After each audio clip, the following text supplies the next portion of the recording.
centre there, there's check colours. Now get it off the table. Over on the far right, Silver Groom with Romancer. And that's it, and they're away. Silver Groom just a little bit broadside as they jumped off, and Kissair's jumped off fast, so has Mistangett towards the near side, and Make a Stand towards the far side. Make a Stand lands in the lead from Mistangett, then comes Mr. Morose, and then Romancer. Just in behind them, Kissair, and then True Song. Behind True Song is Paddy's Return, and then Storm Damage. Back markers at the moment, a Roller Dollar, Hatter Breeze, Hamilton Silk, and Clifton Beat. And settling down to a really strong gallop in the lead, Make a Stand. Make a Stand going out into the country with a 4-length advantage now as he swings round this turn and makes his way over to the backstretch. In second is Romancer, third is Mr. Morose, then comes Mistangett, then Chief Song, then on the inside is Hamilton Silk, and behind them Kissair and Paddy's Return, then Silver Groom over the second, and Make a Stand with about a 6-length advantage. Jumps it brilliantly and very fast. Romancer jumps it next. Mr. Morose is third, 4 is Chief Song, 5 is Paddy's Return on the outside. Eskimo Nell has made good progress in the rear. Kissair is up there too. Over the third, the leader, with a 6 to 8 length advantage now probably. Make a Stand, about 8 to almost 10 lengths clear from Romancer and Mr. Morose as the leader races towards the next on the far side. He's got some of them really struggling already, this Make a Stand under Chris Maud. He's coming to the 4th of the 8 flights in his Tote Gold Trophy. He's a good 10 lengths clear, jumps it very fast indeed. Romancer jumped it second. Mr. Morose jumped it third. Fourth came Eskimo Nell. Then Silver Groom on the outside. The favourites improving very steadily now.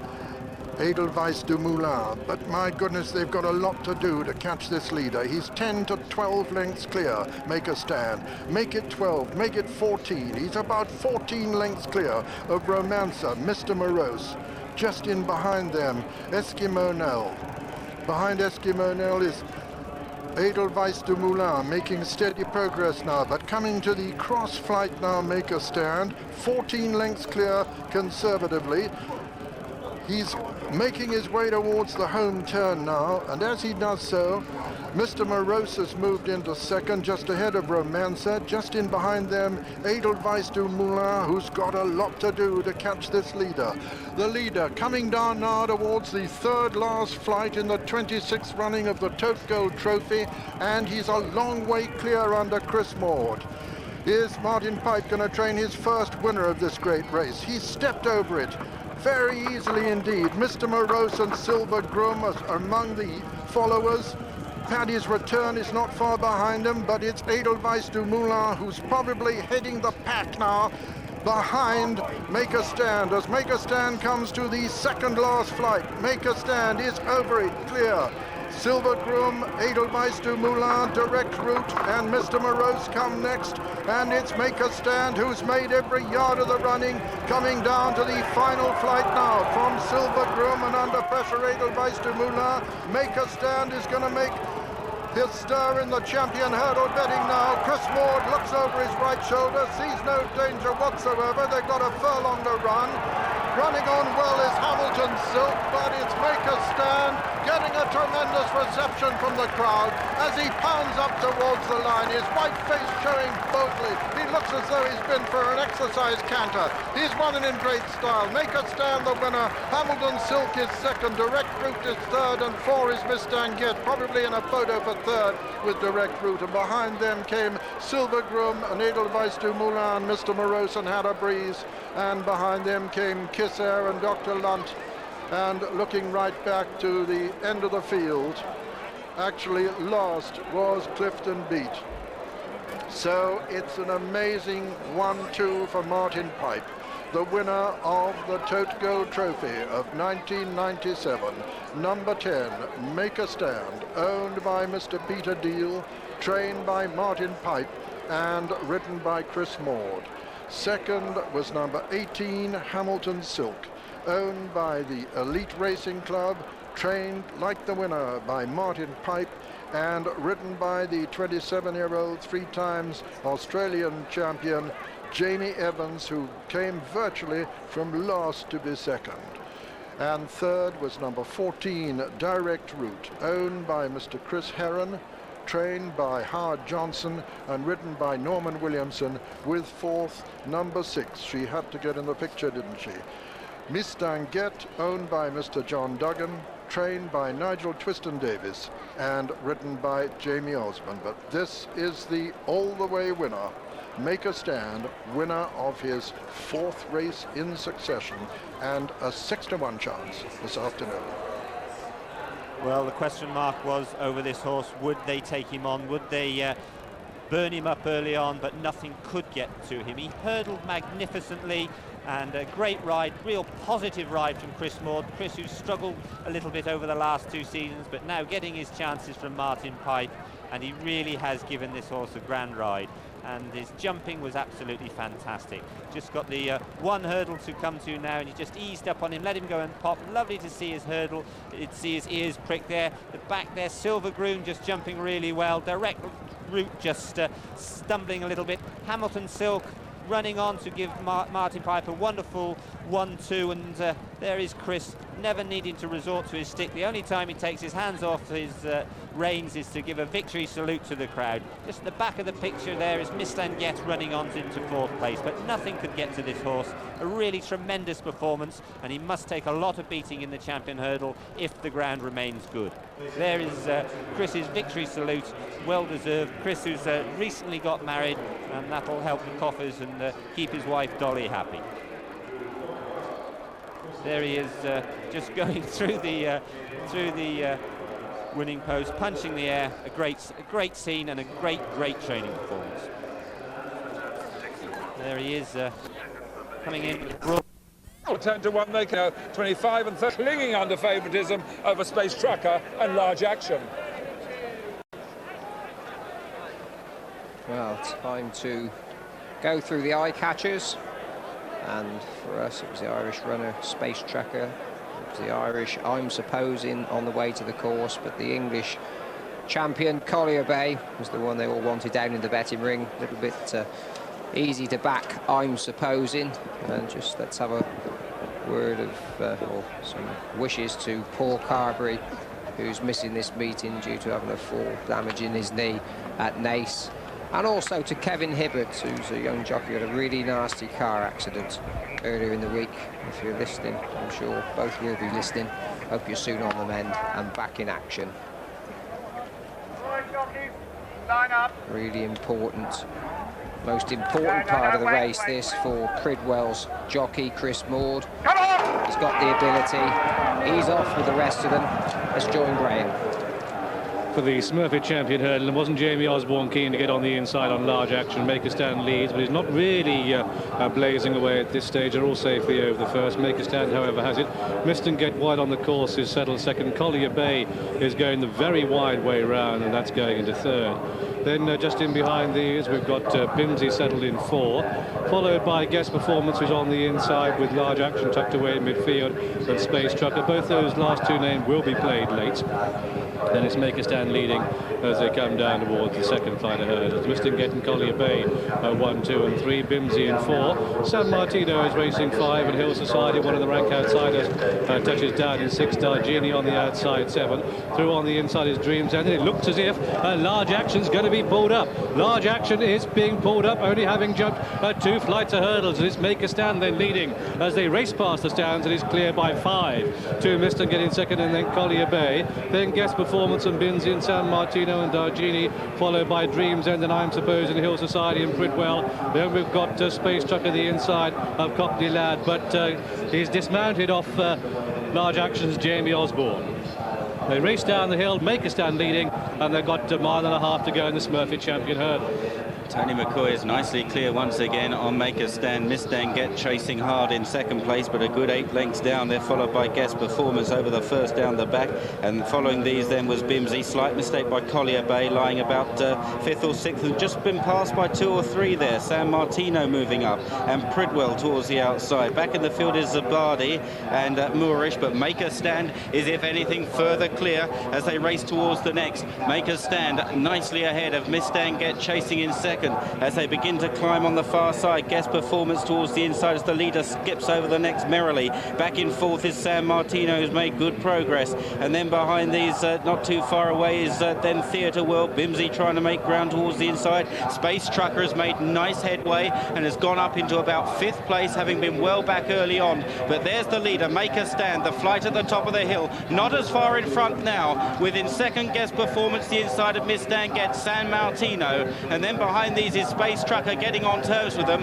as they swing left-handed. Dargini is also in the leading bunch, and I'm supposing now improving into about 6th or 7th at the top of the hill. Maker Stand, the one to catch in the Smurfit Champion hurdle. And sensationally, Collier Bay is absolutely tailed off. He's not in the picture as they begin the descent. It's Maker Stand leading. Two in second place, Miss Danget on the outside, Dargini. Also San Martino coming there. Here comes Space Trucker with a bit of a run in, I'm supposing, behind these. But Maker Stand skips over that and he descends towards the second last flight of hurdles with a commanding lead over Space Trucker through the second place now. I'm supposing the stripe cap third, then San Martino, followed by Theatre World, the dark blue colours the inside. They come down towards the second last. This Maker Stand is popped over, is 6 clear of Space Trucker in second, I'm supposing in third. Then in fourth place comes Theatre World, clear of San Martino, flat to the boards, and then Stable Companion of Zabadi. They make the final turn, and it's Maker Stand and Tony McCoy is cleared by 4 lengths now, but the pack are closing. They're headed by Space Trucker. Maker Stand, what a bold bit of front running to Space Trucker in second, I'm supposing, is gearing up the hill also with a run. Is Theatre World, is Maker Stand. Will he last home? He's got about 150 yards to go. He will. It's Maker Stand. He's making his mark on this Smurfit Champion hurdle. It's Maker Stand who wins it. Theatre World is second, Space Trucker third, then I'm supposing 4. Hill Society cut through the pack to beat San Martino and Bridwell, and then behind these have got Moorish, followed by Cockney Lad and Miss Danget and Zabadi, and then behind that one Dargini, followed home by Bimsey, and behind Bimsey came Dream's End, and then came the last horse to pass the post, Guest Performance, last year's champion. What a sad sight, that's Collier Bay. He's been pulled up before he jumped the second last. Last year's winner, there he is, Collier Bay. He was pulled up today. But the result then of this Smurfit Champion hurdle, it's another winner for the Pipe team. All credit to them. Number 10, Maker Stand. He didn't blaze from the start, but at the end of the first half mile, champion jockey Tony McCoy, now 3 winners in the festival roll of honour for him. 16 winners for Martin Pipe, and this is a champion hurdler, Maker Stand, who has progressed so majestically through the season. Smashing horse, number 10, Maker Stand in the colours, Mr. Peter Deal. Well done to him. Second horse home, number 15, Theatre World. Third, 14, Space Trucker. Tony McCoy, what a day. Yes, this horse is electric. He jumps, he gallops. And improved. I mean, he's the most improved horse I've ever sat on. And it was 1 win before today, it's now 3. I mean, for you. Yes, I've rode him 3 times and won 3 on him. But 3 wins at Cheltenham now too. Yes, that's my target. And is that one of the easiest races you've ridden? I was just hoping they wouldn't get to me. I got a nice run down the hill. I thought I got a good row at the top of the hill, and I thought I'll kick down the hill, and he kept galloping. Well, fantastic feeling, and a champion hurdle. Yes, it's great. Well done, well done.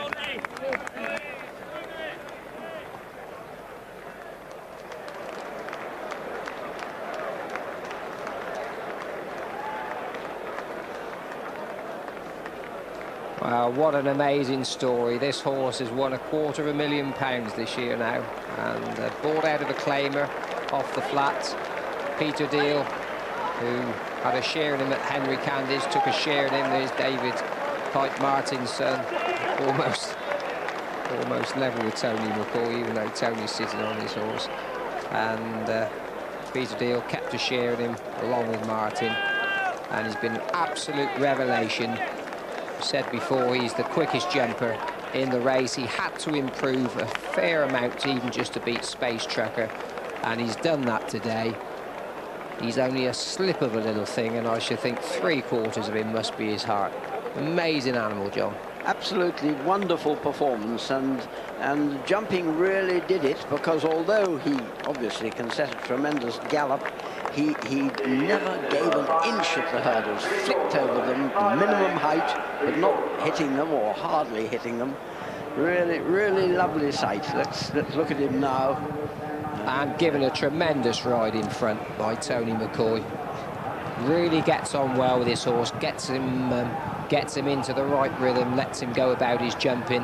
And at this point, coming down to the second last, they're all under the cosh behind him. San Martino, he shot his bolt. Space Trucker's just plogging on a little bit there, and so is I'm Supposing. But really, they're all struggling for the places at this point. Plenty of the jockeys, I would think, just hoping and praying that this horse falls into a hole, because he hasn't sometimes got all the way home. No question about that today. Just look how he's still pointing his toe, going to the last. Never a question of sitting still and fluffing it. Ping, away he goes again. Those three behind him look like real old plodders getting over that hurdle. And this horse, I was just hoping and praying that he'd stay on up this hill, because he'd thrown his everything into this race. Really wonderful performance. We can't not mention the placed horses, Theatre World.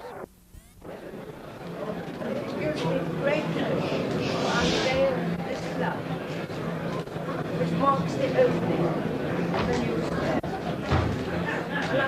Everyone will enjoy the wonderful amenities of this time. In the buzz of a national hunt meeting, Queen Elizabeth's words may not have been all that audible, but she was wishing that many would enjoy themselves in this stand, and I'm sure they will.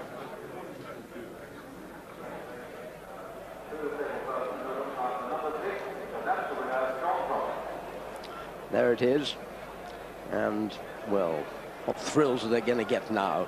This has almost always produced a fine race, the Queen Mother Champion Chase. I know one man whose teeth are going to be gritted in the stands, and that's Captain Tim Forster, who trains Martha's son. Sadly, Martha's son, there he is. Tim loves Martha's son, and everybody at his Downton yard loved this little horse. Apparently you could put your child on him, but you couldn't have that day at Kempton, when Martha's son came back after a break of nearly 2 years. He was taking on Viking Flagship and Arctic Kinsman, but look what happens. Oh dear. He's always been a quick, low jumper, and that's the reason why Captain Forster and the owners have not hitherto risked him at Cheltenham. Now they're being forced by lack of races to take the chance. A look at the betting now with Simon Holt. And Martha's son gaining some punter support from 10 to 9 to 1. Strong Promise, the 5 to 2 favourite. 3 to 1 Viking Flagship and Clairon Davis. It's 6's Ask Tom, 9 to 1 Martha's son, at 16's Arctic Kinsman, and 50 to 1 Lord Dorset. The eye catchers were all unanimous. Strong Promise in the paddock on the way down and in the betting ring. Clairon Davis and Viking Flagship, rather surprisingly, are being opposed. Veterinary surgeon. The veterinary surgeon here. Veterinary surgeon. Please, sir.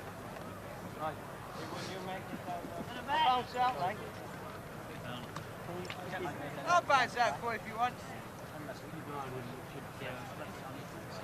Oh dear, there was a call for a veterinary surgeon. As I told you, Bill Rees is in charge down at the start. Bill Riley would be his starter's assistant. Just at the moment, he's looking at Arctic Kinsman. But in all probability, it's only some problem with the tack. Now, is this a vet coming over? That's Bill Rees on the left, the starter himself. Carl. No. More support coming in for Strong Promise. Ladbrokes, the magic sign, are back in. They're now showing generally top of the head 9-4 Strong Promise. In places only Burlington Bertie, 130 Clarence Davis and Viking Flagship. They're generally 3-1 chances. 6-1 Ask Tom, 9 Martha's Son and 16 Arctic Kinsman. But now the money is coming. The offices are developing it as well. Top of the head 9-4 against the favourite Strong Promise. 3 bar generally. Drama here. Arctic Kinsman has been withdrawn. Arctic Kinsman #1 has been withdrawn and will not come under starters' orders. So the field reduced to 6. He must have got a kick or something down at the start. Arctic Kinsman does not run. And the reason is because the horse had broken a blood vessel. That's why he's not taking part.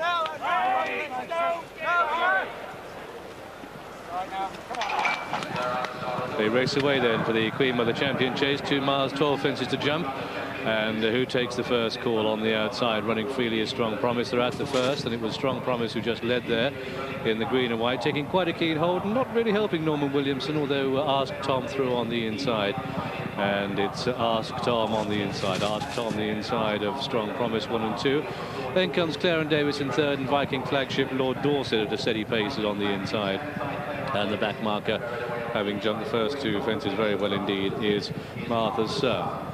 Big horse this Ask Tom, so they're probably going faster than they actually appear to be. It's a giant stride.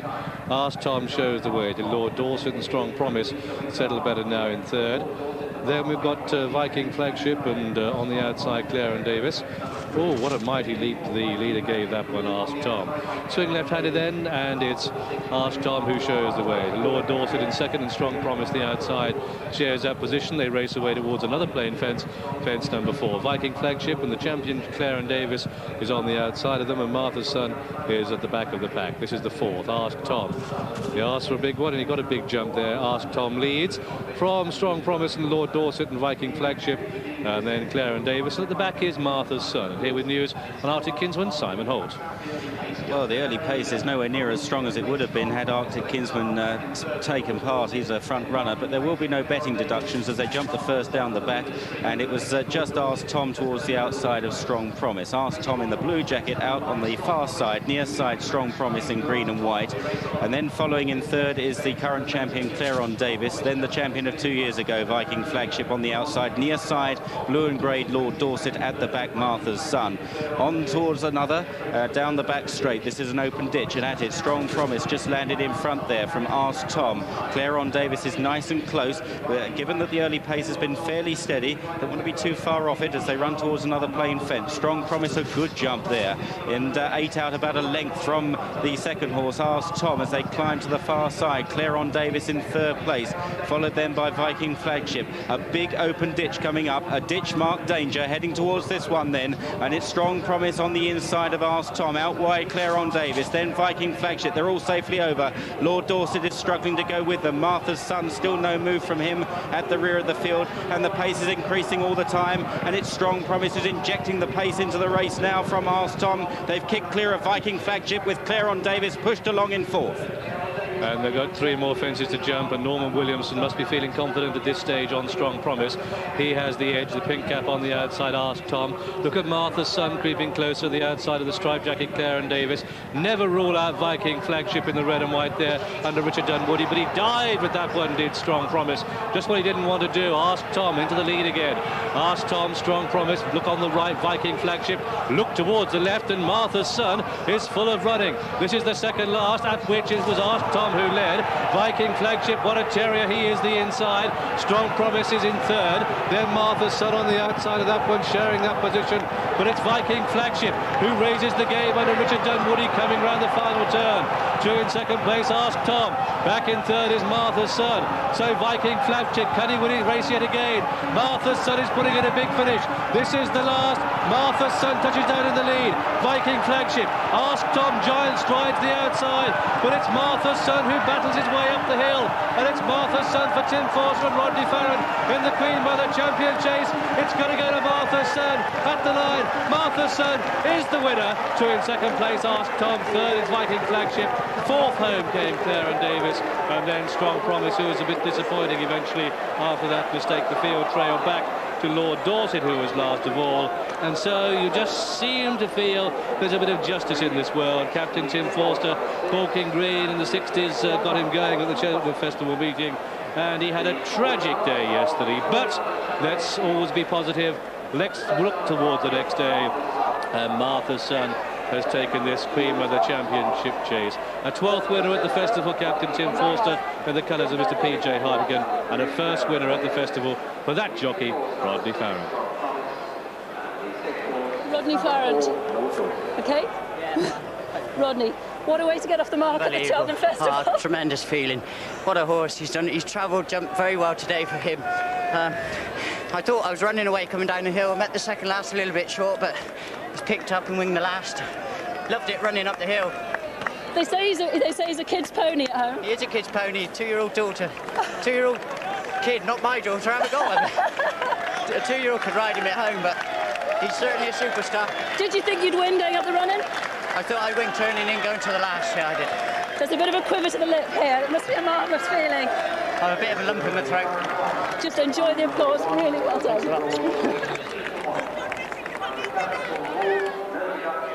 Few cheers in the stands, and there'll be some cheers back at Downton Hall, because this is possibly the most popular horse in Tim Forster's stable. He's obviously Dublin Flyer is the star, but, well, who knows? Now, Martha's son, who missed a whole season, in his first run last season, he damaged a tendon in his leg, had to be fired and rested, and all the patients looked to have been frustrated when he fell in his first race at Kempton. Had to be taken off to Bangor on D to do a school, and by gum, the school worked, because today, although they'd been frightened of the Cheltenham fences and the Cheltenham undulations, but today, really, he hardly ever put a foot wrong, and better than that, he jumped fast and clean. Yeah, wonderful performance from Pigeon as well. Got off the mark, winning the Racing Post Trophy a couple of weeks ago on Mood of him, and hasn't looked back since.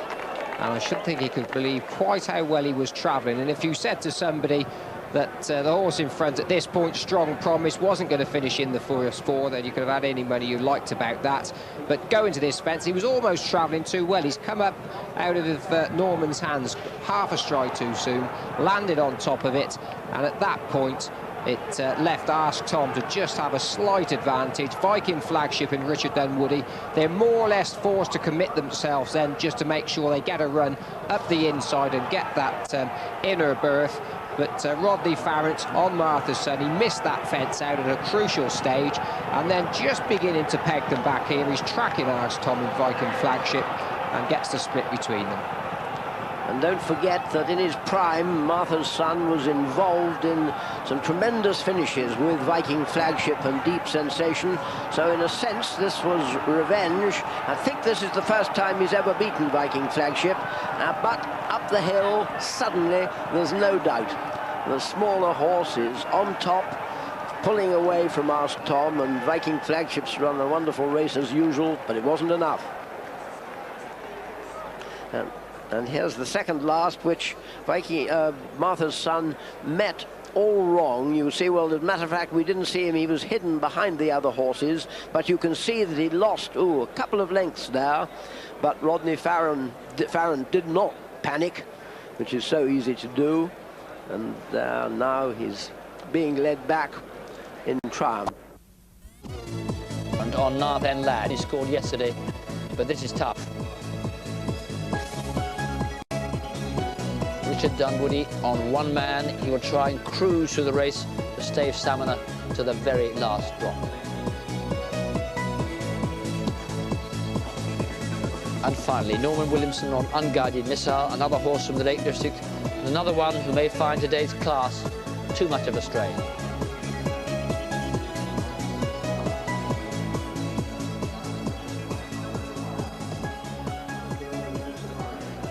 Well, we're just discussing this race for the umpteenth time. You really could have 6 stabs at it and still not get close to finding the winner. one of the fascinating things is who's going to make the running, because Mr. Mulligan can really take them along. Of course, Dublin Flyer likes to be up there, and there are one or two others who might be disputing it too. Well, certainly Banjo is another who likes to make the run, and there's Dublin Flyer on the way to the post. I think they'll go a decent enough gallop. Brendan Powell's quite happy just to sit in behind if they're going too fast for him.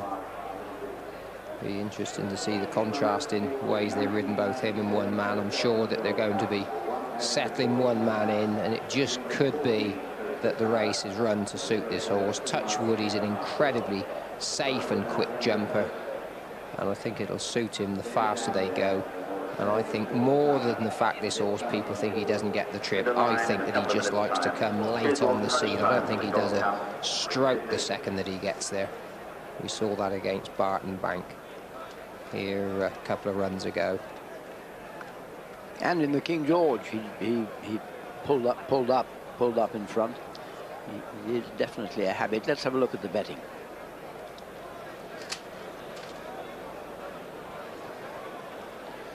Runners approaching the starting point. Imperial Call 4-1. Coombe Hill 7s, along with Dublin Flyer, One Man, and Danoli. Doran's Pride at 10-1 on the drift. At 12s then is Cyborgo. Unguided Missile at 14-1. Challenger Deluxe out to 16s, along with Mr. Mulligan. At 20-1 Nar then Lad, Banjo and Barton Bank both 33-1. Go Ballistic at 50-1, still the rank outsider. Well, I suppose the most important question that anybody would like to hear answered is whether this horse, Imperial Call, is back to the form that he was this time last year when he looked such a good champion. And Tomo caught up with his rider, Conor O'Dwyer, just a few moments ago, asked him what his thoughts were. Quite happy, quite confident.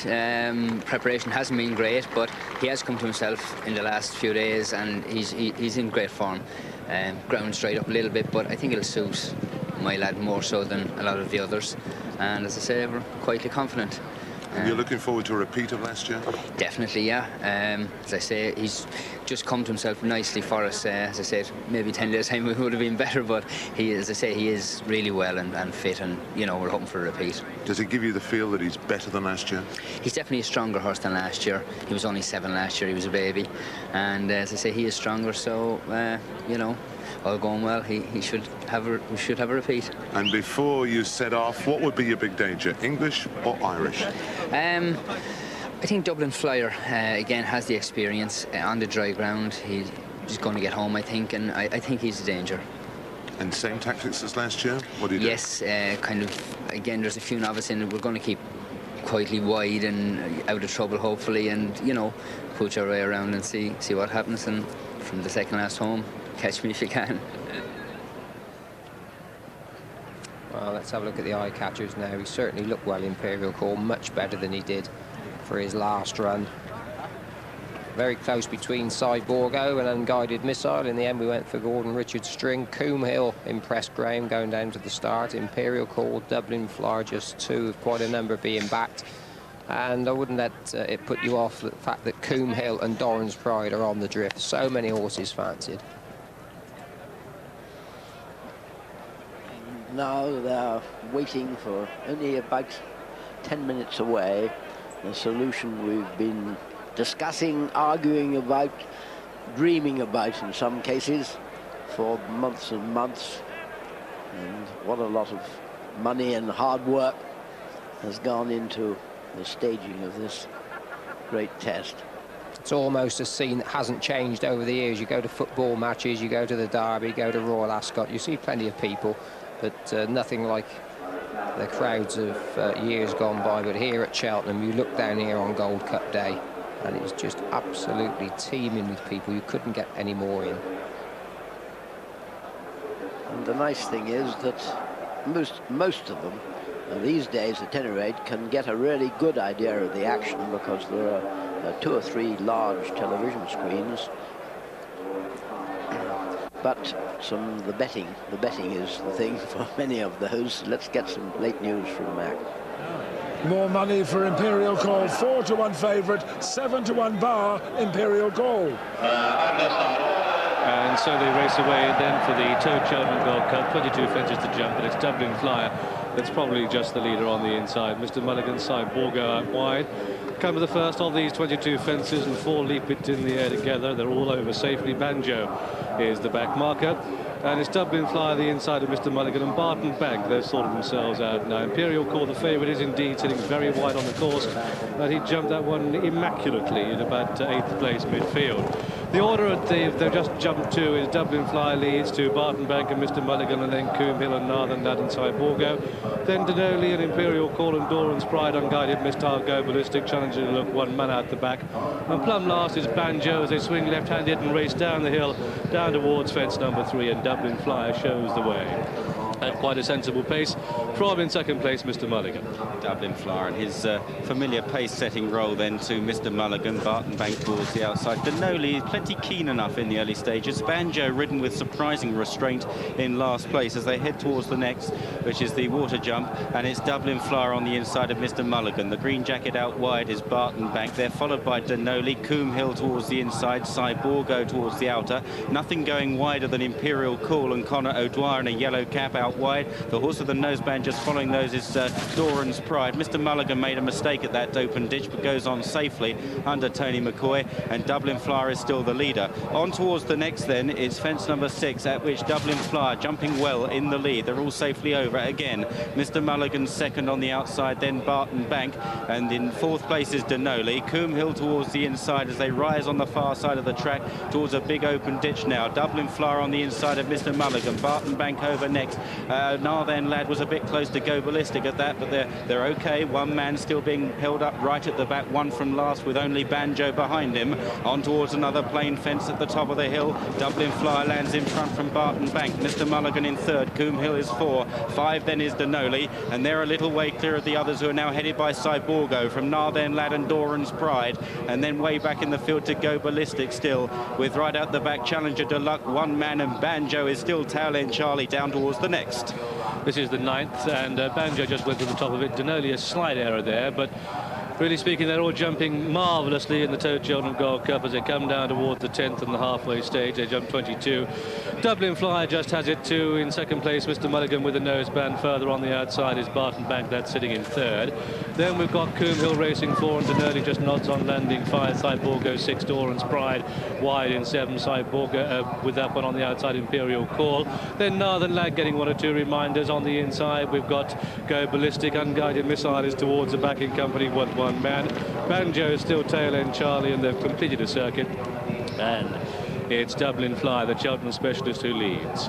Come down towards fence number 11 then. This will be 2 out next time round, and it's Dublin Flyer on the inside of Mr. Mulligan and Barton Bank, and then Coombe Hill racing the inside and 4. Cyborgo sits 5. Go Ballistic, and then Denoli and Doran's Pride and Imperial Call still very wide on the course. Challenger to look follows then Northern Lad, Unguided Missile, and one man, and the back marker is still Banjo, and they swing left-handed yet again. And there's been very little change in the order here. All experienced chasers jumping well on brilliant ground here at Cheltenham in the Tote Cheltenham Gold Cup. They race away from the packed enclosures with Dublin Flyer at the head of affairs to Mr. Mulligan and Barton Bank and Coombe Hill, much as it was last time round. Downhill towards the 13th, and Denoli got a sharp crack of the whip passing the stands. It just made fiddly little errors. Dublin Flyer towards the inside of Mr. Mulligan. Barton Bank out wide, just chested that. And there's a faller there back in the field. Unguided Missile is down. Didn't interfere with anything. The horse is up on his feet okay. On towards the water jump. Narthen Lad now coming under pressure as the pace increases down the back straight. And there Dublin Flyer made a mistake at the water. Out jumped by Mr. Mulligan in the noseband. Coombe Hill has been perfectly placed throughout. Then Barton Bank towards the outside. Imperial Call is making headway again as they take another open ditch. One man is creeping closer under a very patient ride.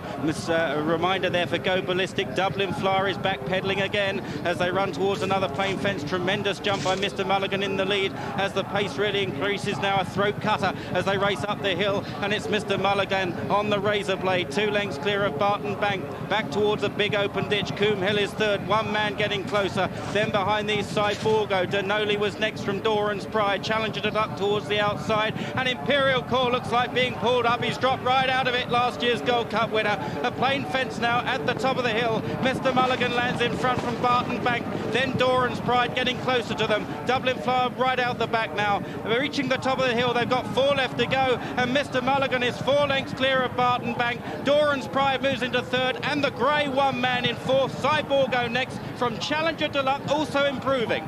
And indeed, Imperial Call has been pulled up, and Mr. Mulligan makes a mistake there in the lead. It's Mr. Mulligan with on the outside Barton Bank, and then the big players. Behind these comes Doran's Pride, but look at the grey one man. He's been put to sleep by Richard Dunwoody. They come down towards the 3rd last of the Tote Cheltenham Gold Cup, but over it is Mr. Mulligan who leads from in 2nd place Barton Bank, and then in 3rd is one man, and then we've got Doran's Pride, and then Challenger to Look, followed by Cyborgo. They've got about just over a quarter of a mile to go. 2 more fences to jump, and it's Mr. Mulligan in the lead. Tony McCoy riding this giant horse. Mr. Mulligan has 4 lengths to spare over the grey one man in green colours. Barton Bank in light green. The outside now switched in is Doran's Pride, come down towards the 2nd last, and it's Mr. Mulligan bouncing off the ground, 2 out. He takes it well to one man in 2nd. He's getting closer now, one man. It's getting serious. Will he last home? Mr. Mulligan, one man in 2nd. Then Barton Bank and Doran's Pride. They're the 4 that matter. This is the last, and Mr. Mulligan takes it well to Barton Bank and Doran's Pride, and once again one man has hit the wall. They're inside the final 100 yards now, the Tote Cheltenham Gold Cup, and champion jockey Tony McCoy drives Mr. Mulligan out for no chance. He's going to take the big race at the line. Mr. Mulligan veering away but wins. Mr. Mulligan wins it. Barton Bank is 2nd, Doran's Pride is 3rd, and from the back Goat Ballistic runs his best race to finish in 4th. Challenger to Luck 5, one man doesn't stay in 6. Coombe Hill disappointing in 7, and then Cyborgo was the last of all. Dublin Fly was pulled up, Banjo was pulled up, Narland Lab was pulled up, and Denoli was pulled up, and so Tony McCoy, he won the champion hurdle on Make a Stand, and has won the Tote Cheltenham Gold Cup on Mr. Mulligan. This horse in the colours of Mr. Michael and Jerry Worcester, trained by Noel Chance and ridden by Tony, his 4th winner at the festival, and a big race double, champion jockey, champion races, and he's won the Gold Cup and the champion hurdle. 2nd horse home is Barton Bank. David Nicholson's horse is placed yet again, and the 3rd horse home was number 8 on the card. That's Doran's Pride for Ireland and Shane Broderick. Barton Bank was ridden superbly by David Walsh. There, Richard Dunwoody finds time to congratulate Tony McCoy. Takes the big race, the Tote Cheltenham Gold Cup, with a fine front-running role on number 12 on the card, Mr. Mulligan. Tony McCoy, I'm in tears because Mike and Jerry Worcester are big friends. Is that better than the champion hurdle? It's fantastic. The whole week has been brilliant. It's unbelievable. I mean, I rode this horse work in Newbury last Saturday, and I got off him and I said to Noel, I said, look, I'm very disappointed in him. I couldn't get him out of a canter. And Noel says, look, it's the way he works. I said to him, it was on the Newbury racecourse, so I thought, he's on a racecourse. I went and schooled him last Wednesday morning, and he winged up over fences with me. He's a hell of a horse. I know this is an English win, but he's bred in Ireland, you're Irish, the trainer's Irish, and the owner was born in Ireland. So. I can't believe it. But just at this moment, just what does it feel like? I'm delighted for no chance. Someone's come over from Ireland. He's got 15 or 20 horses, Mr. Worcester's. It's fantastic for people like him. It's unbelievable. You had to make a lot of your own running. Did you still know you'd win? I was happy bowling away in front. I was jumping super. He's a horse that you can't go too short, too long on. I was a little bit worried. I was at King George in my head. I thought, we'll play safe this time. Fantastic. Well, really well done. I hope I'm a lucky mascot. Thank you. Yeah, you can come anytime.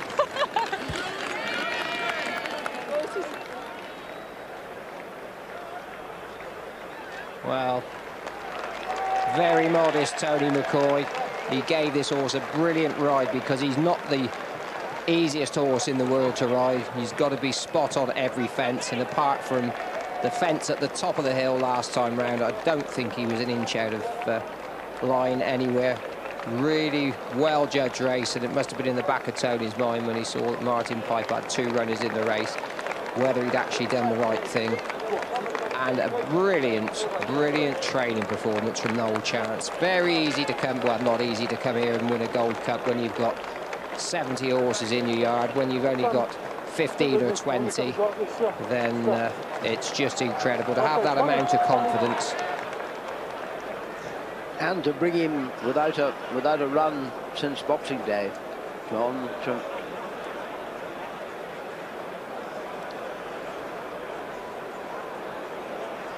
Well, you can tell how well this horse jumped. He had Dublin Flyer for company for most of the way.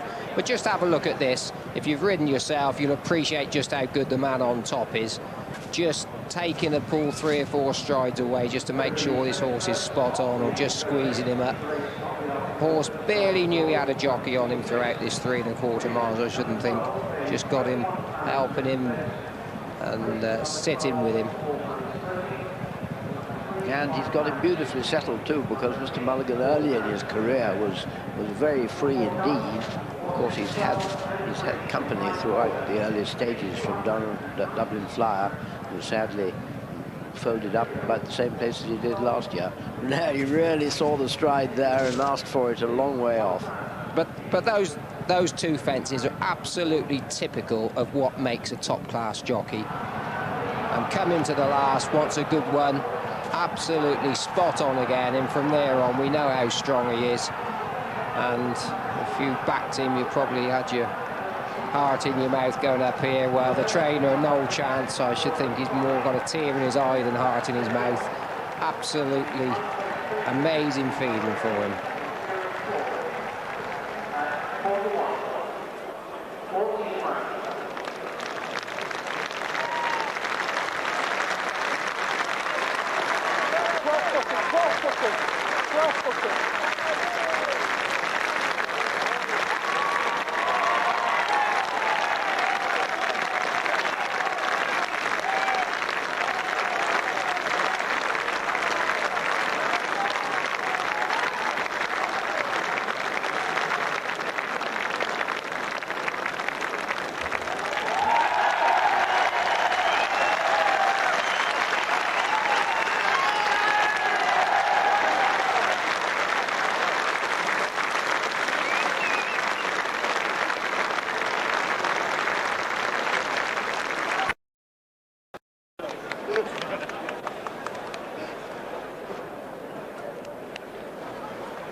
Mr. Mulligan at 20 to 1, the 5th longest prize winner ever in 70 runnings of the Gold Cup. Norton's going 100 to 1 7 years ago, 33 to 1 Lescargo in 1970, and Gay Donald in 55, and 25 to 1 Cool Ground in 92. 20 to 1, a blinding result for the layers.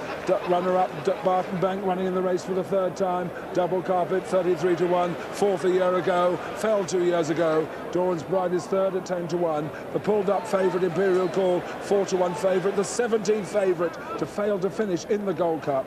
And that, Mr. Mulligan, makes Tony McCoy the 10th time a rider has won the Champion Hurdle and the Gold Cup in the same year. Norman Williamson did it with Alderbrook and Master Oates 2 years ago. Fred Winter with Ebenezer and Saffron Tartan in 61. And Tim Maloney with Sir Ken and Knockhard in 53. Tony McCoy, a true champion. Here's Michael. Way chance anyway.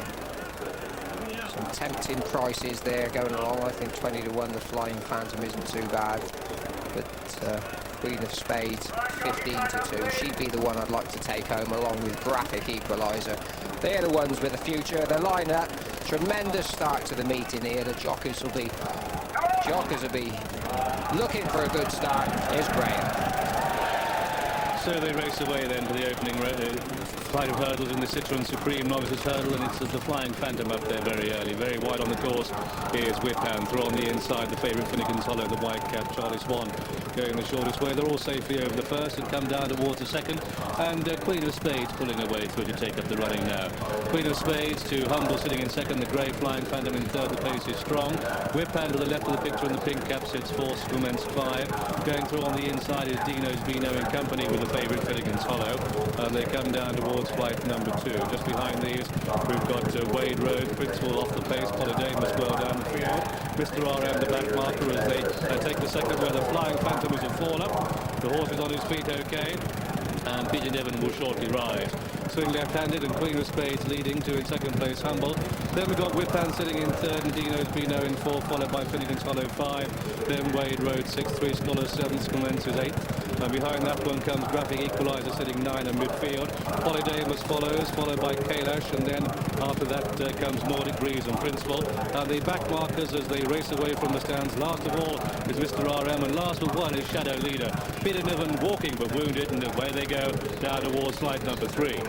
On towards the third, Queen of Spades and Humble disputing it. Kailash got squeezed out, leaving the straight, and also right out the back is Shadow Leader at the moment as they race towards the next. Humble just landed in front there from Queen of Spades. A very bad mistake in third place there by Whiphand, who was down on his knees, and then back in behind those then is Finnegan's Hollow, who's got a very good position at this stage as they race along towards the fourth flight. On the inside in a blue jacket is Dino's Beano.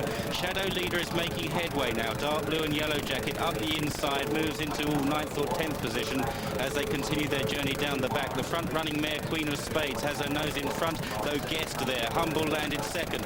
Whiphand is back in the field on the outside. Wade Road has made good headway out wide in a brown jacket. Queen of Spades only just got back on the track there. Looks as though she might run out for a second. Finnegan's Hollow in the white cap has moved into third on the inside. Green and yellow hoops, the well-back favourite. Also improving is Three Scholars. Dino's Beano back on the inside. Over the next, Queen of Spades led them. They climb up towards the top of the hill. Whiphand in the noseband. Finnegan's Hollow is pulling double in third place. Then Three Scholars. Wade Road out deep. Dino's Beano, the improving Shadow Leader, and Graphic Equalizer from Principal. Top of the hill in the Citron Supreme Novices Urban. Under 3/4 of a mile to go then. A little bit of freewheeling downhill towards the third from home. Tailing off is Clements, but it's still on the inside, Queen of Spades. Finnegan's Hollow, the favourite, white cap, travelling as well as any Three Scholars. Then Wade Road making ground the outside of Whiphand. Plenty in with chances from the back. Principal with a bit of a run over that one, and it was probably Finnegan's Hollow, but he's fallen. Finnegan's Hollow is out of the race there. The horse is okay. Charlie Swan gets a kick, but he gets up, and as they come down towards the next, it's Three Scholars for David Casey, the blue and yellow. On the outside, here comes Graphic Equalizer. Still the Irish in with chances from nowhere. Nordic Breeze has come there. Also Shadow Leader through on the inside. Mr. RM challenges but falls at the back of the pack. Also very untidy there was Whiphand, but they make the final turn, and it's Shadow Leader under Jamie Osborne come to take the race now to Nordic Breeze in second, and these are clear. But Graphic Equalizer in third down towards the final flight. On the right, it's Shadow Leader. He jumps it well. Nordic Breeze is awkward. Back in third is Wade Road, who nods on landing, and then behind these Principal, but tearing up the lead is Shadow Leader. He's gone 5, 6, 7, 8, 9 legs clear. Nothing succeeds like success, and it's Jamie Osborne storming to take the opening race of the festival. At the line, it's Shadow Leader who wins it. Very tight for second. Principal gets second. Nordic Breeze third. Wade Rose 4. Then Graphic Equalizer followed home by Dino's Beano, and then Three Scholars, and then behind that one Queen of Spades and Polydamus. And looking back, we can see that Whiphand is virtually pulled up. Let's take the result here. The winner of the Citroën Supreme Novices Hurdle. It's a win for number 10, Shadow Leader, in the colours of Mr. James Blackshaw, trained by Charlie Edgerton and ridden by Jamie Osborne. Anything to have calmed down a bit. Now he's got down to the start. He looks reasonably calm. For a moment there in the paddock, I thought he was going to boil, well, possibly not boil over, but boil up a bit. He was really on his toes. Always quite a worrying time this for a jockey who's, he's deserted Celibate. That was Richard Ride. He's taken over on Mulligan with the unfortunate injury to Adrian Maguire. And now down at the start, he'll be looking at Celibate thinking and wondering whether he's actually done the right thing or not. Well, in about 5 minutes' time, he'll know. Tremendously exciting race to ride in, this must be. Very good. I mean, it's so important, like any race, but at this meeting, more than anything, a horse has got to jump well. It's the championship races, and it sorts the good ones from the bad ones. You can't be just 90% good. You've got to be really jumping and jumping well. Let's have some late news from John. Mulligan 11-10, but one bookmaker is asking 6-5. He's going against Mulligan 11-2, bar the one. And they're certainly not messing about down at the start. In this Guinness arc will come to the first of 12 fences, and up on the outside, Celibate taking a good position. It's also Mulligan. Kingstand was slightly awkward over the first, and Pendara is wide on the course. Squire Silk jumping well the inside. Lightning Lad, Flying Instructor, All Royal and Gwynder in the back marker as they come to take the second. And it's Celebrate who led there. From Mulligan in second place, Lightning Lad sits third the inside. Then we've got Pendara racing in 4. Followed through by All Royal and Flying Instructor sitting midfield. Wide on the course is Kingstand towards the back. And they come down towards fence number 3. A line of 3 with Celebrate, the orange sleeves, the outside of the yellow jacket. Mulligan, red on the inside, Lightning Lad, they'll be in the air together. Pendara sitting in 4 and All Royal 5 and Squire Silk 6 and Flying Instructor. And wide is Kingstand as they cross fence number 3, which Kingstand was quite slow, and Gwynder is also towards the back. Swing left-handed then in front of the packed stand. It is Mulligan who just takes the edge here to Lightning Lad. Then comes Celebrate in 3rd, and All Royal 4, and they head away towards fence number 4. Then Flying Instructor and Squire Silk the inside. Lightning Lad leads as they come into it. They gets a good jump. Mulligan takes it well in 2nd on the outside. All Royal sitting in 3rd. They swing left-handed and race away down the hill. Celebrate in 4, then Squire Silk and Flying Instructor.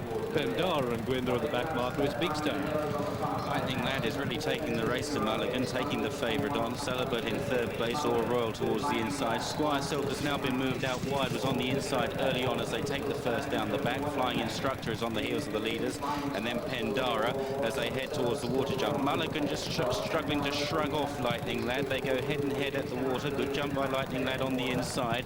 Awkward again at the back is Kingstand, who's made a series of mistakes. The pace is still fast and furious as they head towards an open ditch. Mulligan with moving up on the outside now, Squire Silk over this ditch, so a hesitant jump there from Squire Silk.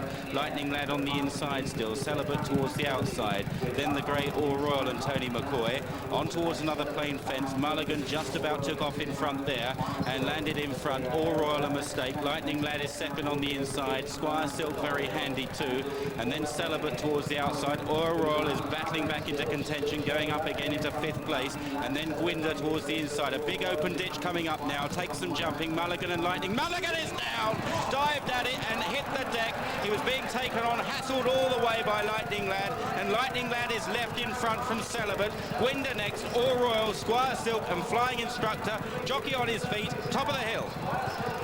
And the horse is perfectly okay too. Top of the hill then, they begin the descent, and Lightning Lad to the orange sleeves on the outside, Celebrate, then the green sleeves, that's All Royal. Squire Silk behind that, Gwynder, then Flying Instructor, starting to make ground now, Flying Instructor. Then we've got the Irish runners, Kingstand and Pendara, come down towards the next, over which there were 4 in line, Lightning Lad and Celebrate, All Royal and Squire Silk cantering on the outside. They've just got 2 more fences to jump in the Guinness Arkle, and look at this, Jamie Osborne picks up a square ride on Squire Silk on the left, and he's just the leader with Lightning Lad the inside. Then comes Celebrate and All Royal, followed by Flying Instructor, who's trying to make ground, will have to pull wide as they make the turn, and it's Squire Silk under Jamie Osborne cruising into command now to Celebrate in 2nd. On the outside, All Royal pressing for 2nd place, then Lightning Lad, they've got 1 to jump, and it's Squire Silk. This is the final fence. Squire Silk comes to it, he takes it well, but so too does All Royal, galvanised by the blinkers today. At that fence, Gwynder was a faller. Horse and jockey okay, they race up towards the line, and what a battle, Squire Silk, All Royal. All Royal, Squire Silk, it's going to be on the line, there's an All Royal lifted. All Royal, Squire Silk 1 and 2, Celebrate, Flying Instructor 3 and 4, Lightning Lad 5, and then a big break to Pendara, who beats Kingstand. Looking back, Carl Llewellyn on his feet, no harm there. So the result then of the Guinness Arkle, he may have drifted badly in the market, but by gum he came home well. This is All Royal in the colours of Sir Dave Johnson. Lincoln for the first time in England today, running on ground as fast as he's tasted, but he's tasted success in this Guinness Arkle.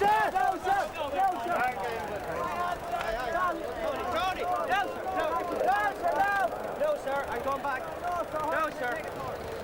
The Yorkshire Gale just taking a turn, General Command 9 and 4 at the off.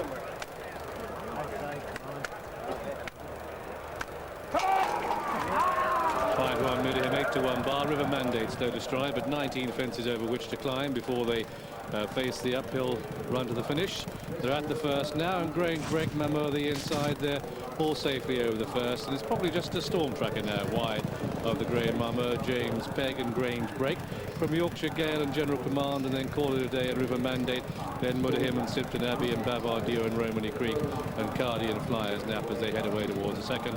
A plain fence. The Grey Mummer won the race last year, just touching down in second place there. They're all safely over the second to Storm Tracker. These are 1 and 2. Sitting in third is Grange Break, and then General Command, the favourite on the outside of James Pegg, and behind that one Yorkshire Gale, followed by Call It a Day and Sipton Abbey, and then Mudderham and Bavardio and Romany Creek and Cardi as they take the third. At which Storm Tracker just led them over from Marmur. At the back, both Cardi and Flyers Nap are jumping rather slowly at this early stage as they head on towards the water jump now. And up front it's Storm Tracker towards the outside of General Command, the Grey Marmur towards the near side, followed then by Grange Break and River Mandate, who's made progress after a slow start. The next they take is an open ditch.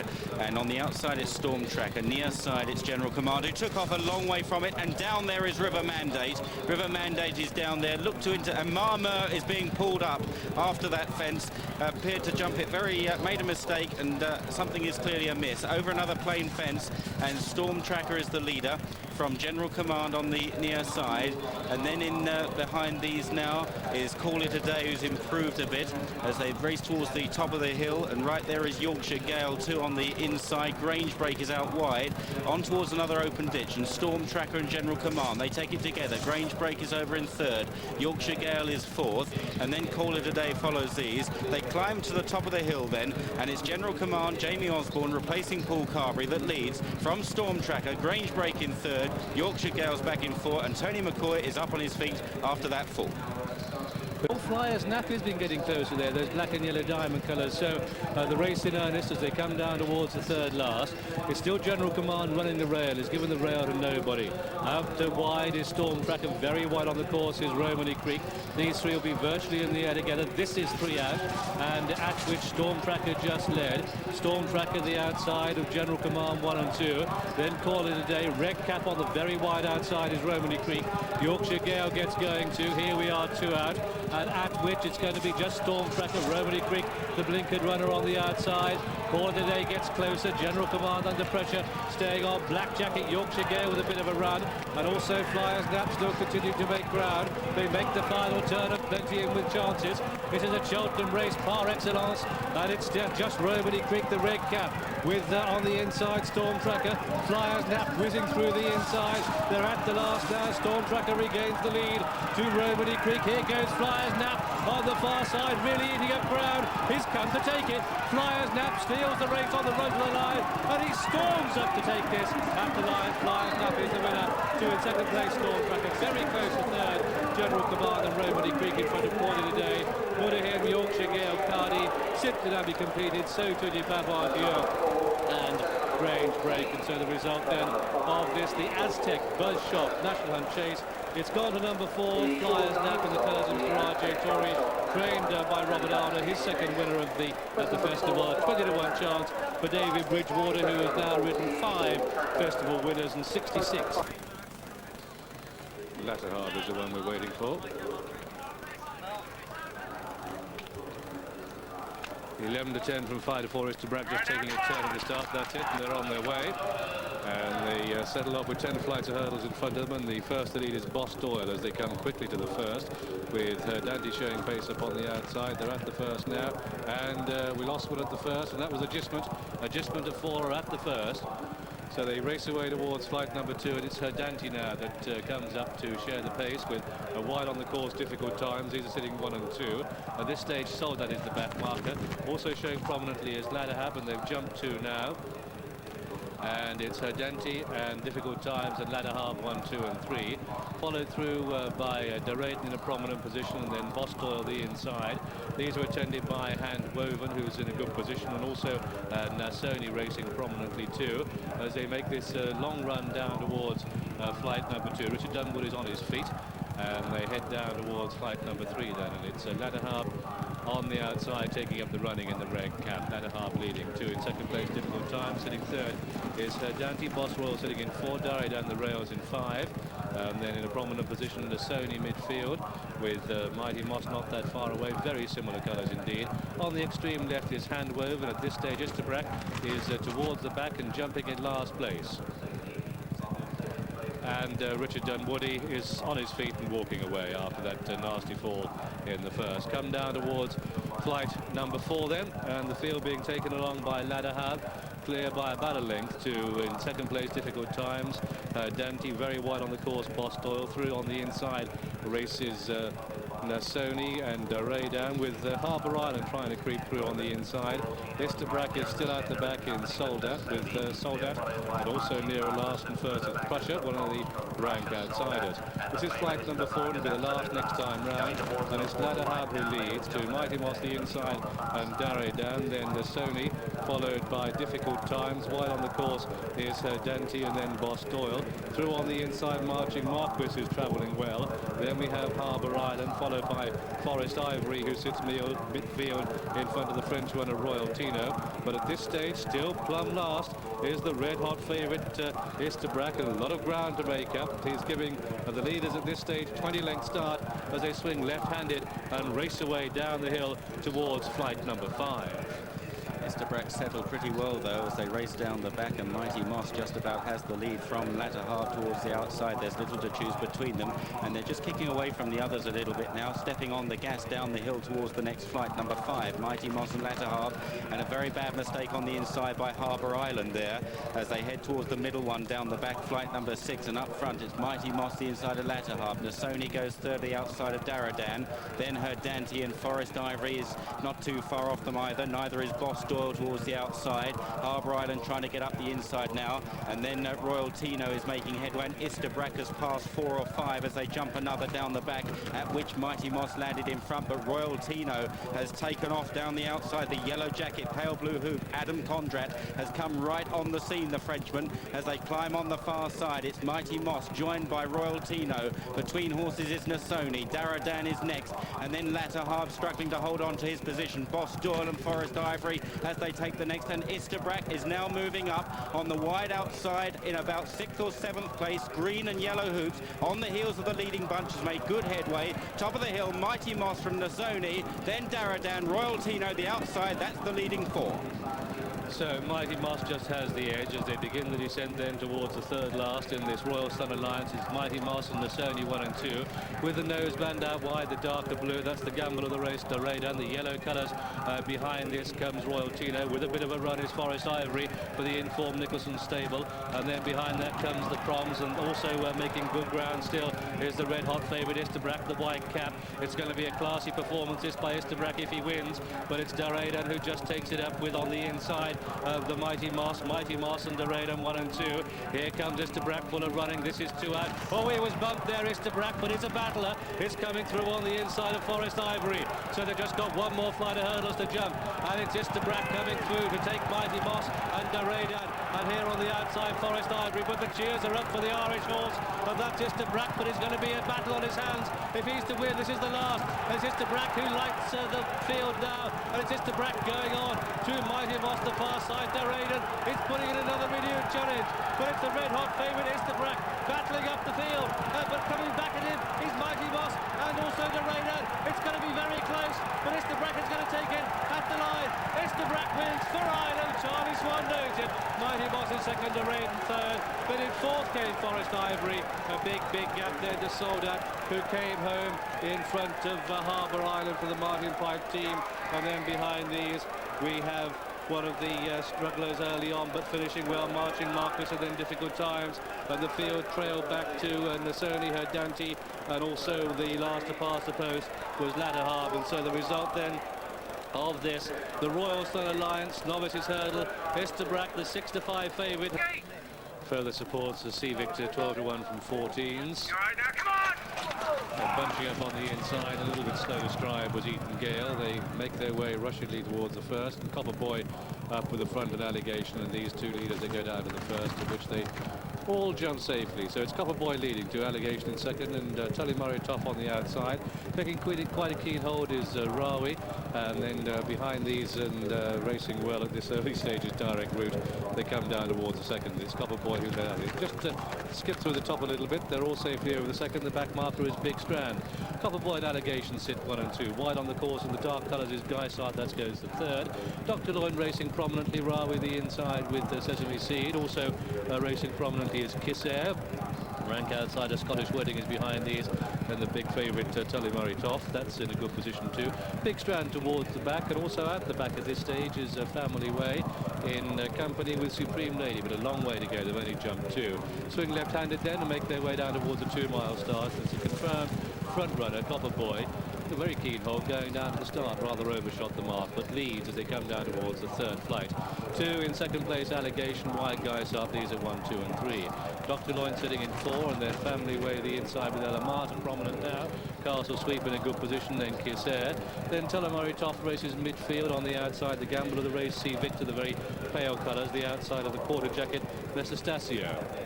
Quite a rush on as they come down towards flight number 4, and a grand sight it is. 28 handicap hurdlers in this Coral Cup coming down towards the 4th flight, and they're headed by Copper Boy under Brendan Powell.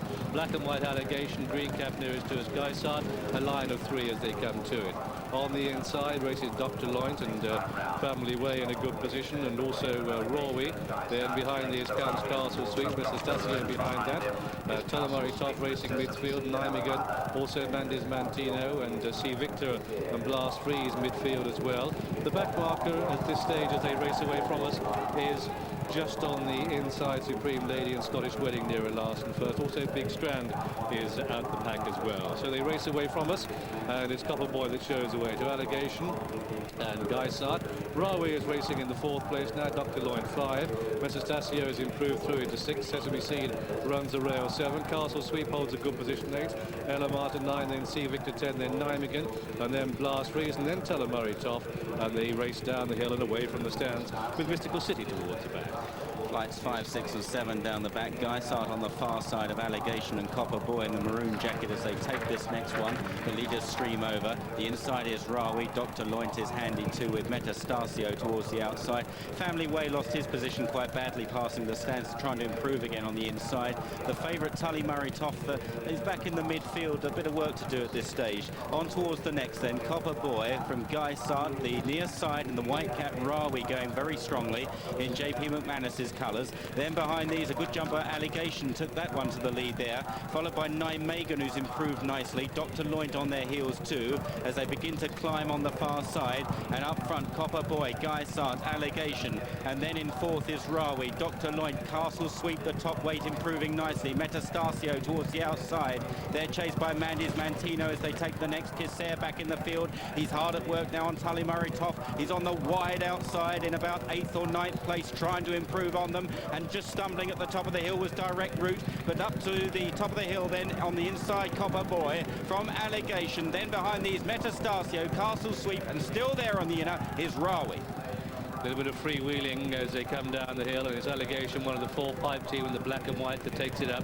Allegation with Mestastasio, the stripes is on the outside. Guysart is still there with chances from the back. Eaton Gale is making ground wide. Castle Sweep in the firing line, and all but fell there, Copper Boy, but he went right out of the race. They come down towards the second last, and it's Allegation, and Tony McCoy looks around. The white cap is Rawey, the stripes is Castle Sweep under Richard Johnson, the chairman. Direct Route being pulled up. Here we are, 2 out, and it's Allegation in the lead to Castle Sweep to the outside. Mandis Mantino is starting a rush now. Then behind these, Eaton Gale and Rawey. They make the final turn, 1 to jump in the Coral Cup, and it's Allegation to Tony McCoy with Castle Sweep in close pursuit in 2nd place. Here comes the top weight Castle Sweep to come and press the long-time leader Allegation. They're 4 clear of Mandis Mantino. This is the last, and Castle Sweep dies at it, but he still just has the lead to Allegation the far side. On the very wide outside, Tullamurray Toft and Tarmapore and Eaton Gale. It's a big race of places, but it's a big battle up front. Allegation and Castle Sweep 1 and 2. Tarmapore, and with the red sleeves, Big Strand is fitting through the pack like a knife, but at the line it's going to be very close. This Allegation, oh, very close. Allegation, Big Strand and Castle Sweep. Then Tullamurray Toft and Tarmapore and Dr. Loint. And behind these came Ballyrehe Boy, and after that one Mystical City, and then came Eaton Gale, and then the field trail back to Copper Boy, and in the end C Victor was last of all. And so the result of this, the Coral Cup. It's gone to a nod, and oh, it's a very, very close call indeed. The judge calls a photo to separate the flying at the finish big strand for Martin Pipe and Jamie Evans. Has he beaten his stable companion Allegation in the black and white colours there, and Tony McCoy? The top weight Castle Sweep has run an honourable race. It's a very close call indeed, and I think we might even find that the favourite Tullamurray Toft has finished fourth. One stride past the post, half a stride past the post. Big Strand has got up. He might very well have got up on the line itself to deprive Allegation. Another triumph, though, whatever the result, for the Martin Pipe yard.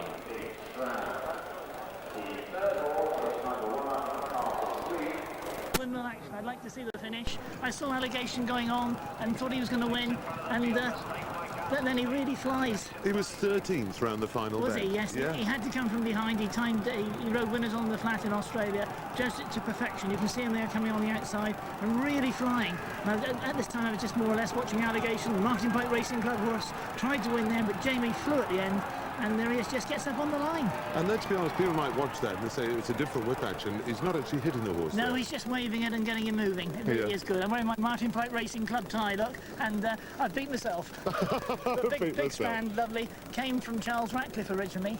We always smile on his face now, Bill Rees.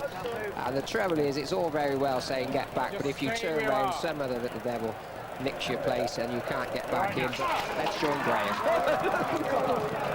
For the Royal Sun Alliance chase, and up on the wide outside, Jay Osborne very smartly into his stride on Be Rude Not To, and he leads at the first of the 19 fences, which they all take safely. Be Rude Not To on the inside, Indian Tracker. Belstaff Boy sitting in third, and Cork in 4, and Ballyline 5, Hawaiian Sam 6, Hanakam 7, and Baronet 8, and Udip is 9, and Jeddah Tracked in 10. Then the last fling followed by Buckhouse Boy, who's towards the back, and Glitter Eye on the back marker is Lord Muff, and the leaders rise at the second, where Ballyline was not foot perfect. They swing left-handed and down the hill, and at the end of the first quarter mile it's on the inside, the leader, and that leader is Indian Tracker. On towards the third. Jamie Osborne very cheeky at the start. He got a real flying start on Be Rude Not To in the blue headgear on the outside of Indian Tracker as they take the first down the back. Hanakam was a bit awkward there. The jockey at the buckle end of the reins. Up front though, on towards the water. Jamie Osborne on the far side there on Be Rude Not To, Indian Tracker, followed then by Hawaiian Sam and Ballyline out wide. And then behind these, Cork, it has a good position up on the inside from Hanakam and Belstaff Boy. The next they take is an open ditch, and Be Rude Not To wide of Indian Tracker, and Hawaiian Sam is third, and then behind those is Hanakam. Now Udip to the right-hand side of that last shot towards the back of the leading bunch as they head along towards another plain fence. Here Hawaiian Sam and Be Rude Not To touch down together with Hanakam in third position, and Indian Tracker. Jeddah has made headway on the wide outside in a red jacket as now they swing left-handed and climb away towards an open ditch. Hawaiian Sam, the yellow sleeve jacket, Be Rude Not To the outside, followed by Indian Tracker on the inside. Hanakam was next, then Jeddah. Glitter Isle is not far off from the white face, the last swing in midfield. Cork getting a nice run up the inside there. Right out the back is Buckhouse Boy with Lord Muff, but it's Hawaiian Sam who lead them down the hill from Be Rude Not To and Indian Tracker in third place.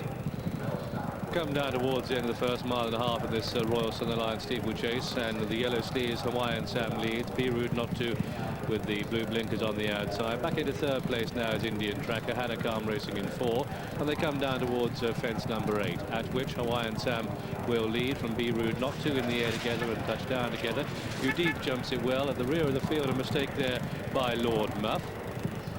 And as they come down towards fence number 9, the halfway stage, and it's Hawaiian Sam that has the edge to Be Rude Not To. Hawaiian Sam and Be Rude Not To, an Indian Tracker in third. Then Hanakam, the orange jacket, coming in 4, Cork at 5, Glitter Isle getting a little bit closer now. Udip and Jeddah still playing midfield, and as they swing left-handed uphill to what will be the final fence next time round, all 14 runners safely on their feet come down towards the 10th. Hawaiian Sam, the inside of Be Rude Not To, and then we've got Hanakam, the outside of Indian Tracker, and then Jeddah and Cork who's on the inner, Glitterar behind that, and Udeep, who's jumping brilliantly at the back of the pack and getting a little bit closer now. Then we have the last fling and Baronet and Bell Star Boy, followed by Lord Ruff and Ballyline, and the back marker is Buckhouse Boy. Go towards the 11th then. Hawaiian Sam toes them along to Be Rude Not To, clear by 4 lengths to Indian Tracker and then Hanakam. They're over that one with the Glitter Isle improving through for 5. At the rear of the field, Buckhouse Boy a bit untidy, and Bell Staff Boy gets reminded they swing left-handed away from the stands, out into the country for the final time. And no fallers yet in this Royal Sun Alliance chase, and Hawaiian Sam and Be Rude Not To continuing to dispute it. Adam Condrat was just niggling away at Jeddah passing the stand, so he's making ground now on the outside. Just got a little bit tap for toe, one of the fancied horses, the Frenchman on the outside, the red jacket. Indian Tracker in green and white is moving into contention again. Hanakam, Glitter Isle in about 6th place, the inside under Philip Hyde, then the last fling, and Udeep, they're getting a little bit of a reminder after the water jump. The open ditch is next then. Hawaiian Sam, Be Rude Not To, an Indian Tracker, take it together. Jeddah put himself right there very neatly. Hanakam in 5th place, breathing down the leaders next. The last fling is getting involved too. They head towards another plain fence, bunching up front then. Indian Tracker, Be Rude Not To, Hawaiian Sam, the last fling not far off from Jeddah, round the houses. Udeep is now driving between horses under Tony McCoy in the sheepskin noseband in 5th place, getting involved as they race towards another open ditch. And up front then, Hanakam, Indian Tracker, the inside Be Rude Not To, Jeddah. The last fling has blundered and unseated the rider there when banging contention. Udeep is left 5th, Glitter Isle is 6th, then Hawaiian Sam. It's a long way to anything else headed by Cork, but at the top of the hill, Be Rude Not To, an Indian Tracker, where they've been throughout. Hanakam, Udeep and Jeddah, the leading 5. And that quintet is clear of Glitter Isle and Hawaiian Sam. Buckhouse Boy is being pulled up. Ballyline is being pulled up. Horse and jockey are okay, and they come down towards the 3rd last. Be Rude Not To with the Indian Tracker, then with the noseband Udeep. The orange colours Hanakam. Out wide in red for Francis Jeddah, who's getting ominously close and going well. They've got 2 to jump in the Royal Sun Alliance, and it's Hanakam in the orange. The outside of Be Rude Not To, 1 and 2. Then Indian Tracker flat to the boards. He pulls wide on Udeep. This is 2 out. Hanakam just has half a length over Be Rude Not To. But look at the red jacket the outside. That's the French raider Jeddah. And with that one is going Udeep. They make the final turn. It's Hanakam plugging on gamely. Appointed is for Coombe Hill tomorrow. Udeep with the noseband. Jeddah on the outside, and then comes Be Rude Not To. These are the 4 principal players in the Royal Sun Alliance as they come to the final fence. And it's Hanakam comes to it, who goes to it, but he gets away with it. Udeep in 2nd, Jeddah in 3rd, and Be Rude Not To in 4. Cork is staying on in 5, but it's Hanakam flying up the hill. But Udeep is spring-heeled, is after him with only 100 yards to go, and Hanakam will hold it up the line. Hanakam wins it. Udeep is 2nd, Jeddah is 3rd, Be Rude Not To 4. Cork it comes home 5. And then comes Glitter Isle, followed by Hawaiian Sam and Baronet, and the field trailed back to Lord Ruff, who beats Bell Staff Boy, and Indian Tracker, who was last of all. And so the result of this, the Royal Sun Alliance chase, it's gone to number 10, Hanakam, in the colours of Mr. M. Brereton, trained by Ron Hodgins at 13 to 2. And Richard Dunwoody gets off the mark for this festival on this horse. Now, Simonwoods. Line him up, get that horse off the gate. White Sea just getting a little bit warm now down at the start. You'll all be fine. No, sir. No, sir. No, sir, I'm going to take a walk in. Take another time, babe. Simon Moran has a difficult job in getting 28 juveniles for this championship. Get in, bring him over to the outside. 4-year-old hurdle race to line up. Now get him back off the gate.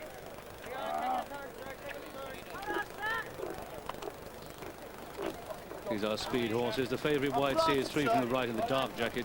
Charlie Swan winding up on the wide outside. One of the rank outsiders, Merowang, just you haven't got room over there.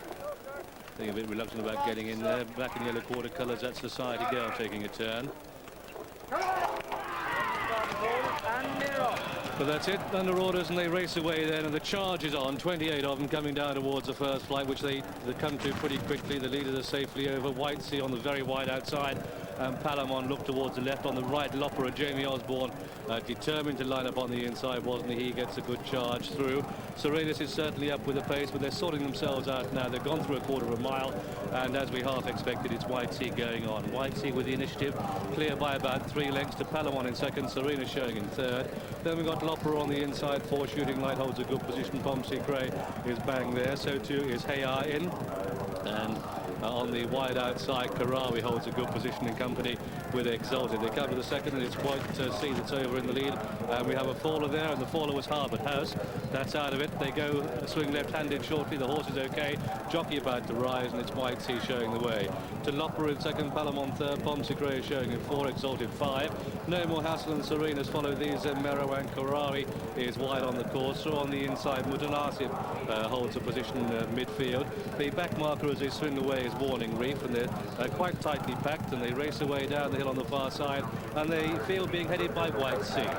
White Sea cutting it out. Slow to stride was Warning Reef and Mirror Wang. Stylish Allure towards the back at the moment. Comanche Court in the midfield as they head down the back towards flight number 3. It's White Sea out in front a couple of lengths. Palamon towards the outside. Lopera. Pomsey, a very slow jump there as they head on towards the next. And a faller at the back was Double Agent at that one, and tailing off is Warning Reef. On towards the next, White Sea by a couple of lengths still to Lopera, and then Pomsey as they slip over the next. Then towards the outside, No More Hassle getting much closer. Serenus follows them up then from Circus Star. The outside is Karawi, who's being driven along by Carl Llewellyn. Getting involved also not far off them now is Exalted as they jump over another, at which it was White Sea that continues to show the way in the Elite Racing Club Triumph Hurdle from on the outside, No More Hassle. Then in the white and black spotted jacket, Pomsey on the inside is Lopera in the yellow colours. Circus Star follows from Serenus. Karawi the outside, Shooting Light widest of all, making headway now as they race towards the flight going uphill. White Sea was joined there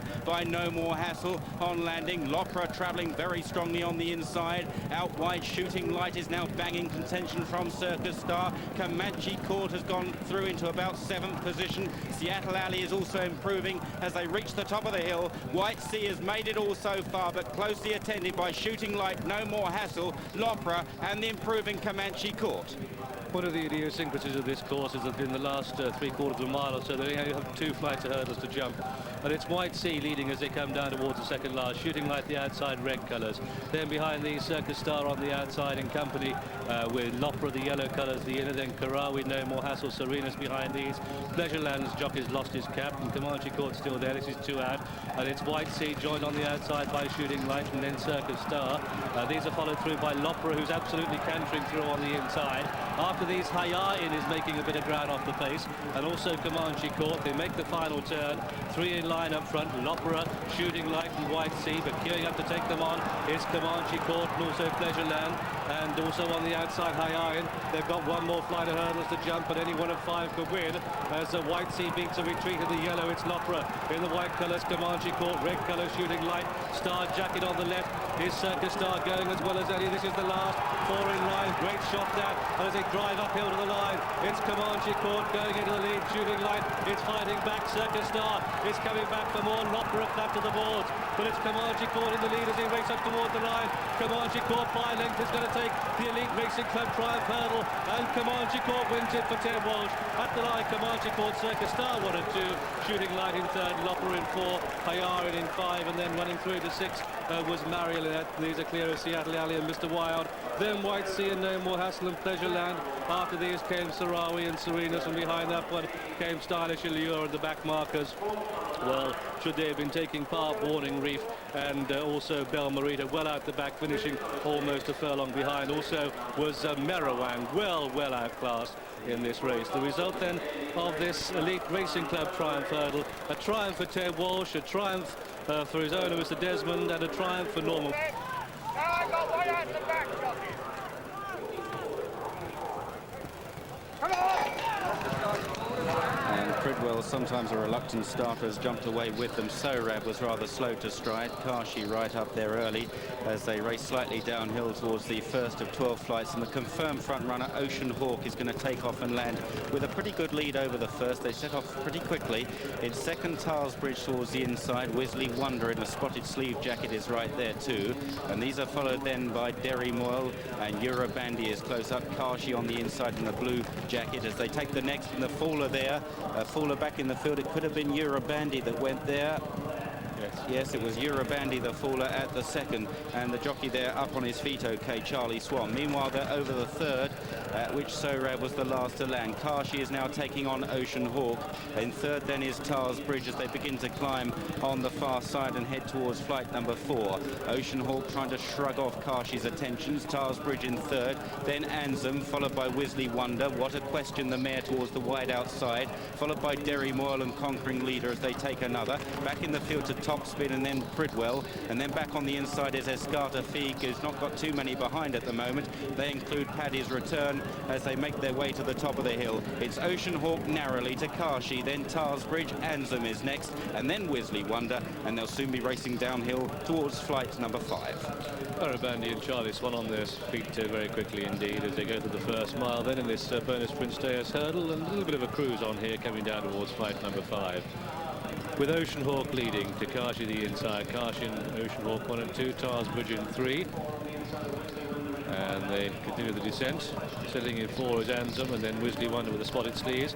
The pink jacket with the cherry hearts on the outside, that's What a Question. This is flight number 5, over which Kashi has got the inside run. Jamie Osborne, look at him, on the inside yet again. 2 in second place, Ocean Hawk. These are 1 and 2, making the turn into the home straight. And what a staring straight it is. Tarsbridge is sitting in third, and then Wisley Wonder 4 and What a Question 5, and Ansem the inside 6, and then Derry Moyle showing in 7. Paddy's Return getting a little bit closer. Pridwell is still well down the pack at this stage. Topspin is one of the back markers now, starting to struggle. Come down towards flight number 6, and this will be the last next time round, and it's Kashi that shows the way. And crashing through the wing there, quite dramatic, that tragic hero, all but run out. Come down past the stands then, and as they do so, it's Kashi leading to Ocean Hawk and Tarsbridge.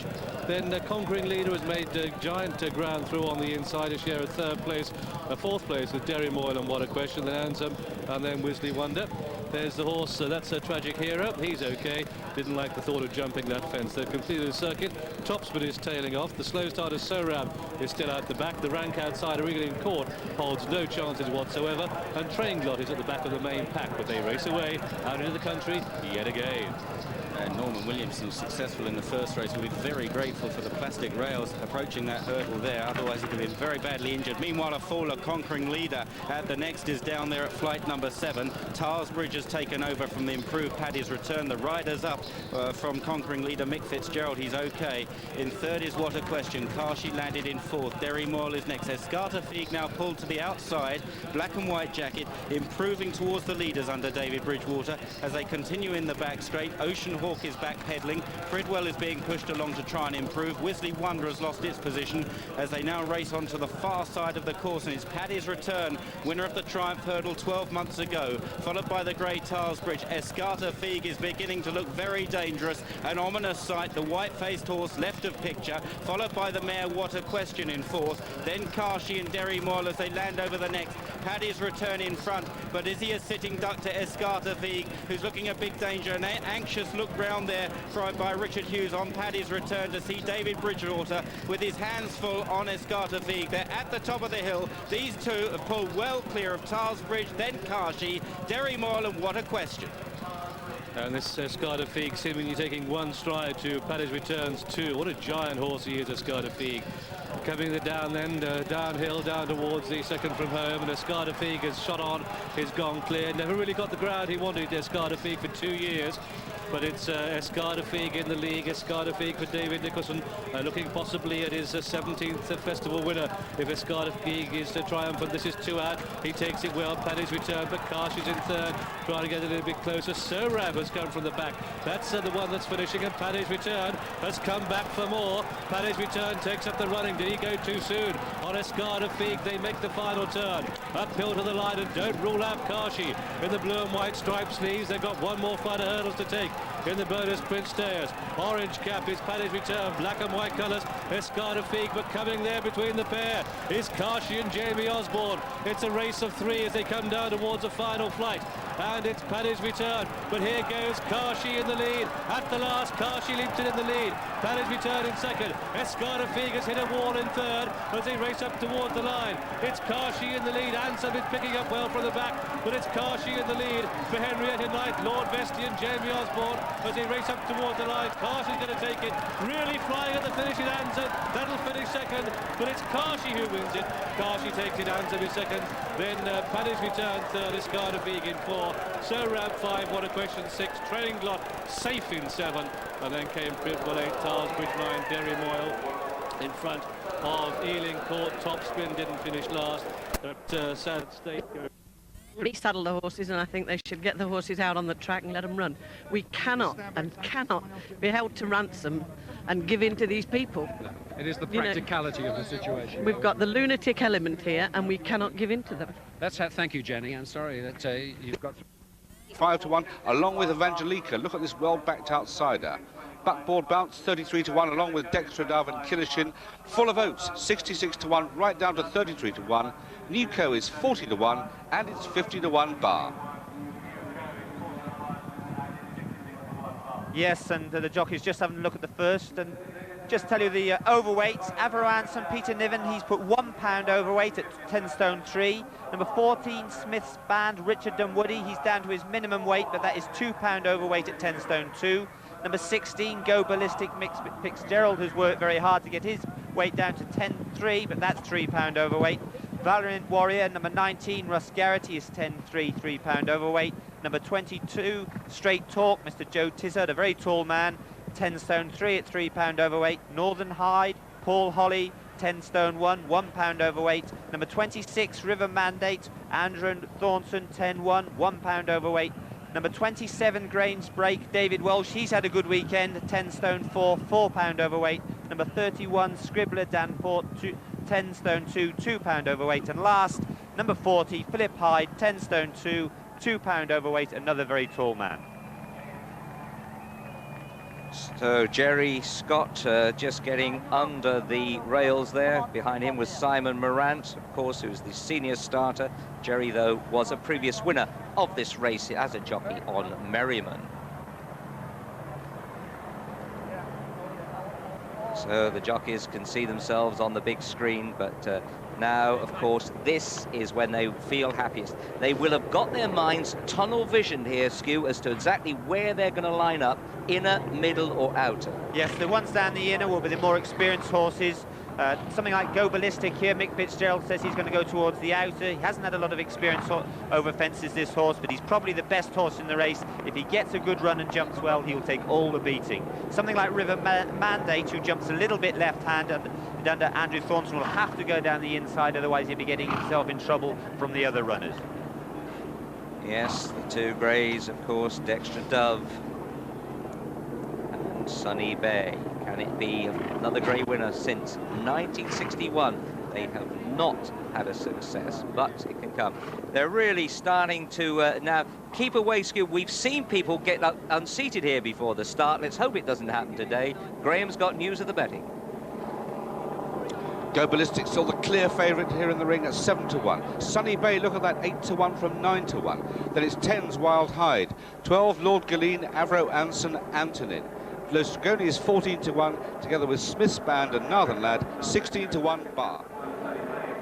And the drifter there, of course, is Lord Galeen. There he is in the centre of the picture. This is a horse that has all the credentials. He's getting warm now, and this has been my long-term fancy, Stu. Of all the runners, we've seen him in the paddock. They look fantastic wandering around. Is he the one that you fancy more than anything? Absolutely. I think he's got all the credentials. Jumps right, stays right, goes on the ground. Be a great win for young Steve Brookshaw, whose uncle rode around here in Windsor with no stirrups for 2.5 miles.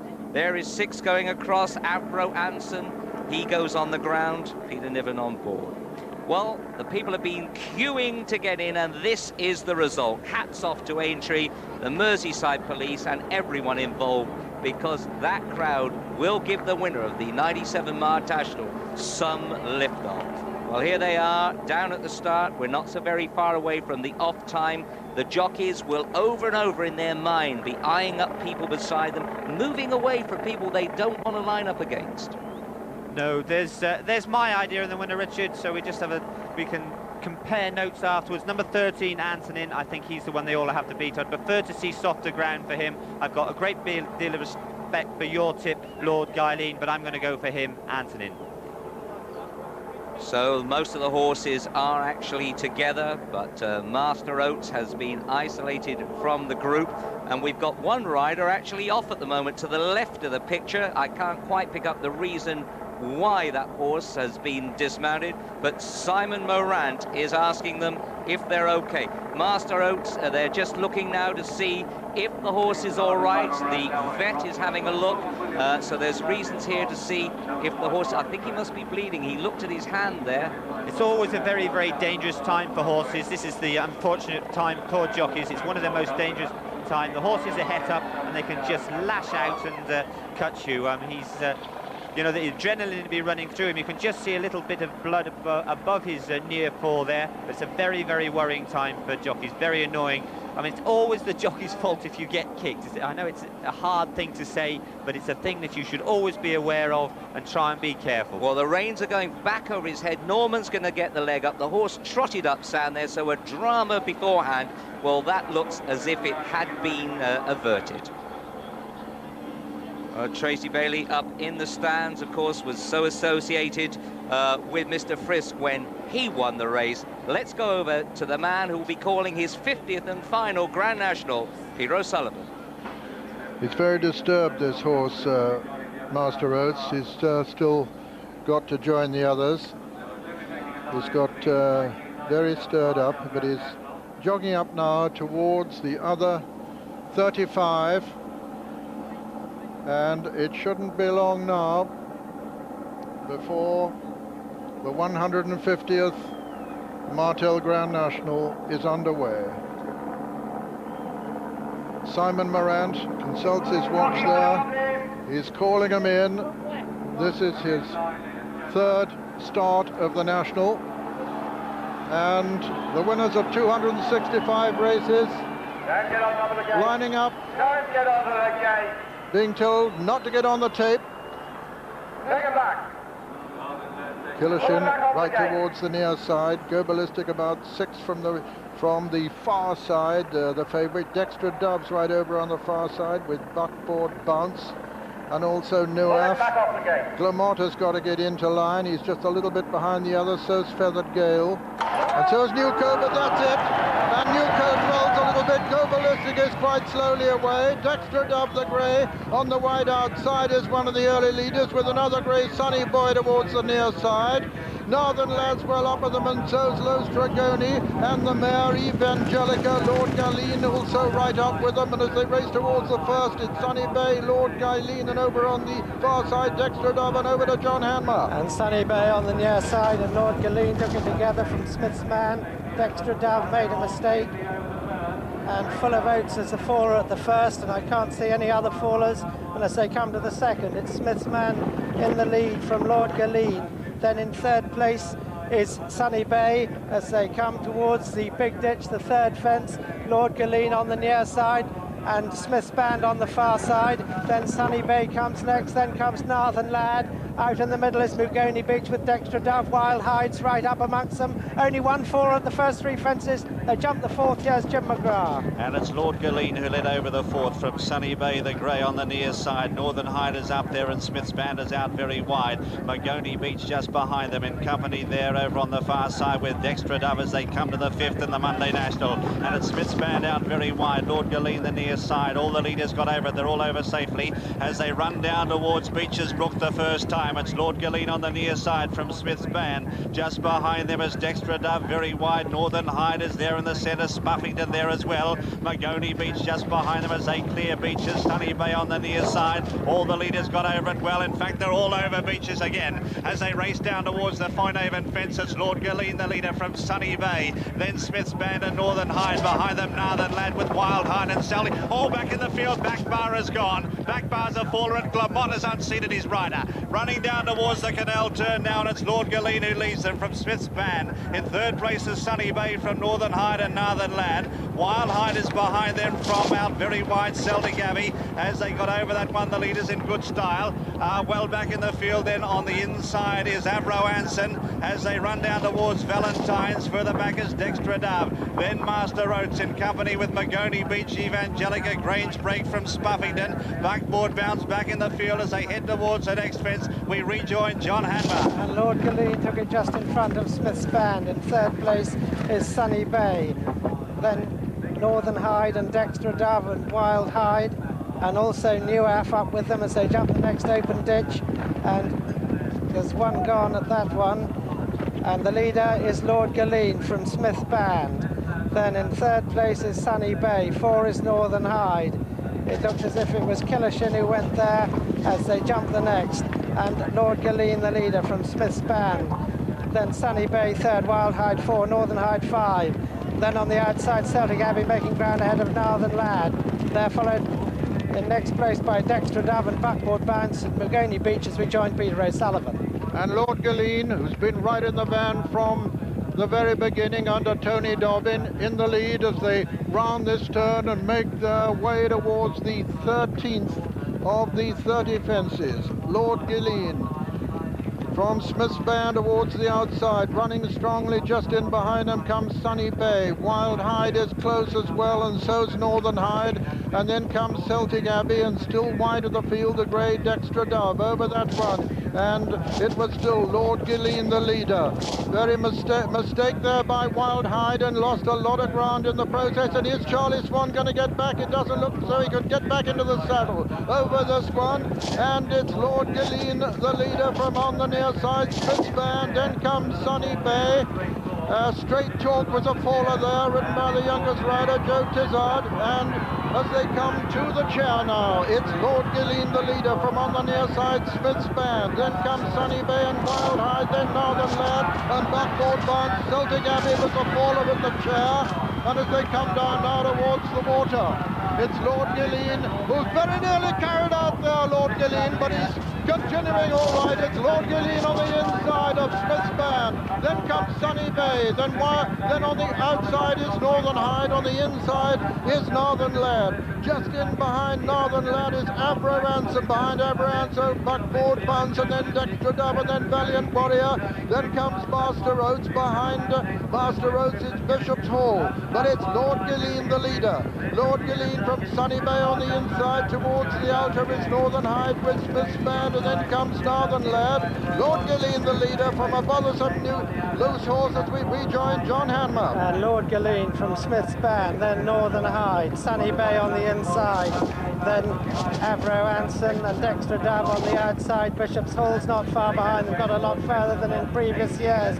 They're all streaming over that with the back marker Feathered Gale. Meanwhile, over the 18th, Lord Galeen over first from Smith's Band, then Sunny Bay, Northern Hyde, Dexter Dove, Northern Lad, Valiant Warrior, Avro Anson and Master Oates as they jump the 19th, the open ditch, and it's Lord Galeen in front of Smith's Band, Sunny Bay. Then on the inside, Northern Lad, Northern Hyde, Valiant Warrior, Avro Anson, And then comes Dexter Dove, Master Oaks, and Bishop's Hall as we join Julian Jim McGrath. Smith's Band was a faller. Smith's Band was a faller there at the 20th. The leaders got over it okay. Now they're continuing on. Lord Galeen, the leader, as they come to the 21st in the National. From in second place, there's Sunny Bay, the grey. Then now the lad from Avro Anson running a big race. Master Oats behind them. Then followed just behind the Valiant Warrior from Northern Hyde. Dexter Doves under the whip. Further back is, at this stage, Buckboard Mounts as they run down towards Beaches the second time. Lord Galeen, the leader to Beaches, with a loose horse preceding him, followed by Sunny Bay. Avro Anson jumped it in third. Just behind them is now the lad Master Oats, and then out very deep is Valiant Warrior as they went down towards the Foynehaven fence. Buffington's gone. Back in the field is Buckboard Bounce, followed. Wild Hyde is gone as well. Back in the field too is Northern Hyde in company with Bishop's Hall, a long way from them from Dexter Dove. Then Go Ballistic getting reminders well out of it with 20 lengths to make up from Camelot Knight. Then Evangelica as the leaders go to the canal turn. Back in the field is Killer Shin from Dakin's Boy. They're followed next in the field by Newco, and then well back is Turning Tricks from Antonin, is a mile behind him as the leaders go to Valentine's. Lord Galeen still out in front. The back markers here are Grange Break at this stage as we see General Wolf well out of it as well, and Pink Gin as they go to the next. We rejoin John Hanmer. Go Ballistic very nearly went to Valentine's. He's a long way back, but in the meanwhile up front it's Lord Galeen from Sunny Bay. Then comes Master Oats, followed by Valiant Warrior, Avro Anson. They're clear of Bishop's Hall. Last ditch, 4 out, Lord Galeen, the leader. Sunny Bay very nearly went. Avro Anson a mistake too, he looks tired, but going to the third last, it's Lord Galeen from Sunny Bay. Master Oats, Valiant Warrior, Avro Anson, Buckboard Bounce, Bishop's Hall. As over the third last, it's Lord Galeen, the leader. From Master Oats in second, then Sunny Bay is third, Valiant Warrior 4, then Avro Anson, Buckboard Bounce, Bishop's Hall. They're followed by Northern Lad and Camelot Knight, and then comes Northern Hyde.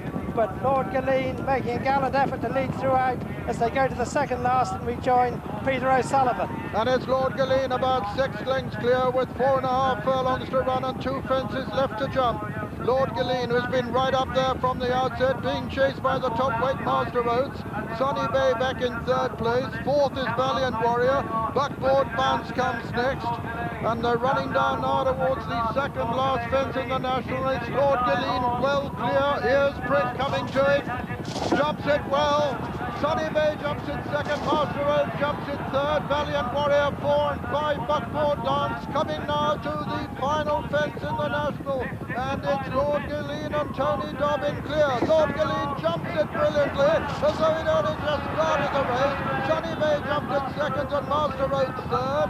Then came Valiant Warrior and Buckboard Bounce, and behind them is Camelot Knight, but racing towards the elbow, and Lord Galeen is sprinting away with the 1997 150th National. A fantastic performance of jumping this by Lord Galeen, getting a tremendous reception from the crowd. A terrific performance this. Lord Galeen carries the colours of Stanley Clark to victory. Lord Galeen is the winner of the 1997 National. Sunny Bay runs on gallantly to be second. It's close for third with Camelot Knight getting up to be third. Buckboard Bounce 4. 5 was the top weight Master Oats. 6 was Avro Anson. 7 was Killer Shin, and behind them came Dakin's Boy. And behind Dakin's Boy was Northern Lad. And then Valiant Warrior and Antonin and Northern Hyde. And then Turning Tricks and Pink Gin. And then Newco. And what an amazing amount of finishes there are too. Then General Wolf, Go Ballistic, and so Lord Galeen, number 10, is the winner of the 1997 National, owned by Mr. Stan Clark, trained by Steve Brookshaw, and ridden by 24-year-old Tony Dobbin on his second ride in the National. Second was number 4, Sunny Bay, owned by Andrew Cohen of Uplands Bloodstock, trained by Charlie Books and ridden by Jamie Osborne. 14-1 the winner. And third was Camelot Knight. We turn down this part. Yorkshire Gale takes a turn as well. No, sir, I want to get in. No, sir, no. Barton Bang 4-1, Flyers Nap 9-2, Avro Anson 5-1. That's it. They're off and running again for the 41st Whitbread, and they have 24 fences to jump. All of them are 4 foot 7 high, these fences. And the first of the 24 finds Feather Gale the lead. Feather Gale takes it in the lead to Yorkshire Gale the inside. McGregor the third matches strides with them. Barton Bank is wide in 4. Avro Anson tracking in 5, and then we got Harwell Lad racing 6, Flyers Nap and Bishop's Hall. So the Honour trio all in company with each other. We're all in the air together there. The back marker is Tom's Gemini Star, and that's at the back of the pack, and they've jumped 2. So it's a steady pacer here. We learned that Barton Bank wasn't going to force it, and nobody else wants to really go on. Avro Anson on the right with the noseband, the black and white colours, McGregor the third. And they're waiting for a lead here. Yorkshire Gale pulling hard, and then Barton Bank followed by Harwell Lad, and then Feather Gale. And then we've got Flyers Nap with Bishop's Hall the inside, and Tom's Gemini Star at the back of the pack. They swing right-handed then down towards fence number 3. And Richard Dunwoody and Peter Niven, they want a lead. But none of the others are going to oblige as they race down the hill towards the third. McGregor the third on the inside of Avro Anson 1 and 2, Yorkshire Gale and Barton Bank 3 and 4. Then we got Feather Gale the outside of Harwell Lad, and they rise at the third. And Barton Bank over midfield. And Feather Gale, just Paul Carberry just scrubbing at that one a little bit as they make the right-handed turn into the back straight for the first time. Grand sight this as they level up towards fence number 4, a plain one. So it's Avro Anson the outside of McGregor the third, and then Yorkshire Gale. Harwell Lad on landing there. Barton Bank is in 4. Flyers Nap 5, and then Harwell Lad in 6th place as they take the next. Barton Bank not that fluent at that particular fence. Then we have Bishop's Hall and Tom's Gemini Star, the back marker. This is a ditch here. And it's Avro Anson and Yorkshire Gale who show the way to McGregor the third. Barton Bank sits in 4, and Flyers Nap 5, and Harwell Lad and Feather Gale and Bishop's Hall and Tom's Gemini Star come down towards the water jump here. All take it safely. So the next 8, 9 and 10 of these railway fences, just 110 yards between the 8th and the 9th, and only 90 yards between the 9th and the 10th. What makes him so special. We meet the first one right, we meet them all right, and Barton Bank wasn't that fluent at the first. This is fence number 9 then. He was okay there. The Birch flies with one of those at the back. Over the next, and it's Yorkshire Gale that's come through to take it up. Flyers not Nap a little bit low at that one, so it's Yorkshire Gale into the lead as they turn out of the back straight for the first time. To Avro Anson the rail. Avro Anson going on again. Peter Niven runs the rail on Avro Anson. Yorkshire Gale in 2nd place. McGregor the third. Richard Dunwood has got him back in 3rd place now. Barton Bank racing in 4. The black and yellow of Flyers Nap. The red and white. Then Feather Gale the outside. Throwing his tail rather high, Feather Gale. Come down towards fence number 11 then. This is the pond fence, and coming to it we have Avro Anson and Yorkshire Gale joined on the inside by McGregor the third. Closely attended by Flyers Nap and the rest of them. Barton Bank the outside. Oh, he went through the top of that, did Avro Anson, but he got away with it. McGregor the third on the inside, the horse with the big white face. On the outer in the black and red is Yorkshire Gale, and they've completed a circuit, arriving now at fence number 12 with the second last next time round. And they've all popped over that one safely. Bishop's Hall is at the back of the pack now in company with Tom's Gemini Star. Down towards fence number 13. And about 4 in line here. And it's Yorkshire Gale. Oh, amazing jump there by Yorkshire Gale, the leader. Avro Anson, the green colours, then Barton Bank, McGregor the third. And then we got Flyers Nap, the outside of Harwell Lad, 2 or 3 lengths back to Feather Gale, who's being ridden along. Still got a circuit to go, but it's still clear of Tom's Gemini Star, and the back marker is Bishop's Hall. So they swing right-handed then towards fence number 14 shortly. And it's Avro Anson and Yorkshire Gale 1 and 2. Then we've got McGregor the third and Barton Bank still toying with them, the class act in this race. Swing right-handed then down towards fence number 14. Feather Gale is at the back of the main group. Tailing off is Bishop's Hall. Let's check the SPs. Barton Bank at 4-1 and Flyers Nap at 4-1. Avro Anson 5-1. This is fence number 14. They jump 24 in all. This is a plain one they're coming to. And here it's Yorkshire Gale and Avro Anson in the air together. McGregor the third joins in the fun, and Barton Bank the outside. And at this stage, lads, Richard Dunwoody has got a lot of horse with McGregor the third. Well, he's been having a job to get him settled right from the outset as they came past the stands first time. He almost collided with the rails, trying to get him settled. They've gone over a circuit now, and he's just going to let this horse bowl along, I think, use his jumping. And the fact we've had a bit of give in the ground, I think most of them are jumping really well. Barton Bank certainly has made no serious mistakes, touch wood, so far, and he's still plenty close enough to use his speed. But Yorkshire Gale leading McGregor the third, with Barton Bank shadowing them in fourth. Bishop's Hall is tailed off, so too Tom's Gemini Star, but it's Yorkshire Gale the leader as they go down to the water jump for the second and final time by 3 parts of the length to McGregor the third.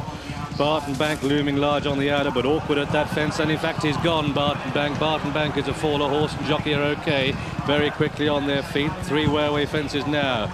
And it's Yorkshire Gale, the inside of McGregor the third. These 1 and 2. Flyers Nap under Anthony McCoy comes through into third place. Avro Anson looks beaten in fourth. And don't rule out Harwell Lad, the red and white starred sleeves on the inside.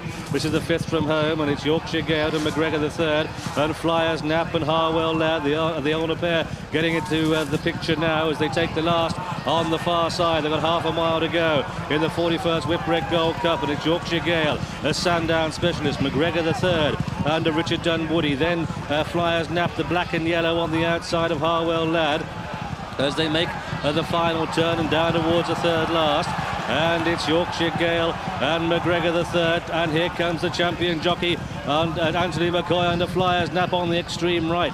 Pushed along now is Harwell Lad, but he's racing towards the stables, and that'll give him encouragement. They've got 3 to go, and it's Yorkshire Gale with the white steeds, McGregor the third, the red jacket Harwell Lad, and on the outside Flyers Nap 4 in a line there, and Yorkshire Gale is the faller. Yorkshire Gale is down on the ground, the horse is getting to his feet. They make the final turn, and it's Harwell Lad into the lead now under Rupert Nuttall. 2 Flyers Nap in second place, Harwell Lad at 14 to 1. Here we are, 2 out. He leaps it like a good one. Flyers Nap in second, so it's a 1-2 for the older yard with McGregor the third back in third place down towards the final fence, and it's Harwell Lad in the lead, but Flyers Nap is closing. This is the final fence. Harwell Lad jumps it well. Flyers Nap is untidy and tied in second. Back in third is McGregor the third as they race up towards the line. Bit of an outside of this. Harwell Lad, being ridden for all his worth, is coming home clear in the 41st Whitbread. Flyers Nap is trying to rally, but an amateur victory. Harwell Lad takes it. 2 Flyers Nap in second. McGregor the third is third, and these are a long way clear of Feather Gale. And then we have Avro Anson, the only other horse to finish. And so the result of this, the 41st running of this, the Whitbread Gold Cup, has gone to a 1-2 to the Blandford yard of Robert Olner, and number 7 is the winner. This is Harwell Lad, ridden quite superbly by Rupert Nuttall, who understandably is overcome by emotion. Second horse home is number 3, his stable companion Flyers Nap, that ridden by the champion jockey Anthony McCoy. Third horse home was number 8, McGregor the third, for Greystoke, Gordon Richardson, Richard Dunwoody. 14 to 1 then, the winner of the Whitbread.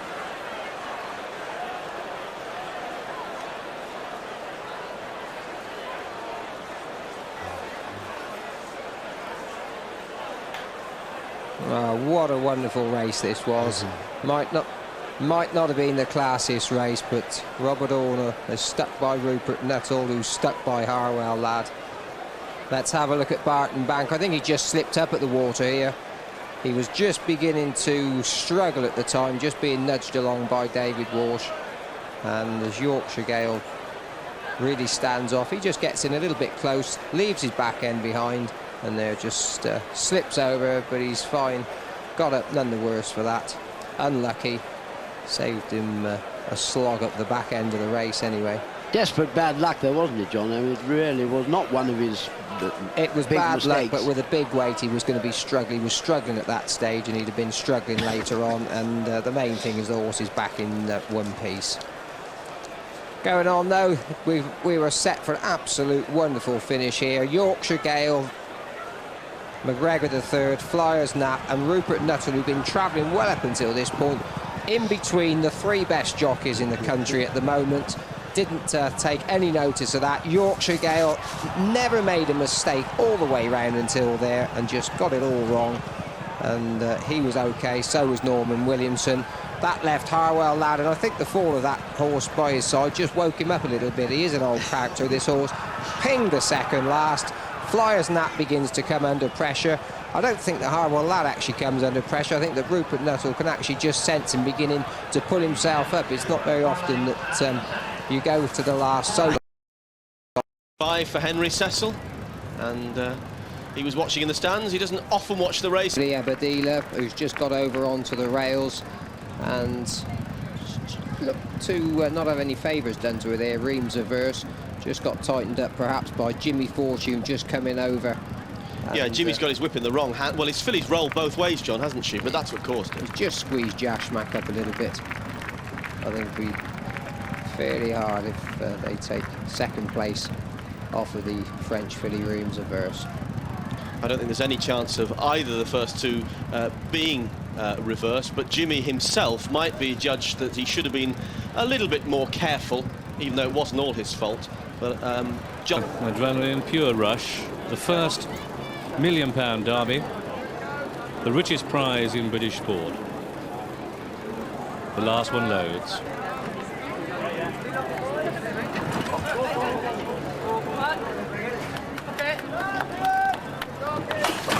Under orders, and they're away. 1.5 miles in front of them, and uphill for the first half with this Crystal Hearted, Benny the Dip and Faris, who are the first three to show. Up on the outside, we've got Simmons in, Bold Demand, holding a wide stall, and then Single Empire just in behind this. At this stage, the favourite midfield, and it's Crystal Hearted that shows the way. In second place, Musel Sel and Bold Demand, Simmons in the inside. Faris not that far away, Benny the Dip holds a good position. And the favourite Entrepreneur in behind them. Pat Heddery on, Silver Patriarch sits in about 7th or 8th place. Single Empire and Papillon towards the back as they make their way through the first 3 furlongs, and it's Crystal Hearted and Benny the Dip sitting 1 and 2. Bold Demand, the blue jacket, the inside, Stripe Cap, the outer is Faris, then Single Empire, followed by Cloudings and Simmons in, and then we have Musel Sel. Just a length behind these on the outside is Single Empire, Romanoff with a run. Entrepreneur on the outside of the pack at this stage. The Flying Silver Patriarch are towards the back, and they're through the first half mile. At the top of the hill then, in Crystal Hearted, Tony McGlone in his first derby leads to Benny the Dip in second, and Bold Demand, the all blue, the inside of on the outside Faris, and then we have Single Empire. Simmons in the inside of Musel, Sel and Cloudings and Papillon. Entrepreneur just being pushed along a little bit. The fly out the back is going to be played for speed. So too Silver Patriarch, and Romanoff is towards the back as they begin the descent, and they're past the halfway stage. The 6-4 on favourite Entrepreneur is 4th from last at this stage as they make the descent to Tattenham Corner. 5 furlongs to go in the Vodafone Derby. Still Crystal Hearted has it. To Bold Demand, the inside of Benny the Dip, and a little bit of scrimmaging there. Entrepreneur on the outside of the field is still 5th last. The fly is being played late, and they continue the descent round Tattenham Corner, and it's Benny the Dip who commits and goes on. To Crystal Hearted in second. Entrepreneur the favourites on the wide outside. In behind Cloudings is down the straight to come, and it's Benny the Dip in the lead. To Faris in second. Bold Demand in third. Here comes Entrepreneur the outside of Simmons in. Crystal Hearted is crawling up. Silver Patriarch under pressure, but Benny the Dip is clear by 4 lengths and a quarter of a mile to go in the Vodafone Derby. 2 in second place, Faris, Silver Patriarch. Entrepreneur, the odds-on favourite, will not be winning from that position, but it's Benny the Dip, clear by about 5. 2 in second place, Silver Patriarch, who's eating up ground. Into third goes Romanoff. Entrepreneur only 4th, and Pat Heddery on Silver Patriarch, putting in a power finish. Giant strides to greatness. Benny the Dip holds it up the line. It's on the run. A photo, Benny the Dip and Silver Patriarch. To Romanoff in third, then Entrepreneur only 4th, followed by the Fly and Faris, and behind these came Simmons in, and behind Simmons in Musel Sel. Bold Demand beats Clouding, Single Empire, Crystal Hearted, and last of all was Papillon, the rank outsider. And so this, the 218th Vodafone Derby, has gone to a photo. And a very close call indeed between, on the right, Benny the Dip in the colours of Mr. Landon Knight. On the far side, that white jacket has John Gosden lifted his first derby and only his 4th ride in the race for 32-year-old Willie Ryan. Has he repelled the late thrust of number 10, Silver Patriarch, in the colours of Peter Winfield? This one trained by John Dunlop, and 45-year-old Pat Heddery in his 25th derby. The outcome is a photo to the Vodafone Derby. A close call to boot. Third horse home was Romanoff. What a disappointment for Entrepreneur. What a wonderful finish to this race. Benny Dip Benny the Dip and Willie Ryan. They certainly they chopped off Crystal Hearted coming round the bend, but he could smell that he had a chance there, Willie Ryan, and he pushed this horse all the way up the straight. And Silver Patriarch was struggling to go to the pace early on, but he was catching this horse hand over fist. I thought he was going to go in win a length. As it was incredibly tight in the end. When they went by, first of all, I thought that the horse on the right, Benny the Dip, had won. When we saw that photo, I wasn't anywhere near as sure. The one thing that you can be certain of, well, there you go, it's certainly not conclusive even from that photo. Maybe the horse this side just a fraction in front of the grey. But Silver Patriarch looked nailed on for the St. Leger. Yeah, but if you had to have a bet, John, you'd say that Benny the Dip has won, wouldn't you? Oh, yeah. Yeah, say you had to put a decision down. Yeah, if you had to put a decision down. And a certain amount of justice if he's prevailed, Benny the Dip, because... Well, Willie Ryan, do you think you've got it? Leslie, I don't know, it's very tight. It's awful, I should be asking, saying fantastic and everything else here at the moment, but what are you feeling? I don't know yet. How did the race go? When? The race was fantastic for me. I just hope to hang on. Could you hear Pat coming after you? I could see him. You could see him. Well, it's taking them some time to do this vote. Wait. First, number 1. Yes, you've won the derby. Second, number 10. Really well done, Willie. Third, number 9. Lovely horse.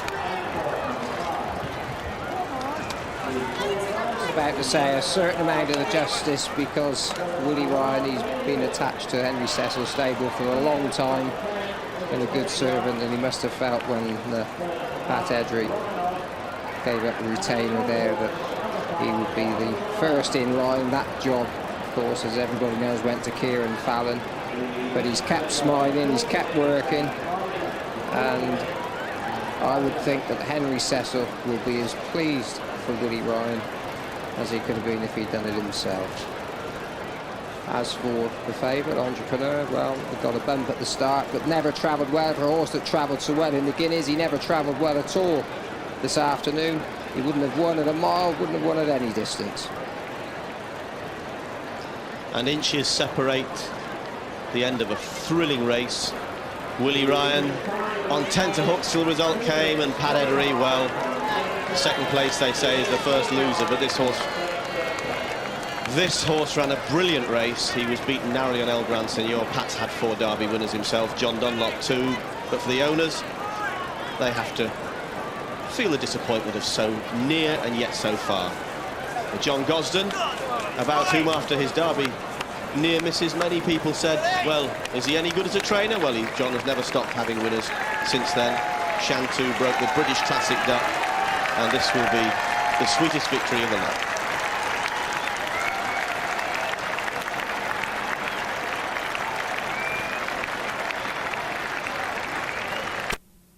Just tightened up Crystal Hearted and probably gets 2 or 3 lengths clear of the remainder of the pack here. Faris just beginning to tire at this point.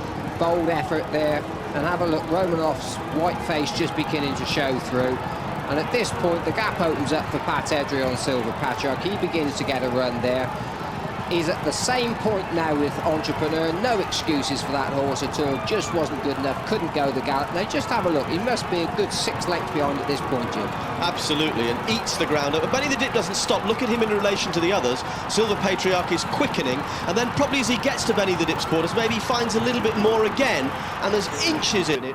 Willie Ryan had a wonderful experience of travelling the whole way. Last couple going forward. Gerald Marseille bringing Bareva forward. She goes in and they're set. Stand by for a start. And away they go. Raya Fan in the centre with a pink cap first to begin. Brilliance is up there too, vying for the early lead. Just behind them on the near side is Always Loyal as they sort themselves out, and Golden Arches drops in behind them. So too does Darashandeh on the extreme left of picture, dropping right out. But Riafan is going to be the early leader. Up there too is Palm d'Or on the outside with a light blue cap. Behind them on the near side, Always Loyal. Dances with Dreams has got over well into a good position, about fourth on the outside. Brilliance there in the centre in the blue and yellow colours as they swing down the back now and have raced the best part of 3 furlongs. The leader here on the inside is Riafan from Palm d'Or, and just in behind them Always Loyal from Dances with Dreams. A length of Brilliance, who's nicely poised right there in the centre. Further back in the field then on the inside of runners we see Darashandeh, who gets through there. Vareva's trapped out a little bit wide as they race down past the Chateau. Then Moose Glacé is trapped out wide, 2 lengths to Golden Arches, tucked away on the inside here of La Nana as they continue their journey over the far side. Then follows Queen Maud, who's second last in the field, and last of all is the German runner Anathea, racing down towards the exit from the back straight down, thundering towards the home turn. It's Riafan, Frankie Dettori on the inside of, at this stage, Palm d'Or. It's Frankie Dettori and Olivier Pallier, stride for stride. A length and a half behind them is Dances with Dreams on the near side, followed by Brilliance in the centre. Always Loyal over on the far side, followed next by Vareva, coming into it from Moose Glacé. Further back then is Darashandeh, tucked away on the inside from La Nana. Back in the field is Queen Maud at this stage, and last of all as they turn for home is the German runner Anathea. Into the home straight now. They've got 2.5 furlongs left to run. Riafan on the far side, shaken up from Palm d'Or. Then on the near side, called on for an effort is this stage Vareva, starting to finish fast. They race halfway up the home straight now, and on the near side Vareva for the Aga Khan has raced up now to grab the lead from Riafan. Just behind them, Moose Glacé coming from the pack with a powerful run from La Nana. It's Vareva though with 100 yards left to go. Vareva punched out by Gerald Mosse. Vareva wins the Prix de Diane. In second place then is Moose Glacé. Third Brilliance, just behind them was Always Loyal, followed then by Riafan, then La Nana. Golden Arches was next. Back in the field on the inside we see Palm d'Or, who tired badly from at this stage Queen Maud. They were followed by Anathea, then Darashandeh, and Dances with Dreams, one of the last.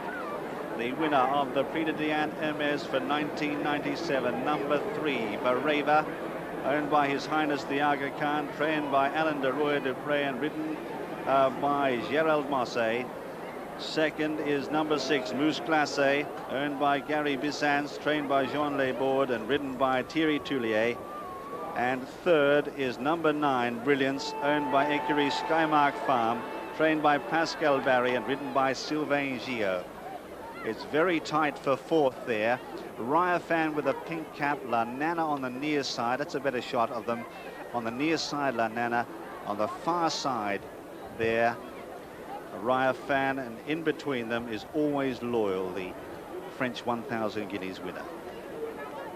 But Vareva, the klaxon has sounded. That does indicate there could be a steward's inquiry here.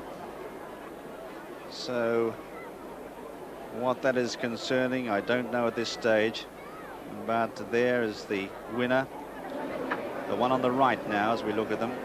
The one on the left is Darashandeh with the red distinguishing sash, owned by the Aga Khan, who was last successful in this race in 1993 with Shamaka, also ridden by Gerald Mosse. And Gerald, who's a very, very hard man to beat in these big races in France. The winner of the Prix de l'Arc de Triomphe himself, of course, and a formidable opponent. Now the final stages, in the final stages of the race, Vareva went to the front. There was a little tightening behind. Moose Glacé burst from the pack and flew home. Brilliance was in third. Brilliance may have just been tightened up behind, so it'll be interesting to see what the French stewards make of this. But Vareva is a bay filly by Kayazi, the 19... was beautifully placed on the outside there, and Riafan gave it a really good shot, but she just didn't last home. On her outside, Palm d'Or. Freddie Head's done everything on Always Loyal to get her to get the trip. That's him on the rails, just one off the pace. Brilliance looking for room here, as you can see. And look back to the runner-up, who just possibly needing room here, Moose Glacé, may just possibly have given something a little bit of a nudge. Goes past Brilliance there, as you can see, possibly leans into Brilliance. But meanwhile, Vareva, the winner, has gone for home. That was where they've come just close together there, as you can see. And but Veriva is clear. Any interference, any inquiry certainly won't concern the winner. And Mousse Glacé flying through at the finish. Brilliant runs are gone on again at the end, but the Aga Star very much in the ascendant again. This, of course, his second classic success of the year, having won the Poule d'Essai de Poulain with Delame. But didn't go according to... And that's it. Jockeys. And they're away. And who's going to make the early pace?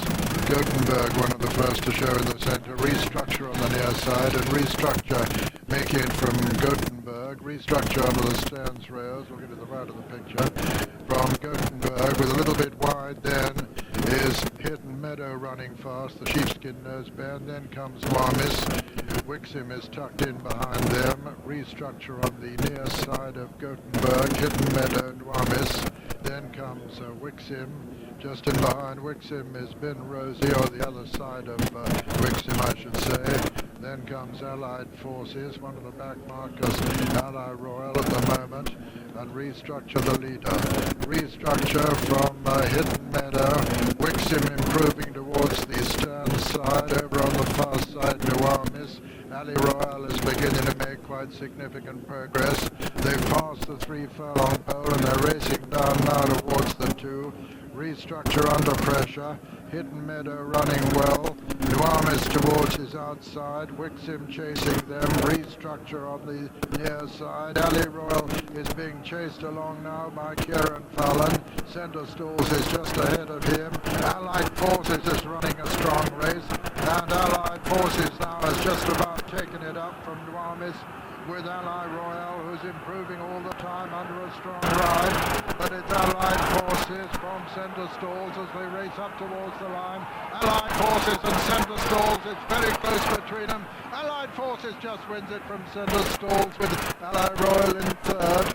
That's the 1, 2, 3, although the judge is sure to call a photo for these two principals. They were very... No, he hasn't. He's announced the winner. He's confirmed that Allied Forces is the winner. He's got the benefit of the Hawkeye camera here. Allied Forces has beaten Centre Stalls with the favourite Ally Royal third. Allied Forces, owned by Godolphin. Well, this will be an enormous boost for them after their horses have been under such a heavy crowd. Trained by Saeed bin Saror, who won this race last year for Godolphin with Charnwood Forest, and ridden by Frankie Dettori. Second was number 8, Centre Stalls, owned by Mr. Anthony Pine. Let's join Sir Peter.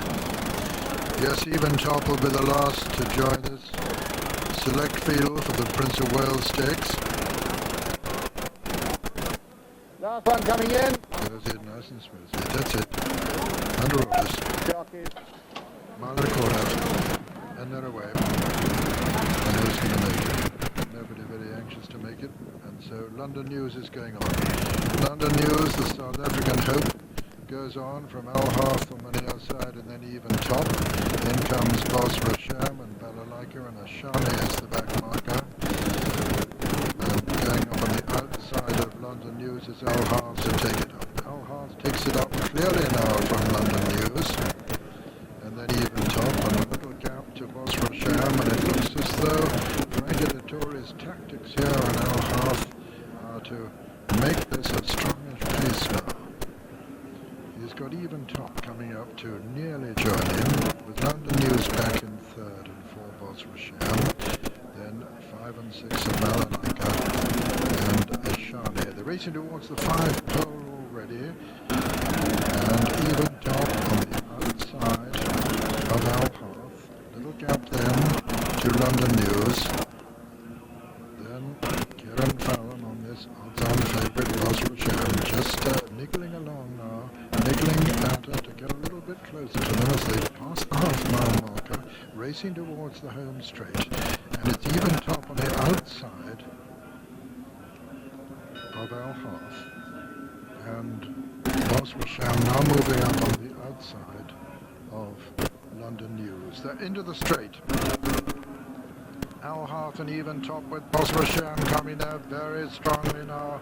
Bosrasham coming to mow them down, and whoever's laid 18,000 to 8 on this filly has no worries whatsoever. She's striding into the final furlong to win this with consummities. Bosrasham getting a cheer from the crowd for her immense ability. She strides to the line, 5, 6, 7, 8, make it 10 if you like, length clear. In second place, Alharth with a gallant South African London News securing third prize. But absolutely no doubt whatsoever about the outcome of the 1997 Prince of Wales Stakes. The winner, Bosrasham, owned by Mr. Wafik Saeed, trained by Henry Cecil, his 61st winner of the Royal Meeting, and ridden by Kieran Fallon, gets his name on the board this year for the first time with his third winner. Second was number 2, Alharth, owned by Godolphin, trained by Saeed bin Sarur and ridden by Frankie Dettori. And third was number 1, London News, owned by Mr. and Mrs. Jaffe, trained by Barry Hills and ridden by Doug White. Fourth was number 5, Even Top. Out 3 to go forward, 4 in fact. Bailami on the left of picture. Ochin in the press. Coming in.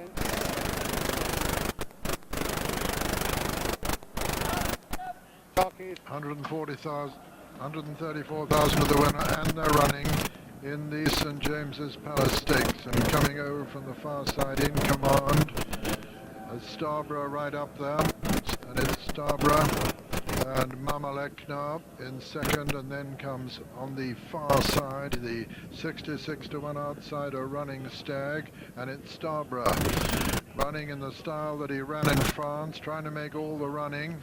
From Mamalek in second, then comes Running Stag in third, and then Air Express, the winner of the Guinness in Germany and Italy, in command, comes next. But it's Starborough making it from Mamalek. These were 1-2 in France in the Prix Jean Prat. They're racing now past the 4 furlong pole and well towards the straight, and it's still Starborough making it. From in second place Mamalek, then Air Express making ground on the outside, losing ground is Running Stag, making a little bit of ground now. Behind the leaders is Poteen with Delamy also, and Desert King's under pressure, the favourite, and got a lot to do. And it's Starborough still making it. Starborough from Air Express. Delamy's moved into third, but it's Starborough holding them all as they race into the closing stages. And Starborough's going to win the St. James's Palace Stakes, making all the running from Air Express in second and up the line. Starborough's the winner, and Air Express is second, Delamy is third, and Desert Story 4.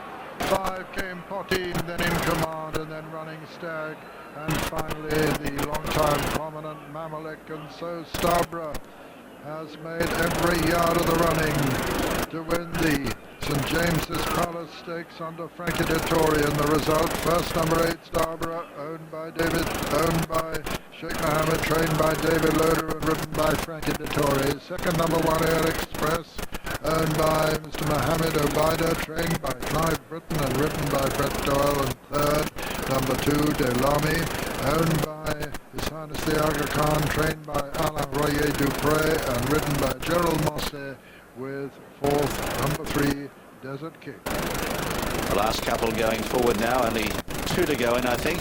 Here's Peter. 3 to come. Just a couple to go. This is Filey Brigg, Jimmy Fortune in the foreground, and Nadwa. Went down early. 2 to go. He's getting a little help. Goes in nice and sweetly there. Last 2 coming in. Filey Brigg in. Waiting mental in. That's it. And they're away. And slow away was Nadwa on the near side. Lost quite a little bit of ground in the early stages. Daunting Lady running fast under the stands rail, and over on the far side it's Forest Treasure. Daunting Lady on the near side, Forest Treasure on the far side. Right up with them is Child Prodigy in the Sangster colours running very fast. Also JG right up with the leaders too. And Daunting Lady on the near side. Daunting Lady on the near side, and my goodness, that Nadwer has made up an amazing amount of ground, in fact, to come and challenge for the lead now. Nadwer has come to take it up as they come to the furlong pole, with Crazy Metal over on the far side of her, and it's Crazy Metal and Nadwer as they race into the closing stages. Crazy Metal holding Nadwer, Nadwer getting another challenge in though, and at the line, it's a photo, Nadwer and Crazy Metal. You really could not split them.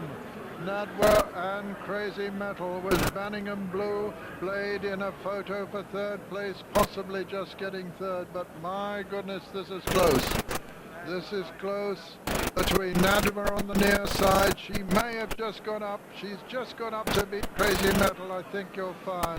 But my goodness, that was a close one. And she was left at the start. She was left a good 3 lengths. This was an amazing performance by this daughter of Shadid out of Tadwin. And when we come to the replay of the finish, you'll find it's very, very close indeed for third place. The judges call for a photo. It's called for a photo between Nadwer and Crazy Metal. I think we'll find that Nadwer has possibly just won it by the 6 furlongs this time. That's it. They're under orders, and they're away. And breaking very fast on the inside was Easy Dollar. Connemara right up there too. And also Blue Goblin the Grey towards the near side. And also up with them is Mona Sib and Royal Applause, just about the overall leader over on the far side. It's Royal Applause over on the far side leading that group. Easy Dollar and Mona Sib on the near side. Mona Sib the leader on the near side. The one with the right cap being tracked by Blue Goblin, with Easy Dollar right up there too, and Connemara tracking them, and Royal Applause the leader on the far side from Serrano's Lad, and Fahana trying to make ground under Pat Edery too. In the centre is Blue Duster running fast, but it's Royal Applause from Serrano's Lad. Fahana still making progress over on the far side. On the near side it's Monasib, and also showing speed is Al Mushtarak. Over on the far side, Royal Applause the leader. Royal Applause being chased now by Indian Rocket, and on the near side Blue Goblin has come there, the grey, and Blue Goblin the grey maybe the overall leader on the near side. Royal Applause to the far side, Blue Goblin to the near side. It's going to be close between these. Royal Applause just got there. Royal Applause just got there from Catch the Blues and Blue Goblin on the near side. Royal Applause has won the 1997 Cork and Orrery Stakes, owned by Sheikh Maktoum Al Maktoum, trained by Barry Hills and ridden by his son Michael Hills, who won this in '94 on Owington. It's very close indeed for the minor placings, I would say, but between number 5, Catch the Blues, and number 20, Blue Goblin. They're very wide apart. See what you think. Royal Applause has won. Right over on the far side, Catch the Blues. On the near side, Blue Goblin. Blue Goblin probably just second. Blue Goblin just second ahead of Catch the Blues, I would say, with right up there. It's close. It's very close between them. Just in behind them come Monasib and Indian Rocket. 7 furlongs, this Jersey Stakes. Ray Cochrane, another way to celebrate your 40th birthday, which is today. Coming in now. But no further problems. He's in. That's it. Jockeys. Under orders. Super Cow breaks fast on the near side, and Omaha City's up there and indiscreet. One of the first to show towards the near side, running very fast. Isolated over on the far side is Nightbird in the white cap. Meshed is running fast on the near side with Among Men right up with them too. Nightbird being chased on the far side by Satin Stone on the near side. Manpower in the centre of the course. indiscreet under the rail with the sheepskin noseband, and Meshed travelling very sweetly, almost upsides him. Manpower, these are the first four. Nightbird on the far side, Manpower, who's coming to challenge him for the lead. Then Meshed, and running very fast among men towards the near side. Nightbird on the far side, among men on the near side. As they come down towards the 2 furlong pole, Cahar's improving well. Nightbird it is still over on the far side. Here comes Cahar to challenge among men. Also improving over on the far side is Captain Collins, but it's Cahal on the near side from among men on the near side, and Cahal, these two look to have it between them, Cahal and among men as they race up towards the line. Among men, is he going to win? Among men, is he going to be a winning favourite? He is at the line. Among men wins it from Cahal. Hornbeam was third in a photo with Captain Collins, but just beat him for that minor place. And amazingly, one of the early prominent ones, Saturn Stone, dropped right back to last place. But yes, the favourite backers have scored here. The winner, number 1, Among Men, after a protracted duel with the second Cahal.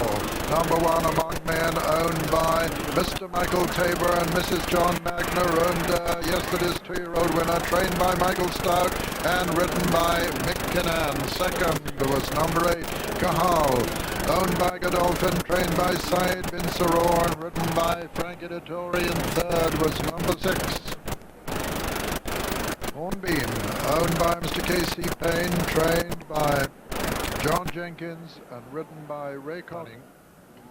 And Sleepy Time. Prominent in the early stages, but going on is Cassar.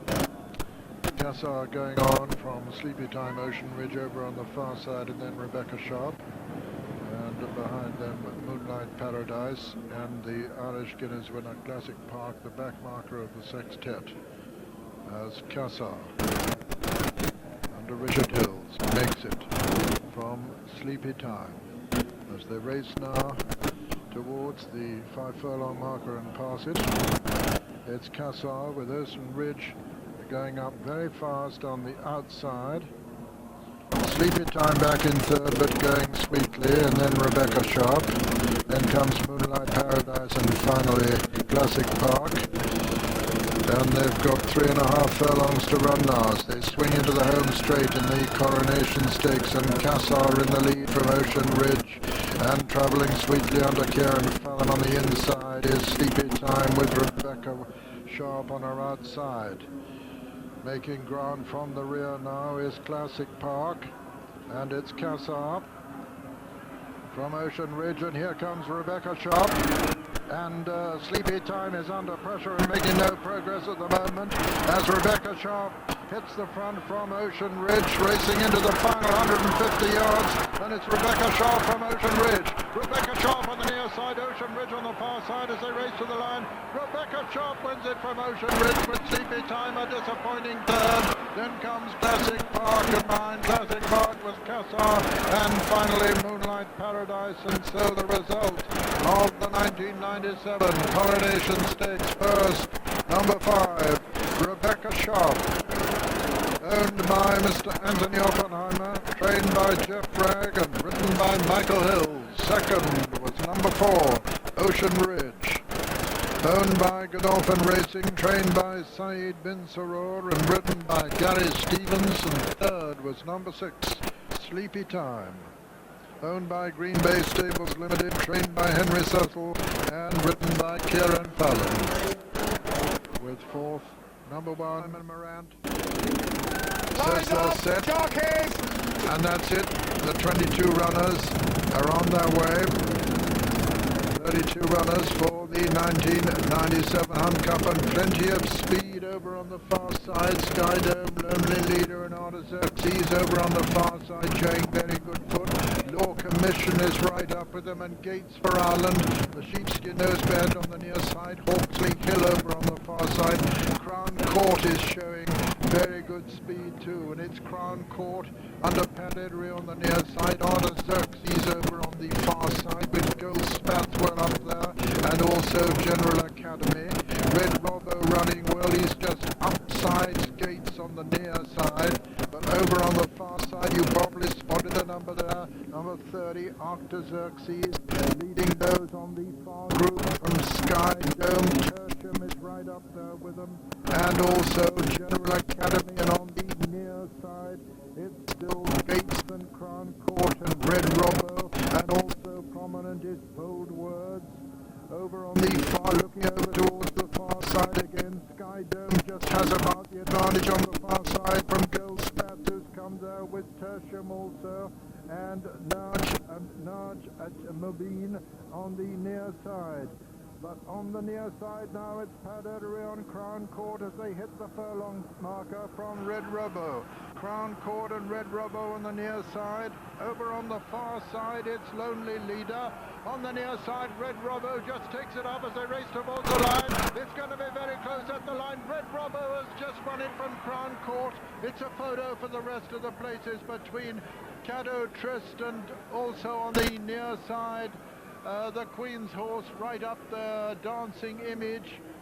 I think those on the near side beat those on the far side, with those on the far side including the fast finishers Hal's Pow. But little doubt that number 20, Red Robbo, owned by the Lucayan Stud, trained by the remarkable Reg Akers, 294 with Fates North, has won the Hunt Cup, ridden by Olivier Pellier, the French champion, who's ridden his second winner of the meeting. Second was number 16, Crown Court, owned by Lord Delaware and Mr. Michael Cardenine, trained by Luca Cumani and ridden by Pat Edery, and it's a photo for third place. And I would think that Caddo Trist is in that photo, and also Dancing Image. But he's just calling it now. He has called Caddo Trist third. The judge has called it third. Dancing Image, the Queen's Horse, was fourth. So Mary is one of the first to show, in fact. Very fast away, Contrary Mary. Third from the right of the picture as we see them. Contrary Mary, and over on the far side showing very good speed is Corky Castle. In between horses is Asfura, but it's Contrary Mary making it, with on the near side showing good foot is One Singer. Very little now between the leading quartet, Asfura, and over on the far side Corky Castle. On the near side it's Contrary Mary, and Contrary Mary with Classy Cleo going up to join it too. And they're spread right across the track now. Quiz Show has virtually dropped out of it. Wandering Wolf's a long way behind the lead, but over on the far side it's Corky Castle from Asfura. Also coming there fast on the far side is Aurigny. It's Corky Castle the leader, and Asfura and Corky Castle, these two.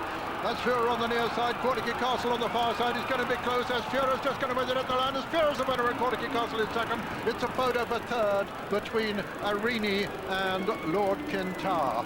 Judge could call a photo for the first place as well, but I don't think any doubt about it.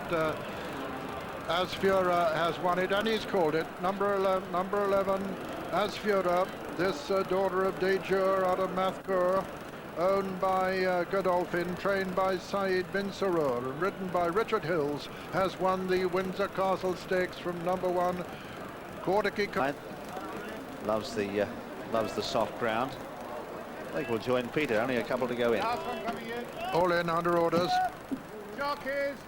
And they're away. Rodapio going on in the early stages with King Alex, and King Alex the leader now from Doshianda on the outside, but Busy Flight racing up very wide of the others to actually take it up now, and they're all running fairly wide down towards Swinley Bottom. Busy Flight from King Alex and Whitewater Affair, and then comes Lady Carla and Doshianda and Prodapio, and then Pilsudski. Behind them Royal Court, and then Mongol Warrior and Arabella Strati is actually bringing up the rear, and Busy Flight is the leader as they run down towards the mile pole in this Hardwick Stakes. And it's Busy Flight the leader, from King Alex on the near side, Lady Carla in third in the same ownership, these two. Then comes Whitewater Affair in 4, 5's Doshianda, 6 Pilsudski on the far side, then Prodapio, Royal Court, Mongol Warrior and El Aristocrati. Busy Flight making it under Michael Hills and going fairly wide, looking for the better ground, with King Alex close, Predapio over on the far side, behind them Whitewater Affair and Lady Carla and Dashianda, and then Pilsudski, and then Royal Court, and they are going over to the far side under the trees. Busy Flight, the leader from Predapio, has now gone second. King Alex is third. Pilsudski making a little bit of ground from the rear, but Busy Flight still taking him along from Predapio and King Alex. These two virtually together. Then the filly Whitewater Affair, and then comes Dashianta. Racing now towards the home turn in this Hardwick Stakes, and as they do so, it's still Busy Flight, the leader, Predapio in second on the inside. Then comes King Alex on the outer, then Whitewater Affair rushing up to get in behind them is Pilsudski towards the right of the picture as we see them, but it's Busy Flight and Predapio. Pilsudski on the near side, Whitewater Affair on the far side. Between horses is King Alex. Dashianta's got a lot to do. Royal Court's just behind them, and then Aristocratic Mongol Warriors dropped out of it. Racing inside the final 2 furlongs, and Pilsudski, the millionaire racehorse, has come to take it up from Predapio. It's Pilsudski, the leader from Predapio, then Whitewater Affair inside the final furlong. Pilsudski from Predapio. Predapio fighting back on the far side. Pilsudski from Predapio, but Predapio's fighting all the way to the line.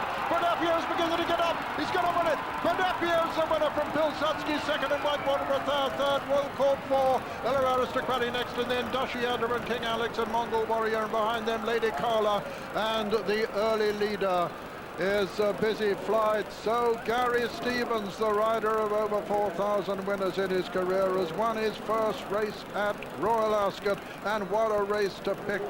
The Hardwick Stakes worth 74,511 to the winner. It looked all over the millionaire racehorse Pilsudski winning it, but Predapio and Gary Stevens would not be denied. Two of the great jockeys of the world, Mick Kinnan and Gary Stevens, fight it out. Gary Stevens wins it from Mick Kinnan in second. Third was Olivier Pellier on Whitewater Affair side.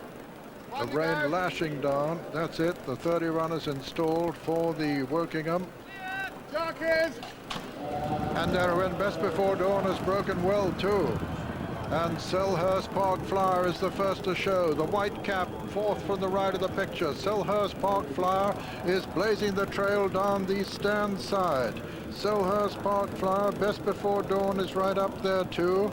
Over on the far side, showing good speed, Astrac, Paris Bay, Periston View, and Emerging Market, not far behind them. To the Roof is right up there with the early lead, and it's To the Roof in the center of the course now. Selhurst Park Flyer on the near side. You Don't Say is well up with the lead, and also well up with them is Royal Atty. Just in behind Royal Atty is Bolin Joanne. Just in behind Bolin Joanne, and making good ground is Tumbleweed Ridge, but it's still Selhurst Park Flyer on the near side. Tumbleweed Ridge in the center from Bolin Joanne, and To the Roof over on the far side, the center of the course. It looks as though the near side have it, with Tumbleweed Ridge the leader. Odgie rather the leader. Odgie the leader on the near side from Bolin Joanne, and then Selhurst Park Flyer, and it's Bolin Joanne and Selhurst Park Flyer. Dane Time finishing like a train, but Selhurst Park Flyer's won it, I would say, in a photo from Dane Time, then Bolin Joanne, and then Odgie and Warning Time over on the far side. Is the judge calling for a photo or not? Yes, he's called for a photo between Selhurst Park Flyer, who was the first to bounce from the stalls, and the gamble of the race, number 30, Dane Time, under Gary Stevens. And there's no doubt that Gary was finishing the fastest of the two as they came to the line. It's between Dane Time, number 30, Gary Stevens, and Paul Roberts, the 5-pound claiming apprentice who's never ridden a winner at Ascot, on Selhurst Park Flyer. Bolin Joanne probably just third ahead of Odgie. Tumbleweed Ridge just in behind them. And this is very close between these two. And the winner is Selhurst Park Flyer. Selhurst Park Flyer. And he's actually called number 10 second, King of Peru, but he'll be correcting that. That is wrong. Dane Time would have been second. Selhurst Park Flyer is the winner, number 13. He's called second number 10, but that is wrong. It'll be corrected, as you can see when we review the closing stages. Second number 30. Well, one of the gambles of the year, and he just needed one more stride. Gary Stevens somehow got over from 19 draw right over the stand rails. He just needed one more stride to get there to beat Selhurst Park Flyer, but he didn't. Selhurst Park Flyer, who'd always been in the van there, oddly prominent, the white sleeves there of Bolin Joanne, and look back and you see Dane Time with plenty of ground to make up, coming sweeping up under the stand rail, still not in our picture, in fact. And here he comes in fourth place with Gary Stevens. Look at the ground that he's made up in the last 100 yards as Selhurst Park Flyer gets the lead back again, having led early in the race. Dane Time is catching him with every stride, just needed one more. Back in third is Bolin Joanne, and back in fourth place was Tumbleweed Ridge. But what a flying... Will be set for the Kingstand Stakes, and they're running in a very fast break by Hever Golf Rose, and Hever Golf Rose is the early leader. She absolutely bounded from the stalls towards the right of the picture. Compton Hill has gone up there to join him. She's lost a few places. Compton Place has taken it up now from Cathedral. Then Hever Golf Rose on the near side. Titus Livius is not far behind the lead on the near side too, but it's Cathedral disputing it with Compton Place, and Yarmalak under Alex Greaves running very fast towards their outside. They're coming down towards the 2 furlong pole. Yarmalak in the center, traveling very smoothly on the near side. Cathedral, Compton Place, and making ground once again is Hever Golf Rose. Easy Call is there as well in the center. But it's Yarmalak who's taken it up now. It's Yarmalak from Easy Call. And then coming there very strongly is the French challenger, Don't Worry Me. And Don't Worry Me has come to take it up, and he's going to win it. Don't Worry Me has won it from Titus Olivius and Hever Golf Rose. They're the 1, 2, 3 with 4 Averti. So they all finished on the stand side. And what a tremendous triumph for this small stable of Guy Enro, who trains near Le Mans in France, ridden by Olivier Pellier, his third winner of the meeting. The result of the 1997 Kingstand Stakes is first, number 11, Don't Worry Me, owned by Mr. J.F. Guribaumont, trained by Guy Enro and ridden by Olivier Pellier. Second was the fast finishing, number 9, Titus Olivius, also trained in France by Jonathan Pease, owned by the Niarchus family and ridden by Cassius Moosen. And third was number 12, the quick starting and running on well at the finish, Hever Golf Rose. Rather a shame when you get an on-runners. Well, let's look at the betting there. Crown of Light 100 to 30, Yashmak 7 to 2, 6 Made of Camelot, 7 bar. Still a couple to go in, Made of Camelot. 2 to go. Stalls handlers have done a good job getting Yashmak in. Made of Camelot's been brought along nice and quietly by Roger Charlton. 1 to go. Only 1 to go. Let's join Peter. Saraya, the last to go in. Trained by Dick Hearn, who first won this in 1958. Jockeys. And away they go. And Saraya is the first to show. Saraya going on from Crown of Light on the inside, going, and Crown of Light takes it up now as they run down towards this soaking wet Swinley bottom. Crown of Light from Saraya. Then on the inside, Sublime Beauty. Just in behind them is Yashmak. The back marker at the moment is Akadaria. Crown of Light, the leader. From Saraya, Yashmak.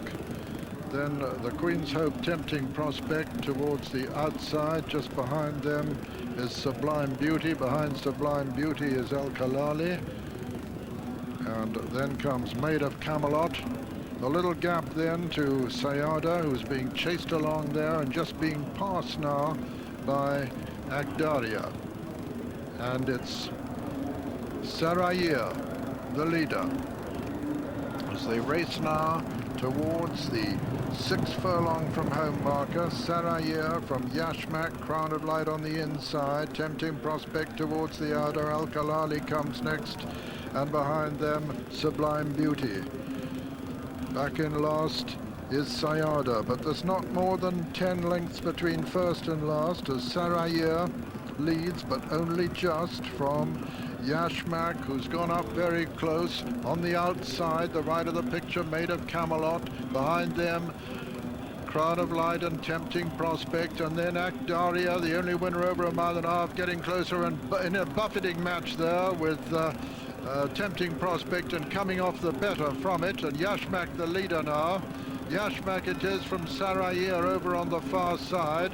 Then comes Made of Camelot. Akdaria's making good ground all the time. Crown of Light is getting very much into it now, and it's Yashmak, as they've got 2 furlongs to run in the Ribblesdale Stakes. Yashmak has gone for home from Crown of Light, and then Akdaria. Racing towards the furlong pole, and Yashmak under Kieran Fallon looks like being number 2 at the meeting for him. Yashmak is well clear of Akdaria in second, Crown of Light and Al-Khalali, and behind them Tempting Prospect, but racing up towards the line. There's just one in it. It's Yashmak all the way, gonna win 8, 10 at least lengths from Akdaria in second. Crown of Light was third, and 4 Al-Khalali, and then Sublime Beauty, and then Tempting Prospect, and then the disappointing Sayada. Behind Sayada was Made of Camelot, who faded, and Saraya, who actually finished last. And so the result of the 1997 Ribblesdale Stakes: first, number 9, Yashmak, owned by Mr. Khalid Abdullah, trained by Henry Cecil, and ridden by Kieran Fallon. Second was number 1, Akdaria, owned by His Highness the Aga Khan, trained by John Ox and ridden by John Murtagh. And third was number 3, Crown of Light, owned by Sheikh Mohammed, trained by Michael Stoute and ridden by Frankie Dettori, with fourth, number 2. Well, we go in for the Norfolk Stakes. Let's join Peter. That's Bodyguard nearest to us. This is Pool Music who goes in. 1 to go. And the last in is Tippet Boy. Coming in. And that's it. All installed for the Norfolk Stakes. And they're running. And showing very good speed in the early stages is the filly, Hopping Higgins. Hopping Higgins under Mick Kinnan, the leader, from Rejected on the far side, and then Pool Music. Hopping Higgins, the only filly in the race. The leader just from Rejected towards the outside. Pool Music just in behind, a Bodyguard. Then over on the far side, Arawak Key. The back marker is Tippet Boy. And these two still matching strides up front. Hopping Higgins towards the right as they come down towards the 2 furlong pole. Rejected towards the left. Bodyguard trying to get into it now out of the stands rails, looking for room. Coming there on the far side also is Arawak Key, and also improving is Tippet Boy. But it's still Hopping Higgins, the leader. Hopping Higgins now being pressed by Tippet Boy. Hopping Higgins on the near side, Tippet Boy on the far side. Tippet Boy on the far side, Hopping Higgins on the near side. It's going to be close between these two. Oh, it's a close photo. It's a very close photo indeed, between Tippet Boy and Hopping Higgins, with Arawak Key third. Well, Tippet Boy on the far side finished very, very strongly indeed. He might have just won by an inch. See what you think. Tippet Boy on the far side, Hopping Higgins on the near side. It looks just like Tippet Boy at the line, but this is a close one. Looks like Tippet number 5 from Hopping number 6, but oh, these two, they were in a right battle right to the line. Tippet Boy, owned by Highgrove Developments Limited, trained by Kevin McAuliffe, who hasn't had a winner yet. Thanks, Jim. The 1996 winner. Here's Sir Lyric and Pat Edery. Pat, who's ridden 66 winners at the Royal Meeting in his career. Classic Cliche on the far side, Sir Lyric on the near. 1 to go. Due into stall number 2, and he'll be the last of the 13 to be installed for the Gold Cup. And that's it, and they're away.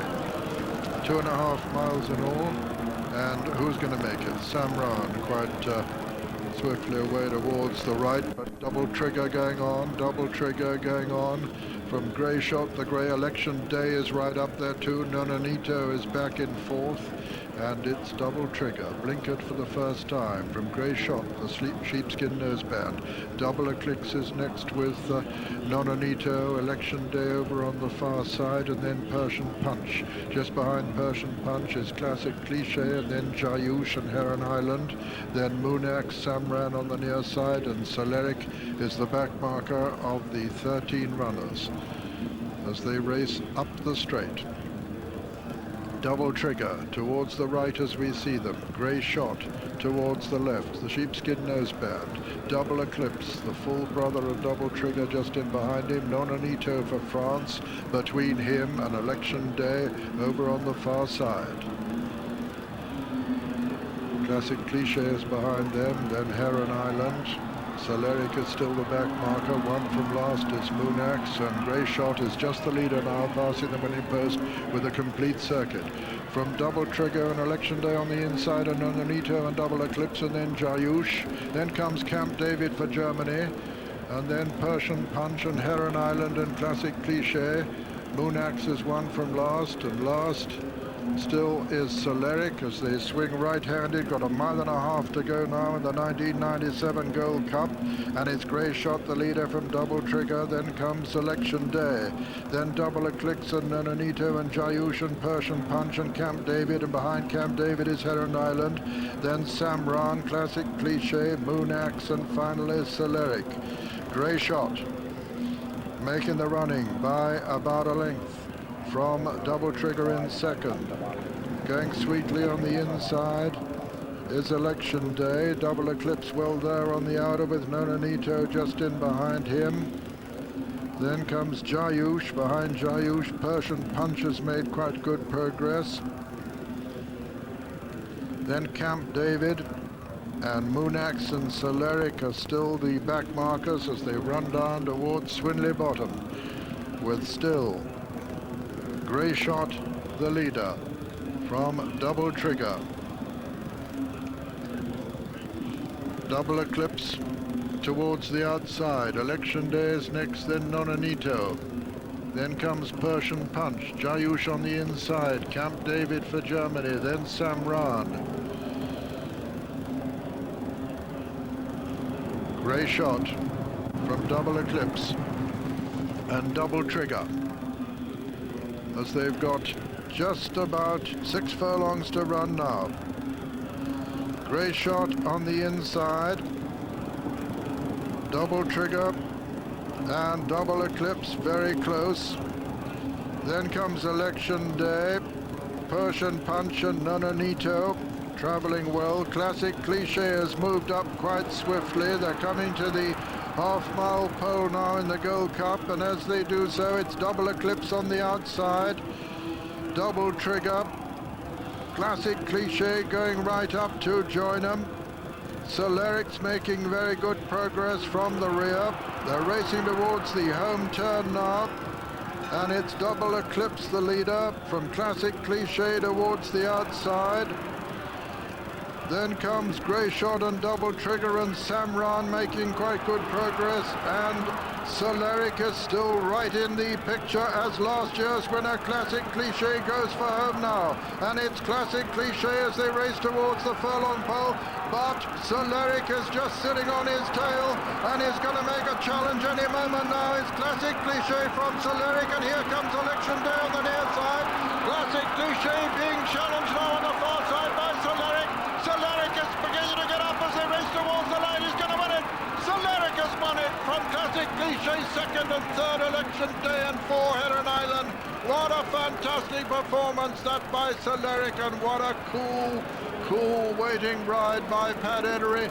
Amazed to tell you that Grey Shot actually finished last with just about next to last Persian Punch and the French challenger Nonanito with them. But the hero of the 1997 Gold Cup is number 2, Soleric, owned by Mr. Christopher Spence, trained by David Morley, and ridden by Pat Edery. Second was last year's winner, number 3, Classic Cliche.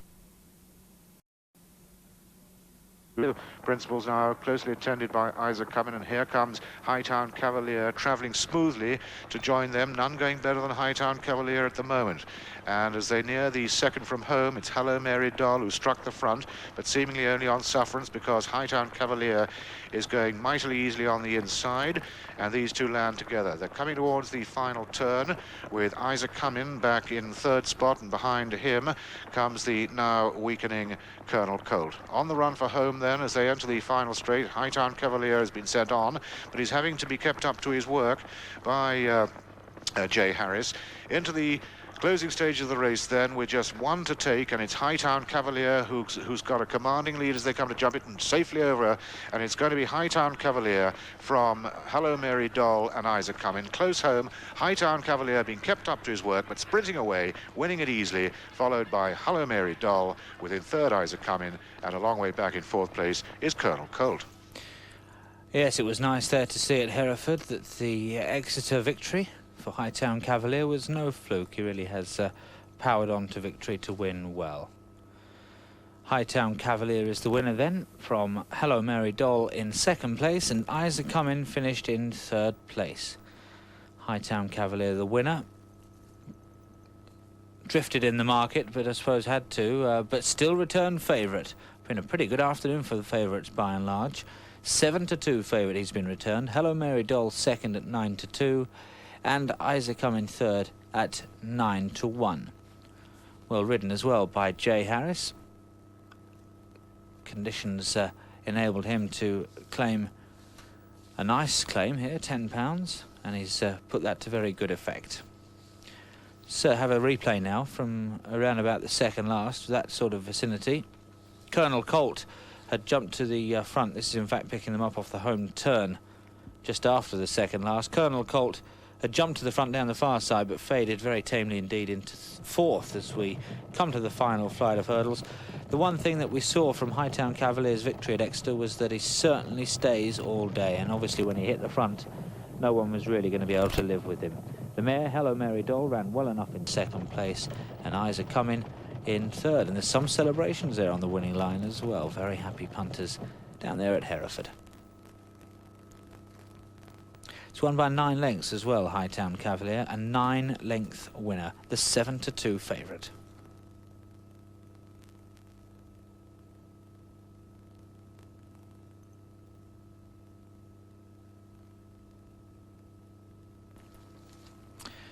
Well, the next race at Catterick is the 150. This is the Raffyard House selling hurdle over 2 miles and 3 furlongs. Got a field here of 7. 7 they all go. Joy Rider is the horse in shot, likely to be a very, very warm. But Putra, 9 months since he ran, he's enthusiastic, and a few moments earlier, well, he looked as though maybe he's thrown away his chance, almost literally bounded away his chance. He's far too free. That was a couple of moments ago, and John Ritchie-Quinn's done the sensible thing. Yeah, he actually is slightly different to the horse that we saw yesterday of William Haggis's, who was really tanking on. This horse was slightly bounded. I don't think he's taken anywhere near as much out of himself as the horse yesterday. Let's have a look at Revoke. Nowhere near such a good mover as Desert Story or a couple of the others, but that won't stop him when he comes back.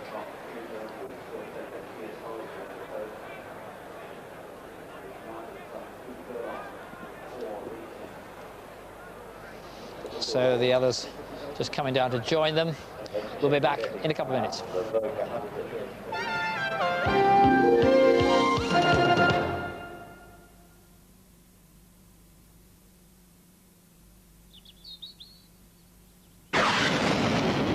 Low,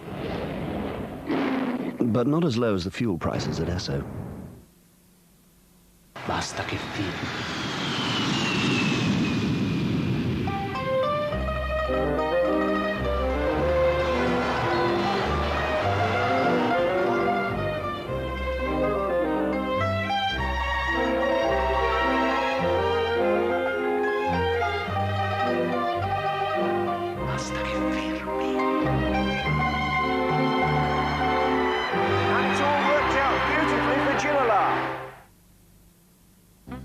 Take one house, add 1 tin of Saddle-in Rapid Quick Dry Wood Stain and apply to wood with a brush. Now pop yourself indoors and open a tin of Saddle-in Rapid Quick Dry Varnish in a shade chosen to taste. Apply to doors, dado rails and banisters. Wash up in water, leave for about an hour, then sit back and enjoy for years. Saddle-in Rapid Quick Dry Wood Stain and Varnish, every wood's favorite ingredient. However much you get from a film, there's always more in the book. Call 0800 407 407. Next directory, complete and unabridged.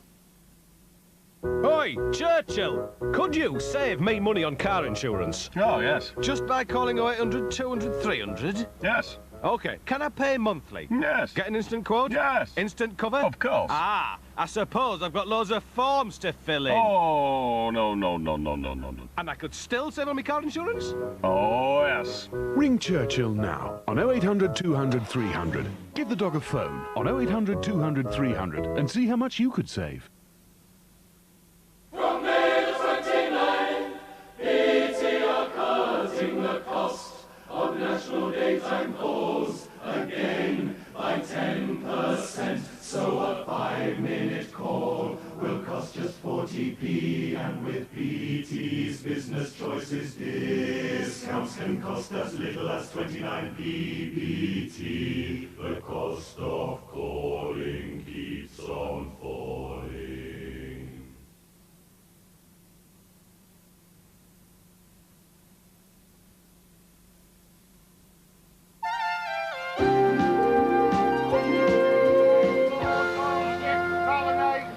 Back here, the 16 runners just beginning to go round behind the stalls. A last betting share from Simon. And Revoke, the favourite, is firming up 3-1 from 100 to 30. 11-2 Entrepreneur, who's sweating up. Hidden Meadow at 7-1. At 15-2 Shamik. On 10s then Putra, Pachin and Zamindar. 12-1 Desert Story. Cape Cross 16-1 from 20s. Musical Pursuit at 20-1. On 33-1 Green Card. A market move for Muchia into 33s from 50-1. 40-1 Starborough. At 50-1 Tycoon Todd and Zaim. And it's 100-1 Shiitake. The race will tell us the truth, but the two talking horses now taking a walk in the market, and thousands come to see what will happen. Look at that stand. Remember, there's, I thank heaven nowadays, there's a big screen across the front of the track. In the old days, you just had to listen to the commentary and invent in your mind what was going on, but you can see the big screen, and they'll know the truth about this 2,000 guineas very shortly. The eye catchers from our team in the paddock. John Frankham's eye was taken by Zaim in front of Zaminda. Going down, Desert Story, the Entrepreneur's stable companion. He took the eye going down better than any of the others.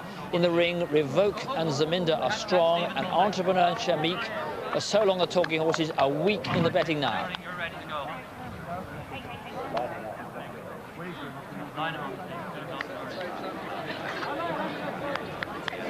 Plenty of opposition to Entrepreneur, who has touched 6-1, but the offices do take it. 11-2 Entrepreneur, and Shamik out from 5-1, 8-1 in places, generally 15-2. Revoke attempting to become the 14th champion 2-year-old since 1928 to go on and win the 2,000 guineas. Is generally 3-1. One of bookmakers are 100 to 30, and Shamik is now a 7-1 chance. Office money for Shamik. Okay, go on, push in. Right, now, the last two. So is it all hype? Is he really a good horse? He's one of 16 for the 2,000 guineas. Here's Graham. Waiting for Green Card at in stall 2. Possible price comes from the stall lady Musical Pursuit.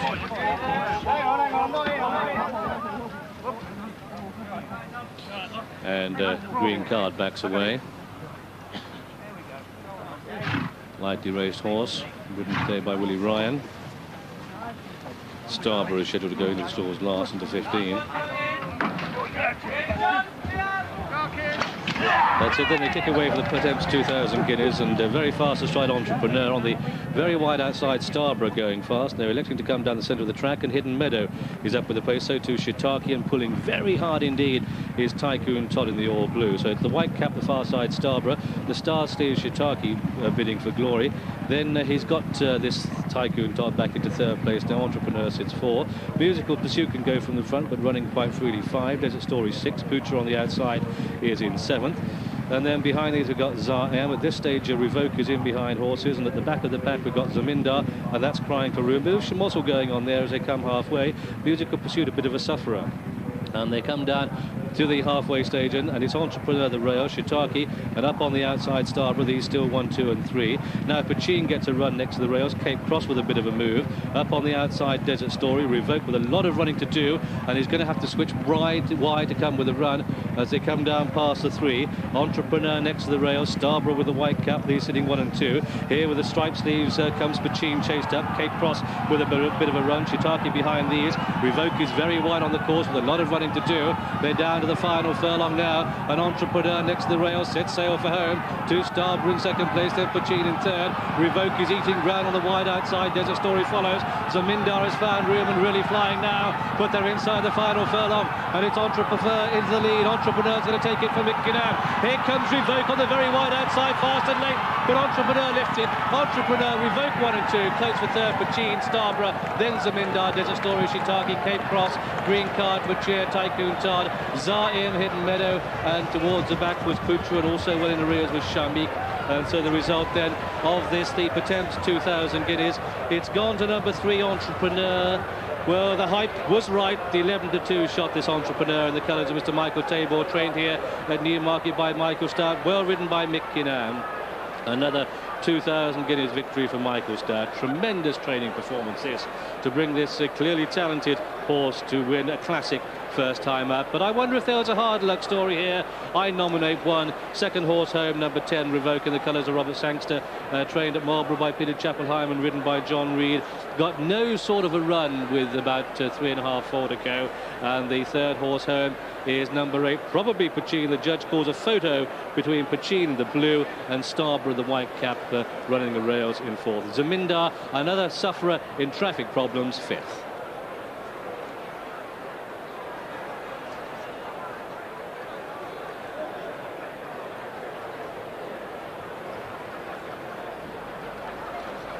Michael Kinnan, a little while since 1990. What does it feel like? Yes, it's good.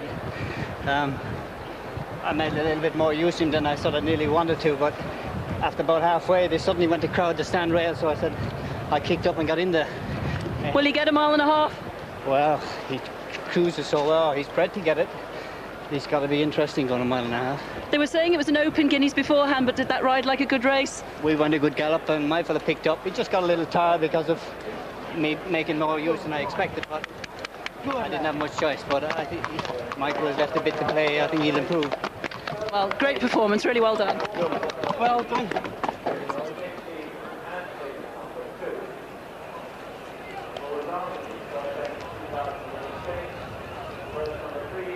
Well, it was always on the cards once this horse had some daylight, and you heard Mick Kinnan saying that he was almost compelled to take up the run-in earlier than he wanted to. Starborough, and on his outside, Pachin challenging him, and probably not totally aware of the fact that Revoke was coming on the far side and coming with a wide challenge, but this horse was always going somewhere, and as well as Revoke did to come back on the far side, this horse always winning this race really nicely.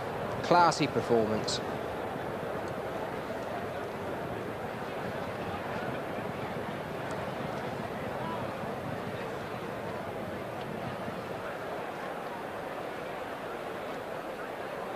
And the hype is justified. Entrepreneur, who was a 4-to-1 chance in the offices this morning, back to 50-to-1 and shorter prices down last year, is returned here. The 11-to-2 second favourite did touch 6-to-1 on the course for Michael Kinnan. And Floors Revoke, who came from so far back, Revoke, sent off the Burlington Bertie. 100-to-30 favourite Revoke. Will those two meet in the Vodafone Derby? Will it be a rematch? They've just called Pachin third. That was a 9-to-1 chance. chance. And those of you who did get on each way, the fourth horse is Starborough, who was a 33-to-1 chance. But Entrepreneur is the 9th horse since the war to go and win the 2,000 guineas, first time out as a 3-year-old, and can he equal like Nashwan, Royal Palace and Capello and go on and win the Derby?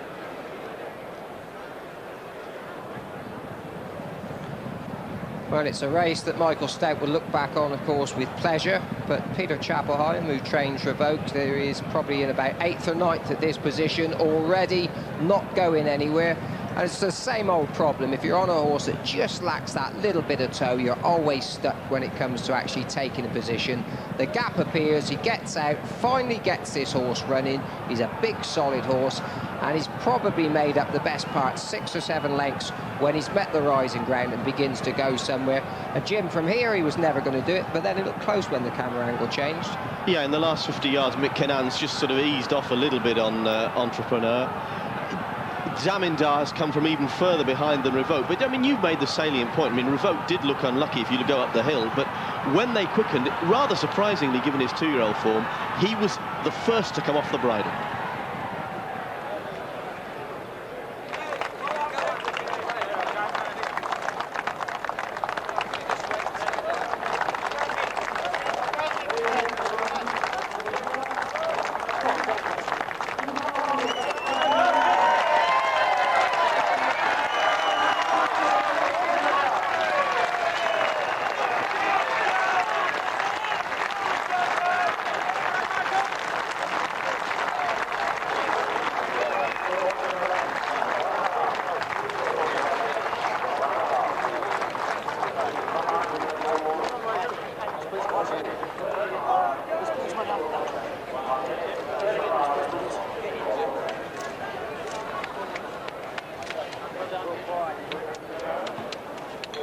Could the photographers, can we just give the horse a little bit of room, please?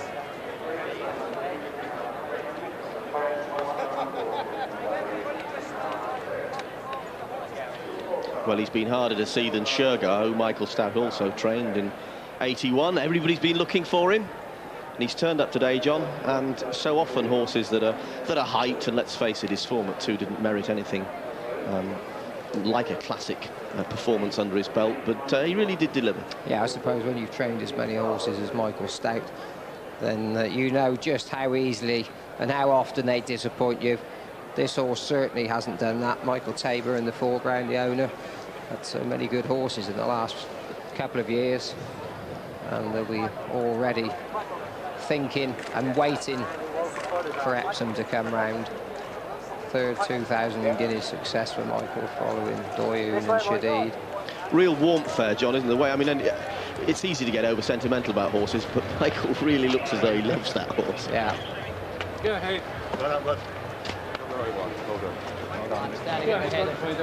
The new champion here with Gary Humphries is there. Congratulations, Gary, and Michael Stoute turning around. Congratulations from all of us, Michael. Thank you very much. A proper job from all your team there. Yeah, the team has done a good job, and the jockey did too, you know. You talked just before about him. You were always very excited by him, but it's one thing to be excited by them in January, another thing to deliver them in May. Yes, sure. But, you know, this horse, we've always thought a lot of him. We wanted to run him in the Dewhurst after he won at Chester last year, but he gave a little cough, and we were disappointed that we couldn't do that, you know. And, you know, for a Sadler's Wells horse with his pedigree, he's got more speed than you would expect. Well, when did you think he had Guinness speed? Because over the winter originally, you were talking more Derby, weren't you? Well, we hadn't really committed ourselves. Having wanted to run him in the Dewhurst and having been unable to do so, I discussed with the owners entering him in the 2000, and then we would see what his spring work was like. And Michael, all the time, oops. Will you guys go now? Yeah. Taking Ryan Brown to oh, yeah. Go and walk him around. Give the horse a chance. Keep him moving, go on. Michael, all the time, as a top trainer, you look for the athlete who can do it.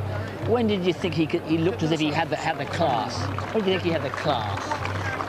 Well, from the time we started working this horse as a 2-year-old, you know, he exuded class then. We've always been quite excited about this fella. You know, a lot of rubbish has been talked. I mean, he and Desert Story and Yalatani, any work they did was only half-speed work on the bit. You know, either single file or drawing up together and sitting together. Was there ever a sort of Nashwan famous I'd like to say at this stage, You know, in addition to all the obvious ones, Greville Starkey has done a great job with Entrepreneur.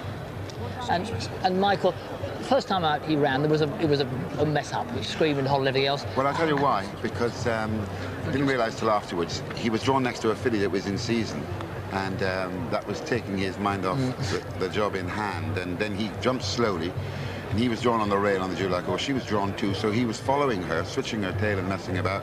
You know, he wasn't concentrating on the job. You got rid of those ideas on it. No. Well, I mean, any colt will do that first time out, or nearly anyone. And what about, I mean, he's screaming a bit when he first came into the preliminary paddock here, but you're quite happy with it. That's pretty harmless. I mean, he walked around very relaxed. I never bothered about that.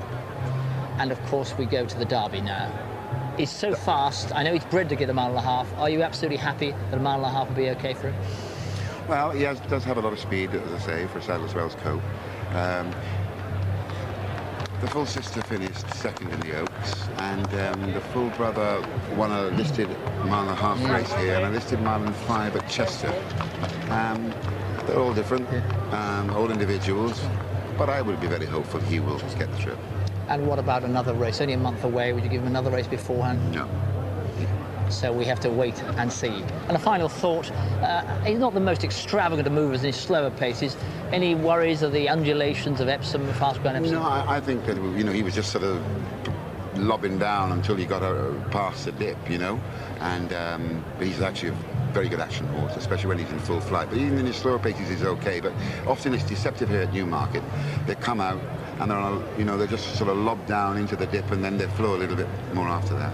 And Michael, finally, we all love to get excited about new wonder horses and horses of the decade and Christ knows what else. But another Shergar? Well, he has more speed than Shergar. I never even entered Shergar on the 2,000 guineas. He's a horse, as I've always said, brimful of promise. We'll have to see. Early days. Still exciting.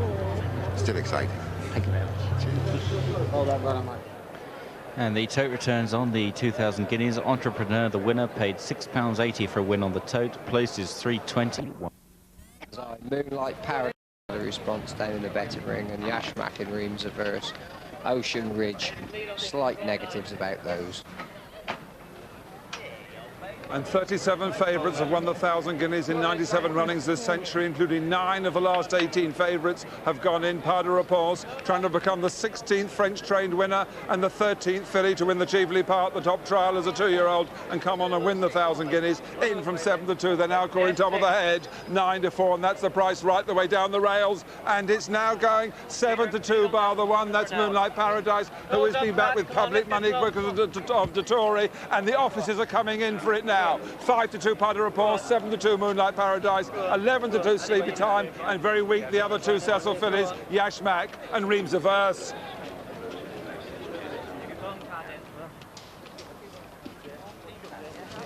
Well, Sunday racing on a classic day has proved very popular. Record crowds here 2 years ago when we had a beautiful day. It's very, very pleasant, but you need to be out of the wind, really, to enjoy the day here this afternoon. But nonetheless, whilst the crowd might not be as big as last year, it's a huge one in its own right. Families here for a great 1,000 guineas. I don't think this is anyway a 3-horse race. I think so many in with chances. It's a smashing field, a whole clutch of group winners. 1 or 2 of them have stalls problems. Yashmak in the past. Moonlight Paradise is giving a few alarms. Graham's been watching what's been unfolding. And the stall handlers getting behind the 5 to 2 favourite Pas de Repose. Moonlight Paradise yet to go in, and these will be the last 2 to load. Right, 1 to go. That's Brian Riley. Go on, Leslie. Well done. Last one's coming in. Gate shot. And they kick away for the Potemps 1,000 guineas. Very fast astride. Sarah-Year using that big stride with Moonlight Paradise. These are the 2 on the right. Bianca Nera running fast. On the wide outside, we've got O'Nelly. That's showing the way to Reams Averse and Yashmak, who's racing wide. Pas de Repose is holding a good position with plenty of pace. Outpaces Elegant Warning. Dazzle towards the back, and also Cassar towards the back at this stage. But it's O'Nelly that blazes the trail. O'Nelly on the outside. Black cap the rail, Sarah-Year. White cap Bianca Nera. the blue with the white seams and sleeves, that's the favourite pas de réponse. On the pink cap, the far side, Reims of Verse. In behind these, as they pass the 5, comes Dazzle Reunion. Also getting closer is Moonlight Paradise under Frankie de Toy. Don't rule out Dance Parade, she's still there with chances. Yashmak on the wide outside of the pack. Elegant Warning getting a little bit closer. Sleepy Time is in on the rails. And they come down past the halfway, and it's still O'Nelly that just has the pace to lead here. To Moonlight Paradise in second place, and on the outside, Pas de Réponse pushed along now. Reims of Verse. Dazzle comes to the run. Sarrier next to the rails. Sleepy Time pushed along, but getting a little bit closer. And also Ocean Ridge ridden along now, and also coming with a bit of a run is Cassar. They come down past the 2 furlong marker now, and it's still O'Nelly in the centre of the track. Here comes Dazzle, one off the rail. Pas de Réponse down the centre, and Sleepy Time gets a run, and Kieran Fallon's got her into top gear now. They're inside the final furlong, and it's Sleepy Time into the lead. 2 in second place, O'Nelly, Pas de Réponse and Dazzle, but they're a long way remote to this Sleepy Time, who's really drawing ahead at the line. And it's Sleepy Time and Kieran Fallon who take the 1,000. O'Nelly is second, with Dazzle in third, in Pas de Réponse, followed by Ocean Ridge. Then came Reims of Verse, an Elegant Warning, in the field trail back to Dance Parade. Then Yashmak, and last of all was Reunion. And so the result of this, the Potemps 1,000 guineas. Henry Cecil has won his 5th 1,000 guineas. He's taken it with number 14, Sleepy Time, in the colours of the Green Bay stable.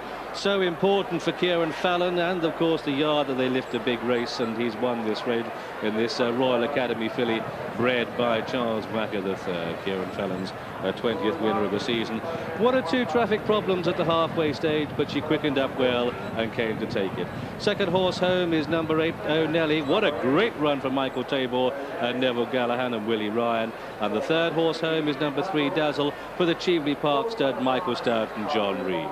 Fourth horse home was the favourite, number 9, Pas de Réponse, for the time ahead combination. But our winner there is Sleepy Time, and she's really come home in good style. I'm ready. Kieran, I am so pleased for you. Really well done. Yeah, a few of them have been disappointed this week, and we're just hoping really one of these would win, one of our 3. Well, you were right. You stuck by her, and you were Anne Henry, and you were absolutely right.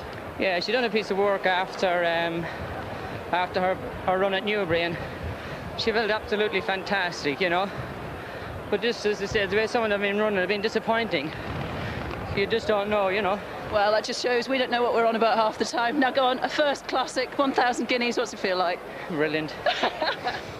Go on, a bit more than that, come on. Celebration tonight? More than likely, yeah. So Newmarket now must have an awful lot going for it as far as you're concerned. Yes, been looking forward to this since February, where it started with Mr. Cecil, and it's all worth it. Well, we're all really pleased for you. Really enjoy it. Thank you.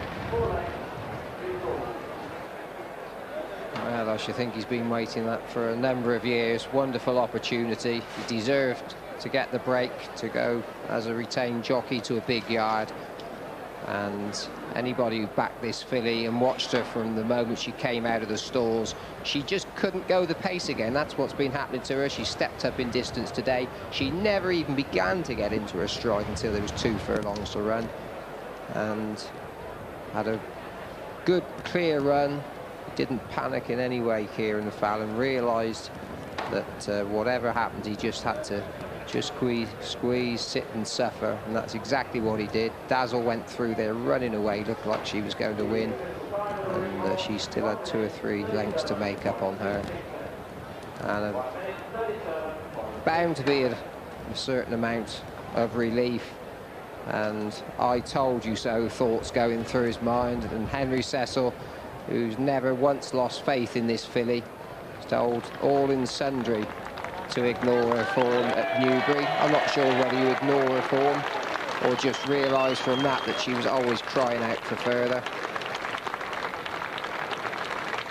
Whatever, he's been vindicated. Receiving congratulations from Michael Stout.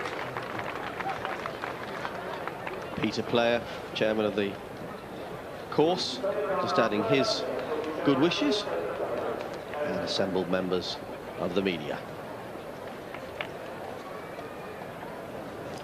and Sleepy Time, a 3-to-1 chance in some offices this morning, though Adverts did go 9-2, touched 6-1 on the course, returned the 5-1 third favourite for Kieran Fallon. The runner-up, O'Nelly, and Corals went 66-1 this morning, other firms 50-1, returned 50-1 for Michael Tabor, who had Entrepreneur yesterday, so nearly emulate the Ali Khan in 59, who were the winner of both Guineas that year. And the third, Dazzle, was a 16-1 chance. They sent Pas de Réponse off, the 5-2 favourite, but that's Sleepy Time. Whatever diet Sleepy Time is having, whatever they've changed at Warren Place to feed the horses, is worked wonders with Sleepy Time. In she goes at 5-1. Well, maybe this winner's given him food for thought, because he implied at the start of the programme that what they've been having was making them go slow. But let's get to this filly, because John hit the nail on the head. I mean, she stays the mile really well, and the further she went, the better she got.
Well, he did it last year with Bosrasham. I'm not sure whether this filly would have given slightly more pleasure, in as much as the fact that she's been beaten a couple of times.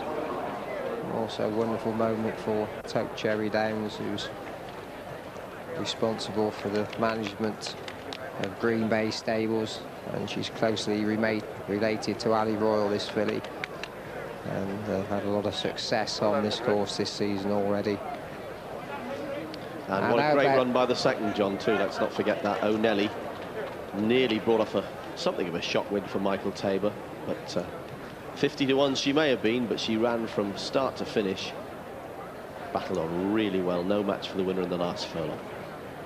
Declan Murphy, who works for one of the other racing channels and has ridden Sleepy Time in quite a lot of her work. And Kieran Fallon. John, jockey's always there to be shot at. Kieran not unreasonably got some criticism for Newbury, but he's kept his nerve, answered his critics, and a great moment for him. Yeah, there's always plenty of good jockeys in the stands, and the one thing that he's never done is panicked, and you just can't rush horses. If they can't go the gallop, you've just got to sit still. That's what he's done.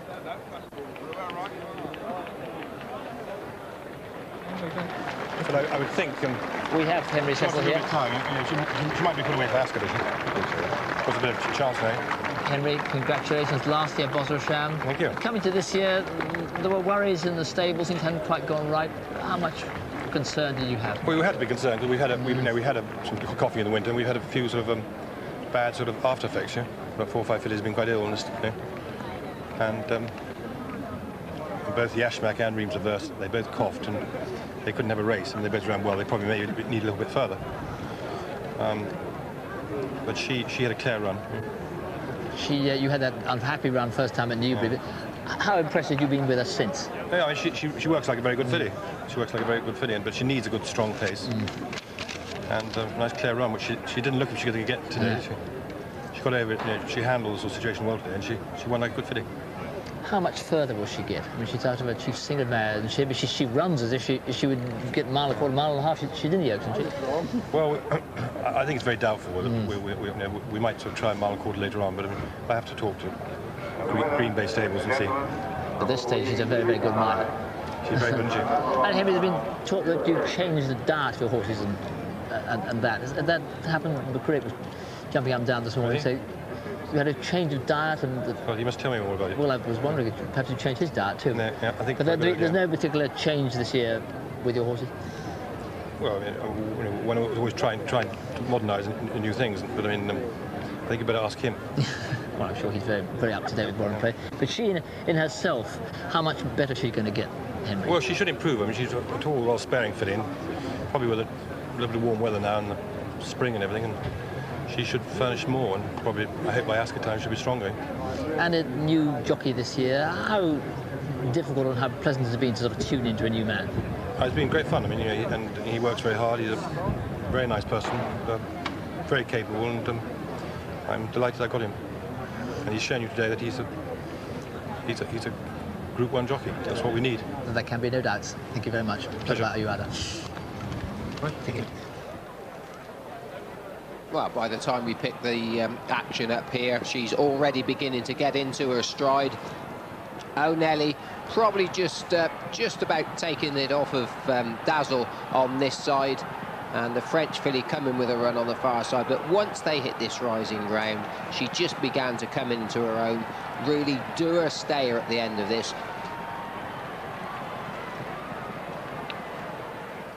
The fillies race at Ascot is a race that obviously will suit her.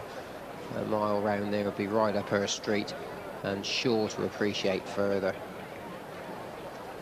Naturally left-handed Kieran Fallon, and his left-handed whip useful there. What about her pedigree? Brough mentioned the Oaks. Well, she's by Royal Academy, by Nijinsky, the Triple Crown winner. But Royal Academy. The link between these two. Hero Mistlecat leading the field there, but First Island, as you can see, being threaded through the field there, and well, he was impressive. The horse he's following is Charnwood Forest. Charnwood Forest, and Alhaf just had a little bit of a check there, and as soon as he gets onto the outside, boom, he quickens up, grabs the ground, off he goes. Changed his legs there, but he's got this race in safekeeping. A very, very good performance. He quickened up when it was needed. Good turn of foot.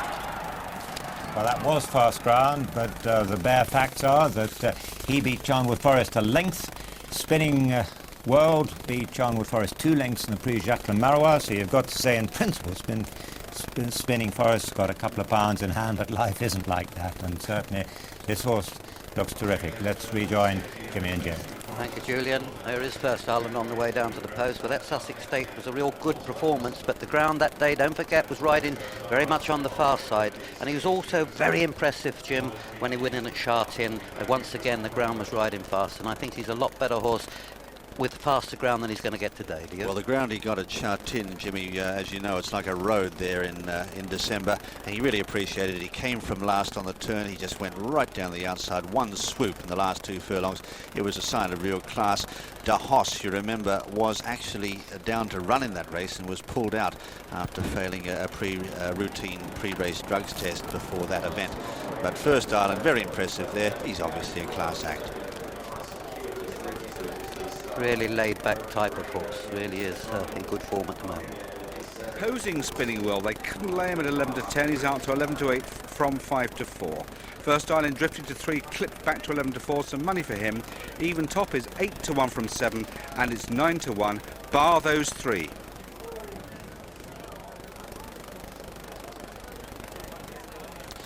Gothenburg going down, number 11, one of Mark Johnson's runners, owned by Brian Yeardley, Continental Limited, ridden by Jason Weaver. This horse went out to Dubai, accompanying stablemate Bijou Dan. He obviously did very well out there, although not up to that class at all. Gothenburg. He last season he won. Well, he proved himself at the Curragh. Actually, he's won a Group 2 and he's won a Group 3 there. So he obviously likes the Irish air. I wonder how he goes today. He's never been one of my favourite horses, Jim. Maybe I shouldn't say that because he has got ability, but he doesn't look the easiest of rides either. But he loves to front run nowadays, and as you see there, carries his head a little bit high. 9 is even top, runner-up in last year's 2,000 guineas. Never really lived up to that promise, Jimmy. I know they did have high hopes of him developing into a Derby horse. I think that was too far for him. He ended up winning a little race at the end of the season at York. But quite a capable performer, just the same, I think. Yeah, probably his best race apart from the Guinness, when just getting beaten the short head by Mark of Esteem, was when 3.5 lengths fourth behind Bosra Sham in the Champion Stakes. That wasn't a bad run. He's got capabilities, as you say. If he can come back to some of his best form, well, he's third choice here. This is his first run since the Dubai World Cup, in which he finished 7th.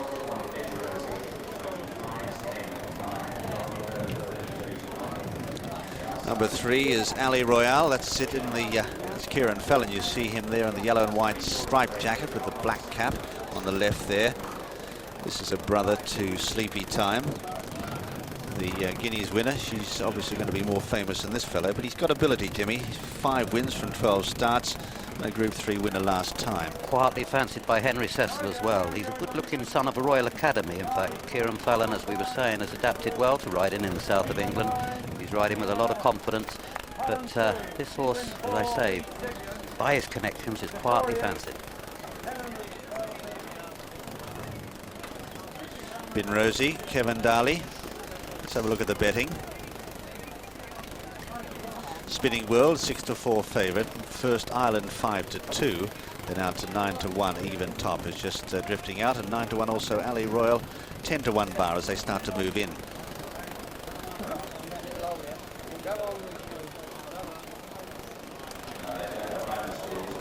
Bin Rosie going in on the far side. Bin Rosie, trained at Newmarket by David Loader, and David's horses, Jim, at the moment are just missing a little bit, aren't they? Certainly are, Jimmy. Yes, he'd be just a little worried, he would be at the moment. 4 of them in so far. We've still got another 6. Let's see if we can see a couple out the back. Cash Asmussen just adjusting his strap there, as you can see, and I think he'd be hoping that Spinning World hadn't taken too much out of himself, but he was getting a little bit warm in the parade. Decorated Hero just going forward there. Cayman Kai's already in. Craven Stakes winner of last season, the grey. Beecham King just going in. There's Ali Royal, First Island. Even Top on the left. Not too many more to go in here. Let's join Peter.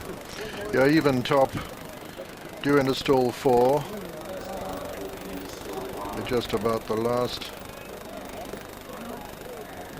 of the 10 runners in the absence of Elharth and allied forces. These winners of 44 races, racing for a first prize of 73,000. Even Top in, that's Cayman Kai nearest to us. All 10 installed for the Jodmont Lockinge. And they're away. Ashani was just a little bit slow. Belmont King's right up there in the early stages in the centre, with Even Top and Ali Royal on the far side, and on the near side Gothenburg running fast. But it's Beecham King, the leader, from on the near side Gothenburg. But then comes Ashani and Even Top, and Ali Royal over on the far side. Tucked in well behind him is Spinning World, with only a couple behind him at the moment. Beecham King and John Reed, the leader, from Ashani on the near side. Then Even Top and Gothenburg. Then comes Spinning World, who's made a little bit of ground in the centre of the field. Ali Royal over on the far side. Then Rosie comes next. Then Cayman Kai. First Island is one from last. And Beecham King in the centre, the grey. Ali Royal right over on the far side. Between those two is Even Top on the near side of Ashani. Spinning World is making a bit of progress. So is First Island over on the far side. It's Ali Royal who's come to challenge Beecham King now as they come down past the 2 furlong marker. Ali Royal and Kieran Fallon have gone for broke now inside the final 2, but here comes First Island to challenge him on the far side, and Spinning World with his white face moving into 3rd place. Coming down now to the furlong pole, First Island quickening on the far side, has collared Ali Royale. It's First Island from Ali Royale. Spinning World back in 3rd, got no chance of getting to them. Even Top making ground, but it's First Island over on the far side. He's drifted off a true line, but he's going to win it all right. First Island is the winner. Ali Royal is 2nd, and Even Top gets up just to nose Spinning World out of 3rd place. First Island, Ali Royal, Even Top.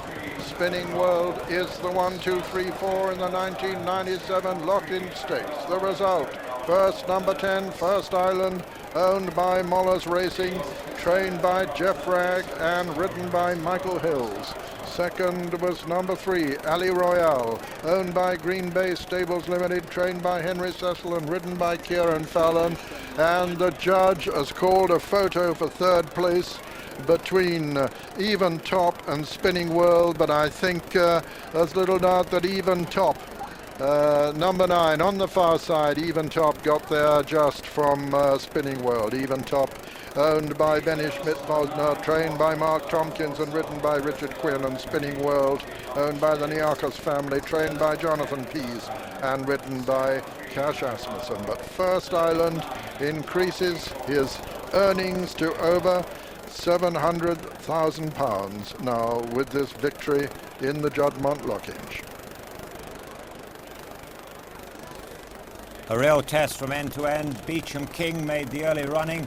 Ali Royal burst into the lead over 2.5 furlongs from home, tracked through by the eventual winner, First Island, but already Willie Cash was in trouble on the favourite. Yeah, he wasn't moving very well, and you can see him now, his action's not very good.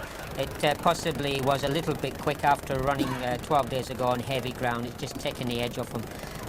But Michael Hills had a lovely ride because he followed Kieran Fallon through. It gave him a lovely lead, took him to the furlong pole. Just drifted to the right. The horse, he's always done that, actually. He's always drifted a little bit when he's got to the front.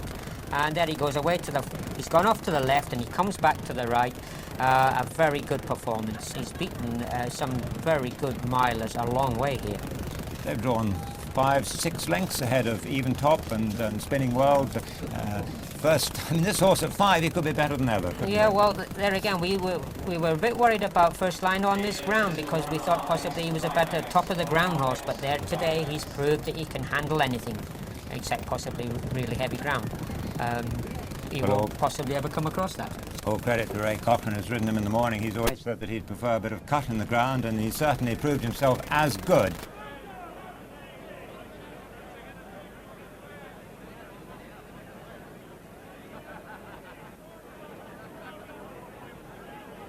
Finished. We know they can do that.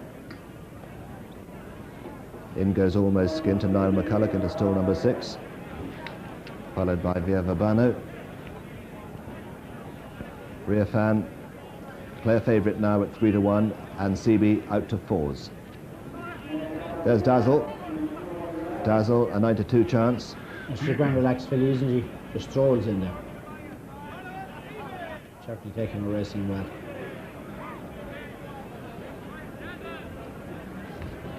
Strawberry Roan. Only one to go, I think, Tony. Ryafan. Ryafan going into stall number 10 next to the rails. CB nearest to us. And they're running in the early Coolmore Irish 1,000 guineas, and in the early stages O'Nelly as well there towards the left with Ryafan. CB with the broad noseband on the right of the picture also prominent, and Cashel Ross just behind these with Royale. Strawberry Roan's white face can be seen there running about 5th towards the inside as they run across towards the elbow, and it's O'Nelly the leader. CB has worked her way across from the number 1 draw to track the leader on the inside. Cashel Ross is in 3, then Ryafan, and they're followed by Dazzle. Towards the outside of Dazzle is Royale as they run along now with about 5 furlongs to cover, and it's O'Nelly the leader from CB. They're followed by Cashel Ross, Ryafan on the inside of Dazzle, then Strawberry Roan and Royale. Classic Park via Verbano, and the back marker is Almost Skint. As they run down past halfway, and it's O'Nelly and Mick Kinnan in the lead from CB. Cash Asmussen in the centre, nose banded. Then towards the outside, Cashel Ross and Kevin Manning. Ryafan is in behind these with Dazzle. Classic Park makes a bit of ground towards the inner as they run down now with 2.5 to go, and it's O'Nelly in the lead from CB. Cashel Ross, Ryafan trying to get on terms on the outside ahead of Dazzle, and then comes Strawberry Roan making ground. They're inside the last 2 furlongs. O'Nelly from CB, Cashel Ross, Ryafan the outside, then Strawberry Roan and Classic Park also making ground as they come towards the final furlong, and it's O'Nelly, Classic Park coming through in the centre. Classic Park takes it up now from O'Nelly, Ryafan, Strawberry Roan, Cashel Ross and CB, but it's Classic Park and Stephen Crane out in front of the 1,000 guineas. Strawberry Roan running on strongly on the outside, but Classic Park wins it, a 1-2 for Aidan O'Brien. Second is Strawberry Roan, close for third between Cashel Ross and Ryafan, and then O'Nelly and CB and Via Verbano, and behind Via Verbano came Almost Skint, Dazzle is next, disappointing, and completely tailed off is Royale. So Classic Park has credited Aidan O'Brien with his first classic success, a 20-to-1 chance, owned by Mrs. Seamus Burns, trained by Aidan, ridden by Stephen Crane, holding the strong run of stable companion Strawberry Roan, ridden by Christy Roach. Classic Park winner of the 1,000 guineas trial at Leopardstown in April. Strawberry Roan won another classic trial at the same track, a 1-2 for Aidan O'Brien, and certainly a big day for him. What a great day for Aidan O'Brien, a great day for Stephen Green, and a great day for the Burns family as well. Paddy Burns, the late Paddy Burns, so has brought many good filly, Park Express and Park Appeal, and his sons have carried on that great tradition. Here's Classic Park, tucked in there behind O'Nelly and CB. Stephen Crane gets a lovely run when CB drifts out, and he gets a gap between O'Nelly and CB, and from then on it was only going to be a one-horse race. On the extreme right here picture, the big white face of Strawberry Roan. She runs a cracker, a real good Oaks trial, but this winner has flown. This daughter of Robalino has quickened up really well for Stephen Crane and won in impressive fashion. This has won really well. Strawberry Roan running on well for second, but a great day for the young maestro of the flat, young Aidan O'Brien. 1-2 in an Irish Guineas. He's only a wet week training horses yet. He's got the first and second in an Irish Guineas. He's been champion jumps trainer, champion flat trainer only around the corner, and a remarkable achievement. He ran 4 in the Guineas, first and second. This horse was a disappointment in Paris in the 2000. Never really struggled behind Daylami and hung as well. In goes Musical Pursuit. 16-to-1 chance in the Benny Schmidt Bodner colours. Mark Tompkins, the trainer, and Pat on board. Last at Newmarket. And most of the runners already installed. Here's Sharamono, one of the rank outsiders. The blinkered Sharamono and Seamus Happenin. Tony, I think there might be just one more. Number 7, Revoke, the favourite. Verglass, the grey, on the left. And the other one still to go in is Pear Tree House, Willie Muir's runner, number 6. Side, and it looks as if they're ready now. And they're racing. Bob the Broker comes out a little bit slower than the others. Yaliatani, one of the early leaders, with Sharamono being bustled up there on the inside. Desert King is over on the right with up there Two Fantastic Fellow, but it's Sharamono who's making the running as they head towards the end of the first furlong. From Musical Pursuit in second, and just behind these we've got Revoke with Romanoff next on the inside, Fantastic Fellow and Pear Tree House. Desert King behind them towards the outside, and then Verglass. Yaliatani is further back in the field as they run the elbow, and Sharamono is clear, and 6 to 8 lengths clear from Musical Pursuit. Then Royal Amaretto on the outside. Romanoff is next. Then comes Pear Tree House. Revoke, the favourite, on the outer ahead of Desert King, with Fantastic Fellow, Yaliatani and Mosconi and Bob the Broker, and Verglass towards the back. But it's Sharamono the leader as they run past the 4 furlong marker. But they're beginning to close now. Musical Pursuit leading the chase. Royal Amaretto, the white face. On the right of the picture is Revoke. Then towards the inside we've got Romanoff as they cross the junction with the round course, and Sharamono comes under pressure and drops away. Romanoff goes through on the inside. Musical Pursuit, Revoke towards the centre. Desert King on his outside, and then Verglass, they're past the 2. And it's Revoke now coming there in the centre with Desert King on the near side. Desert King goes into the lead and takes it up now with a furlong and a half to race. A big cheer from the crowd. Desert King out in front, Christy Roach. Verglass putting it a bit in second. Romanoff 3, Yaliatani 4, Revoke well beaten, but it's Desert King out in front as they race inside the last 100 yards. Desert King storming to victory in the Lexus Irish 2000 Guineas. A classic double for Aidan O'Brien. Christy Roach wins it. Desert King from Verglass. Romanoff 3, 4, Yaliatani 5, Fantastic Fellow 6, Revoke 7, Mosconi 8, Bob the Broker 9, Pear Tree House 10, Musical Pursuit, and 11 was Royal Amaretto, and a long way last Sharamono, who did the business making the running. Desert King wins the Irish 2000 Guineas at 3 to 1, well supported from 4s, and wins it convincingly. Well, this horse put up a good performance. All the action is on the right of your picture. The yellow cap on the inside is Romanoff, stable companion of the favourite. In the centre is Musical Pursuit. But here comes Revoke with his challenge. But John Reid is working hard at him. The real good gallop set by Desert King, stable companion, has taken the edge off these. Christy Roach gets to work on Desert King and he storms to the front here. On the extreme right of your picture is Verglass running a real good race in second place. But once Desert King takes over, it's only going to be one result from here on. This horse is as tough as boots. And when Christy gets out in his right hand, gets a couple of backhanders into him, he lengthens all the way down to the line. Hard as Verglass tries to close that deficit, he can't do so. This horse gets the trip really well. He's got a touch of class and he's gone away for a great victory here. Ran all the way to the line, opened up that gap. Verglass, the Coventry winner, has come right back to his best to run a cracker in second place. Christy peeps it over his shoulder there. 2 guineas for Aidan O'Brien in 2 days. The 1,000 yesterday. Christy had the wrong one yesterday. He has the right one today. Well done to C. Roach and all the connections at Ballydoyle. A great weekend for them. 2 classic successes for young Aidan O'Brien. The 1,000 guineas on Saturday, the 2,000 on Sunday. You can't do any better than that. A marvellous performance. What a weekend for Aidan O'Brien and the Irish, but what a sobering weekend for British racing, because for the second day running we've been absolutely annihilated. The pacemaker dropped away very quickly here. Royal Amaretto never got into contention at all. Romanoff on the inside took the lead 3 furlongs out, and for a moment Revoke looked to be in a perfect position and you thought poised to strike, but he went out in a couple of strides. Look, one from the right and you see Christy Roach producing Desert King with what proved to be a devastating challenge. The 2 furlong marker, Romanoff still in front. This is where Revoke comes under pressure and the response non-existent as Desert King sprints into the lead. And Verglas, who showed no form at all this season, having won the Coventry at Ascot last year, he moves into second place. Yalayatarn has run a good race on the rails. Royal Amaretto drops back one but last, as you can see, and Revoke goes out in just a couple of strides. What a big disappointment this is. But what a good performance by Desert King, who won his trial, the Tetrarch Stakes, really well, looked like a much improved horse, and today he's won in devastating style. But as much as the Irish running well and winning the race, or being first and second in great style, you've got to say that all the leading British contenders, apart from Romanoff, of course, who's certainly a horse with a big future, well, they've really disappointed, and we've just got to look at ourselves, because I just don't know what's happening with 2 results like this.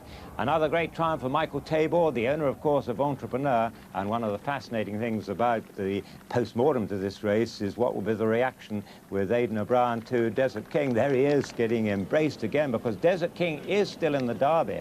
And tactics in this race are going to be as important as the finish. It'll be fascinating to see the first half mile and what pace they run. Kick away then, Aristocratic slow to go. Singspiel makes his own running here, but at a very, very sedate pace. I should imagine he goes faster up Warren Hill at Newmarket. Sitting in second is, with the noseband, Oscar Schindler. On the right, Dushianto, the pink cap, the light blue and white, that's Aristocratic, and the pink and green at the back is the Destin. And it's a bit of a crawl for this Group 1 race. £150,000 in added prize money. And the European prize money winner, Singspiel, leading the field. To Oscar Schindler in second place.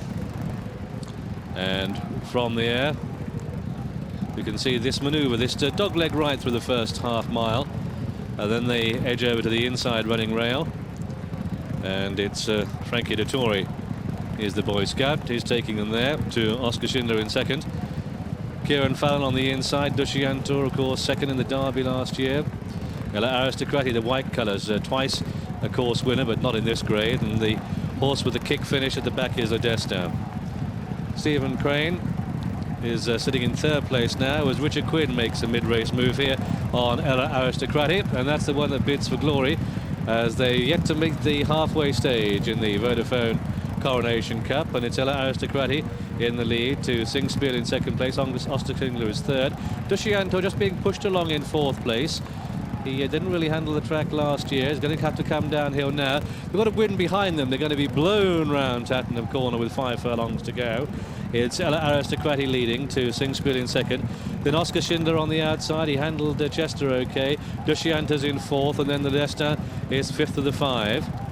Just starting to close up a bit as they make this turn round Tattenham Corner. Ella Aristocratic, Frankie Dettori on Singspiel. second in the race last year, takes over again. Oscar Schindler the outside, down the straight they come, and they've got over a quarter of a mile to go, and it's Sinkspiel, the favourite, in the lead here, and the world champion going into a clear lead too. In second place, Ella Aristocrati, Oscar Schindler flat to the boards, so too Dushianto and the French runner Le Destin as they come inside the final quarter mile.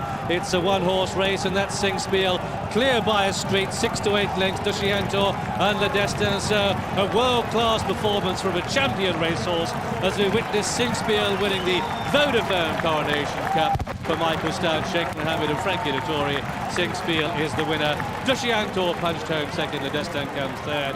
Ella Aristocrati is 4, and a disappointing run really by the giant Oscar Schindler, who's 5th of the 5. And so the early race doubts firmly squashed by a performance of class with Sinkspiel, the 5 to 4 favourite. This son, homebred by In the Wing. Daddy won the race a few years ago, not as easily as this, and this is just simply annihilation against good horses. This world traveller Sinkspiel over to Canada, Japan, Dubai, and a great, great ambassador for the sport of horse racing. As one-sided as the test match at Edgbaston, and if it had been a boxing match, it would have been stopped before the finish. It was so one-sided from the turning ground, but there are any number that could run well. Big bookmakers, Victor Chandler, John Banks and Colin Webbs have just called 11 to 10 on Reims of Verse. They're asking for 11 to 10 Reims of Verse. The big bookmakers opposing this favourite.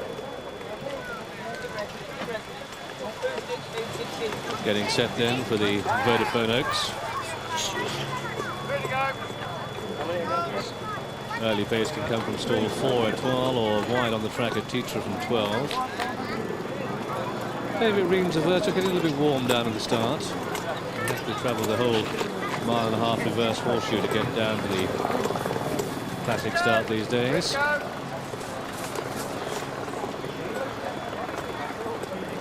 Latest betting shows Reims of Verse 6 to 5 on. The Ashback at 6 to 1. Everdino at 7 to 1. Last one coming in.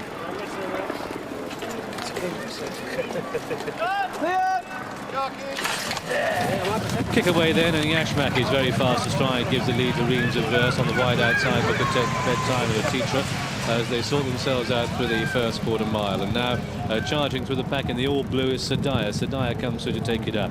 Sayada leading from Everdila with the blue sleeves Ukraine Venture back in 4th place as a teacher. The favourites midfield following stable companion Yashmak.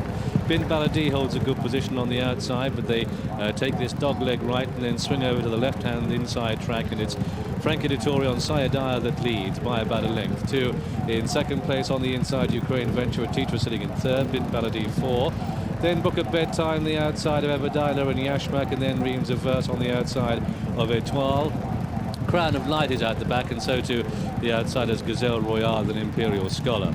It's still Sayadaya that leads as they continue the climb through the first half mile of the Vodafone Oaks on the left-handed turn now, and it's Sayadaya with the red cap, Ukraine Venture, the yellow cap, the outside of Teach for these 1, 2 and 3. Eberdila sits in 4, white cap, the red is Bint Baladi, then green cap is Yashmak. Reims of Verse travelling well 8 lengths off the pace, and they come to the top of the hill and another left-handed turn, and it's still Frankie on Sayadaya that leads. To Ukraine Venture the outside, then comes a teacher followed by Eberdila, and then on the inside Bint Baladi. Then we have Yashmak and Reims of Verse and Etoile, and the Crown of Light, Imperial Scholar and Gazelle Royale together with Book at Bedtime are out the back. Book at Bedtime finding it all a little bit too much. Descending then to Tattenham Corner, and with under 5 furlongs to go, it's Sayadaya in the lead. To in 2nd place Ukraine Venture, a teacher on the outer.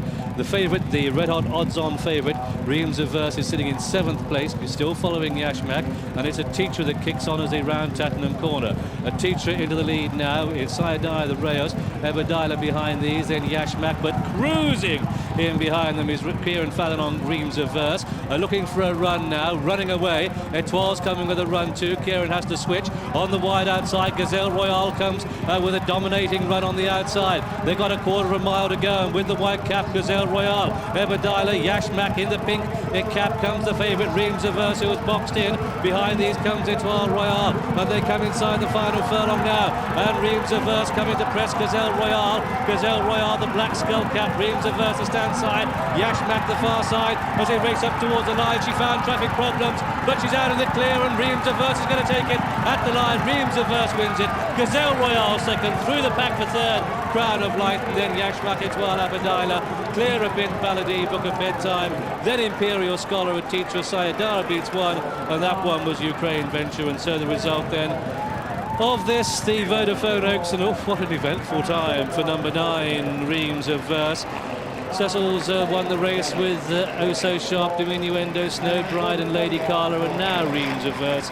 Kieran Fallon won the 1,000 Guinness on Sleepy Time, but on this 6-5 on favourite Reams of Verse, he had one or two traffic problems. Well placed turning for home. He was just, the door closed on him as Jimmy Fortune swept past on Gazelle Royale, the second horse home.